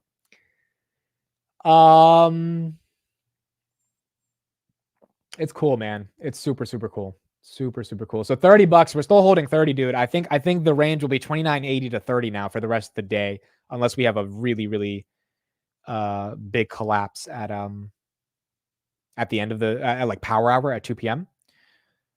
But I think it's doing okay. Amit has not cut his hair since Carp touched it. Yes, exactly. Yes, exactly. I have not touched my hair since Carp touched. Dude, it's wild, bro. What a wild day. What a wild day. Pretty incredible, right? Pretty fucking incredible. There's the screenshot. Someone just sent me the screenshot right here. Gene just sent me it. There it is. On the mark, $30. Again, I think the big thing from all of this has been the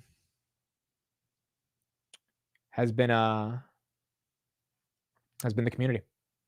It's been the community, dude.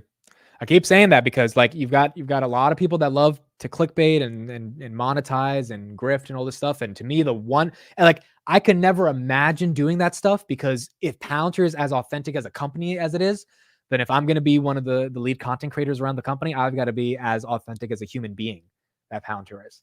Like, think about the disconnect to be like, one of those content creator grifters that's trying to take advantage of people.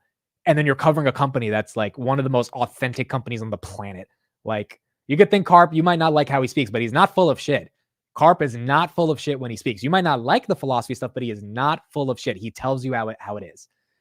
And I think that's what makes this so special, is that the community is as authentic as the company. And someone like Chad as well, given I've got to know Chad, Chad is not full of shit either. Chad is one of these guys who's like, Chad just wants to win. Chad is a winner. He's like, how do we fucking win? Chad is answering DMs on Twitter about, or not DMs, but public messages about like, how do I, what does Palantir do? And this guy's closing big deals, but he's still finding the time in his day to respond to these random accounts, trying to educate them on Palantir, because he knows how important it is to engage with the community.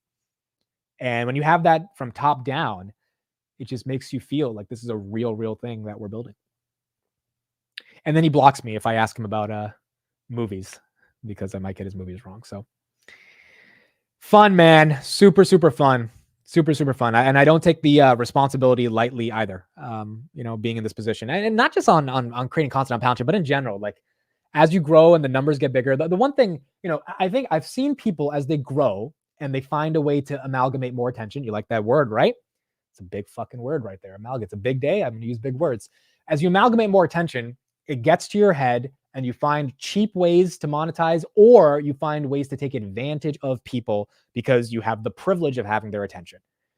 And I think the biggest thing for me this year has been, regardless of how the content is growing and the attention is growing and the S curve of growth that the Amit brand is on, along with the S curve that Palantir is on, it needs to remain as humble and as committed as possible and not drift into the nonsense that happens when people get a little bit of attention. And I think that's the same thing that Carp probably feels, like we have to stay true to our core. Why is Palantir not hiring 10,000 employees? Because they know there is a specific culture that you have to keep intact. And if you just hire all these salespeople and that fucks up your culture, it ruins everything. So I think Palantir themselves know that this is a very special thing they have. You don't get these opportunities many in life, whether it's through creating content or whether it's through building a generational company like Palantir. And you've got to protect that. You have to protect that, because you only get so many chances to get it. Here is Carp on the shareholder call talking about the best times are yet to come. The single most important part, however, of this is that we are going to play a determinant role in making America and its Western allies the dominant force again in this world. And because of that, the best times for this company are not in the past. I would say the single most interesting thing about this quarter, if you had to reduce it to one simple fact, after 20 years, after changing the way people do intel, after changing the way the battlefield works, after changing the way people procure software, after exporting our platforms to our allies, after punishing our adversaries, after building a commercial business, after DPOing, after seeing it all reaccelerate, the best times for us are yet to come, and we are planning to just take our energy and run this business as a business of which we are, which is our owners. We are owners with a very long-term focus for the best interest of our country, our allies, and our Palantirians and our investors. And so I'm very thrilled to have you participate in this, what for us means historic earnings. Dude, how do you hear that? I think that's the perfect way to end the stream. How do you hear that and not want to buy more shares. You know, just in general. I'm not saying literally buy shares right now, but you hear that and you hear someone who says, you know, not only have we gone through all the shit we've gone through, but we don't think that this is the peak. We don't think we've even like begun in terms of the acceleration of the opportunity ahead of us. And then Karp says we take ownership of the magnitude of the size of the opportunity, and we have a genuine long-term focus. Some people might not like how he communicates that. I thought that's the reason I was attracted to his communication, 3-4 years ago. There's something so unique, dude. There's something so unique about someone who can speak, get you to listen to every word he says, and then make you feel, yeah, this is some place where my money can be protected over the next decade. It's not like there's not risks. It's not like shit won't go wrong. It's not like it won't collapse 20, 30% like it did on Monday. But it's that this is in the right direction of where I want to be putting money in people I trust. And dude, I think that's why it makes sense to go long Palantir, and that's why I'm just humbled and thankful for the opportunity to cover them. I'm just on the ride, I'm just on the ride covering. I'm just on the ride like you guys. I make videos about it, but I'm like with everyone else. We're on the ride, and 29.98 on Palantir. It's a fun fucking ride. At the end of the day, Karp, Sham, these are his other guys leading the ship. These guys are the guys trying to take it to the next level. And we just get to take a little part in their journey. This has been fun, man. This has been really, really fun. Dylan, thank you for being here. June, Myra, thank you for being here. Benny, Eric, where can we buy Palantir merch? So the merch store is launching next week again. It's going to be on Thursday. So I'll share it on Thursday. But August 15th, Ileana is going to launch it again. And there'll be a lot of clothes and t-shirts and a ton of stuff. But yeah, thank you to everybody, man. Thank you to everybody. Thank you for everybody being here. Whether the stock stays at 30 or not, or goes back to 29.80, whatever it is, monumentous moment. I'm happy I stayed live to see that moment happen. I'm happy it happened while we were live. Probably would have been live, honestly, for the next 2 hours, like we were on February 5th after the big earnings, just to see if it would happen. And it happened. So, just super, super exciting stuff. And again, so grateful to everyone who joins and is in these streams. These streams are nothing without you guys, These streams are absolutely nothing without you guys. It's like these streams mean nothing if people aren't here, right? And they also mean nothing if I don't have a subject to cover. And so for the past 2-3 years, like if you're a content creator, you need a subject. Palantir has been the core subject. And then obviously we've been able to dive into a lot of other subjects like Robinhood, like the broader market, like, macroeconomic stuff, like my humor that obviously has had its way to make into the live streams. And so the Palantir has been the epicenter of what has created this community to build the attention. And then you guys coming back every day has been what's been giving me the motivation to keep going, to keep getting better, to find diversification and things I can talk about to bring value to these streams, to keep getting my humor to improve, even though it really doesn't need to, because it's probably already at a sophisticated level. And that's what's built this entire journey. And to the point where we got Alex listening from the fucking shower right now. We got people falling asleep to my voice. We got Alex listening from the shower. Dude, it's just so cool. It's just so cool. Like, I still don't know how to explain it to my parents, by the way. I don't know. I mean, like, they don't get it, dude. Like, my dad was like, so how many people were watching the earnings? I was like, oh, like 6,000. He's like, what the fuck are you talking about, dude? What do you mean 6,000? I was like, there were 6,000 people that clicked on this video because they cared about the stream. And so they showed up. And he was like, why? I was like, I don't know if I'll ever be able to answer that. I don't know. But I think it's because here's the answer. I just thought of the answer on the spot. I think the answer yeah, my dad's saying my son's unemployed, but 7,000 people are fucking listening to him on Dude, I asked me when my dad, he's like, my son's unemployed, but 2,000 people every morning show up and listen to him. Like, what is going on with my life? This is the American dream. My dad must be so confused about life. I think the reason is because life is about the journey, right? In everything, if you fall in love, it's about the journey. If you're going to be a lawyer, you got to go through law school. It's about the journey. If you're going to build a company, it's about the journey. If you're going to build a YouTube channel, it's about the journey. Life is always about the journey versus the destination.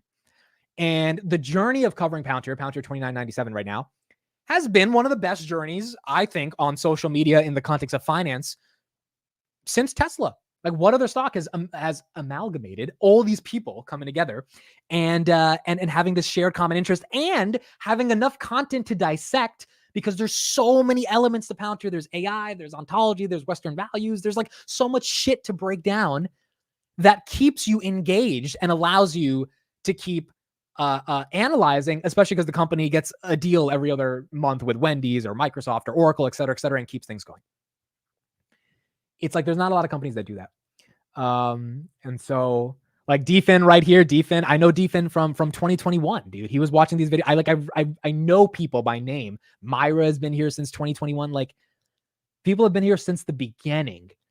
And I think people have been here since the beginning because it's just been one of the most exciting stories to cover. And obviously the humor has helped keep people, but besides the humor, it's been a genuine interest in Palantir. And it's been fun to cover this as well. Still spitting after saying the stream was ending 10 minutes ago. See, this is my problem. I also, the other reason people stay is because I keep talking. And like, I think people are just like, all right, if this motherfucker's going to keep talking, we'll just keep the stream open. And so like, I just don't know how to stop sometimes. But again, you guys know my story with the whole nature of this content creation thing. I did debate in high school. So when I did debate, I talked, for 5-6 years competitively. So it kind of makes sense to me have a career now in which I'm talking, breaking down arguments, right? Debating what's going on with the market and doing that every single day. It's exciting. It's fun. It's humbling. And it's the greatest job I could have ever asked for, because it doesn't feel like a job. And the only reason I get to do it is because you guys tune in. That's the only reason, dude. That's the only fucking reason. That's it. I think the more and more you get in the business of content, whether it's movies, music, whatever it is, financial news, you are humbled by the fact that the audience is what determines your longevity. Like, if you don't have an audience, if people aren't listening to your music, you're done, buddy. You don't have a career in creative arts.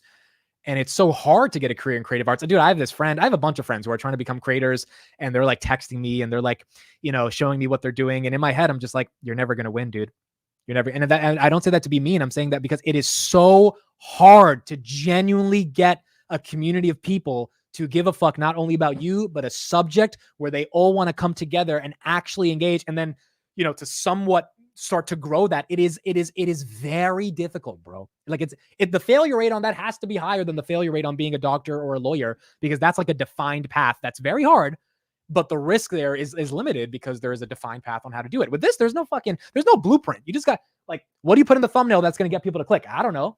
How do you do it in a way that doesn't piss people off because they think you're clickbaiting? I don't know. You got to figure this shit out. And so when you realize that if it's actually growing, it's only because people care about you. And it's just very humbling to know that people actually give a shit. And I'm sure Karp feels very humbled by all the attention that Palantir gets. Karp actually told, I don't know if I told you guys this. Karp was with Chad at AIPCon, and Chad told me that Karp told him this. Karp said Karp didn't even know that I was doing the halftime show at AIPCon and all this stuff. He found out like that day, and he was really happy about it. And the reason he was happy about it was because he said, I am so happy that other people are finally starting to tell our story versus us having to try to tell our story because we sucked at telling our story, which we can all acknowledge. Palantir, they kind of sucked at telling their story for the past decade, right? So he was just really happy. He's like, these guys are telling our story. They're genuinely excited enough to actually care about our story. And he said it was really humbling to him. And so it's the same way for me. Like, it's humbling that people actually care about consuming the content. And you realize in this game that if you don't have people consuming the content, you don't have any chance to win. And I think Karp also knows if he doesn't have people interested in his company, there's no chance for the company to win. And especially at $6, if people weren't interested, the institutions weren't coming up to buy the shares. So you needed people to actually care. So it's just incredible, dude. It's just incredible. Thank you for the super chat, man. You guys don't have to give the super chats. I really appreciate it. Thank you. $100 super chat. Thank you for your hard work. Hope you can buy more Palantir. Yup. That's going to get me 3 shares of Palantir now, not 5, because the stock's at 30. So now we got to do, now it's going to cost me $30 a share to buy it. So thank you. Thank you so much. Thank you for the super chat. Gil, thank you for the 5 super chat as well. Truly, truly appreciate it. It means the world. You've learned so much along the way, Amit. Like, urine isn't stored in your balls and hamburgers are from Hamburg. Yeah. And like, we all have these community moments where I realize that, hamburgers actually do come from Hamburg. Germany. I thought they came from Texas. But yeah, I mean, the other big thing here is like, it's been a community building process in my own journey, right? Like, and I think, again, going back to this whole thing about the journey, everyone wants to see a journey to its fruition, and Palantir from $6 to $30 has been a journey. My journey from not knowing what a market cap was to analyzing the Japanese carry yen trade, hopefully in a way that made sense and in a way that, I read like 10 articles about it to make sure I wasn't sounding like an idiot when I explained it. Like, that journey has been a journey for all of you guys to witness as well. And it's been a really fun journey, and it's been a humbling journey for me to go on that path, because it's just more fun when you get more educated, because you can speak on more topics, and it's not like you know everything in the world, but you can also make better investment decisions, right? Because you're learning more, and everyone is kind of taking part of that journey and learning with you. And I'm not afraid to ask the stupid questions, right? Like, if I don't know something, I'll ask the stupid question. We'll figure it out. And I think that's been the coolest part of this whole thing. It's been the absolute coolest part. And I'll end it off here. I think I'm just getting started as well, dude. We got a lot of plans, a lot of shit to do in the future, a lot of interviews coming up, lots of I think I'm just getting started. Just like Palantir is just getting started. Like, we both kind of grew up together as it was $6 and like developed and tried to figure, like, dude, I didn't know my go-to-market strategy on YouTube. Like, I didn't know exactly like, okay, so should we have a market close? Should we have a market open? Do I post videos about macro news? Like, I had to figure out, how do I work with the algorithm to get to the point where I can grow, where I can monetize, and where I can actually make this sustainable. Palantir had to figure out, how the hell do we sell the ontology? Like, do we do a boot camp? Do we hire sales guys? Like, how the fuck do we figure this out? And it's been a learning journey for both of us to figure this shit out. And now we're both here looking at Palantir. Oh, I'm so happy. I'm so happy. $30. I wanted to end off it being at 30. Hopefully it doesn't fall below 30 before I end the stream, but we're both here. $30 on Palantir. Absolutely exceptional. This is awesome. This is awesome, awesome, awesome. Thank you. Thank you, everybody, for being here. I appreciate it. It means the world to me. Benny says, don't forget his day ones when you have 20K a stream. Dude, like, this is, I think the only reason I'm even here right now is because I remember so many people from 2021, 2022. A lot of those people have my personal phone number, right? Like, it's just been a fun journey with a lot of people, and not losing yourself in the process of that journey is very important to me. It's something that, my mom reminds me of constantly. It's like, the way my mom phrases it is you say hi to the janitor when you walk into the school. Why does she say that? Because she's worked at a school for 30 years. And sometimes kids don't say hi to the janitor. They only say hi to the teacher or the principal. And she yells at a lot of kids who do, because she's like, dude, you respect everyone. You don't just disrespect the janitor because they're working a job that you don't think is that respect. You respect every fucking person, no matter what. And that's how I grew up. Those are like the values at my core. And so growing this brand and covering it, it's all about keeping that at its core. You respect everyone, and you follow through in a way that is authentic. And that's the big thing. It's got to be authentic. So there we go. There we go. $30 on Palantir, one of the most authentic companies on the planet, one of the most exciting companies on the planet. $30 a share. We'll see how the stock price reacts next week. If the market starts to have a decent recovery from those Monday lows, and $30 starts to normalize, we are not going to be sitting at $30. We're going to be sitting above $30. It's just going to be a question of macro dynamics. The market CPI next week, we're going to have a 2-handle. If the rate cut becomes more likely, I think Palantir it has a much broader possibility to get closer to 35, which has now become my price target. I said that on Daily Palantir yesterday. I think 35 by the end of the year is not crazy, especially if we grow top line 30% growth. We're at 27%. We get to 30%. Things are looking bright. And now we just got to see. We just got to see how the market plays out. But big day, $30. Got a bang on the table. Thank you, everybody, for being here. Love you all from the bottom of my heart. We're just getting started. It's crazy because like this is like an ending the speech day, but don't we have a market close to do? Dude, I feel like, all right, I'm done. This is good. This is a nice time to end. We have a fucking market close, right? Like, oh my God, dude. We're not even done for the day. This is hilarious because I'm like signing off. I'm like, all right, great day. You think we're inside? Nope, we're back. We'll be back at 3. So I'll be back at 3:45. I'll have Steve. I'll call Steve at 4:00 and we'll talk for an hour with Steve. That'll be the market close. Probably the market won't be too crazy. So we'll talk with Steve for an hour, get his thoughts on Palantir, and keep going from there. Nope, we're not taking a break. We'll be back at 3:45. We're not taking a break. We can't stop. We cannot stop. That's the number one fucking thing. We cannot stop. Thank you, everybody. Appreciate it. I'll see you in a bit. $30. Hopefully you guys enjoy. And we're just getting started. Bye, everyone. Have a good one.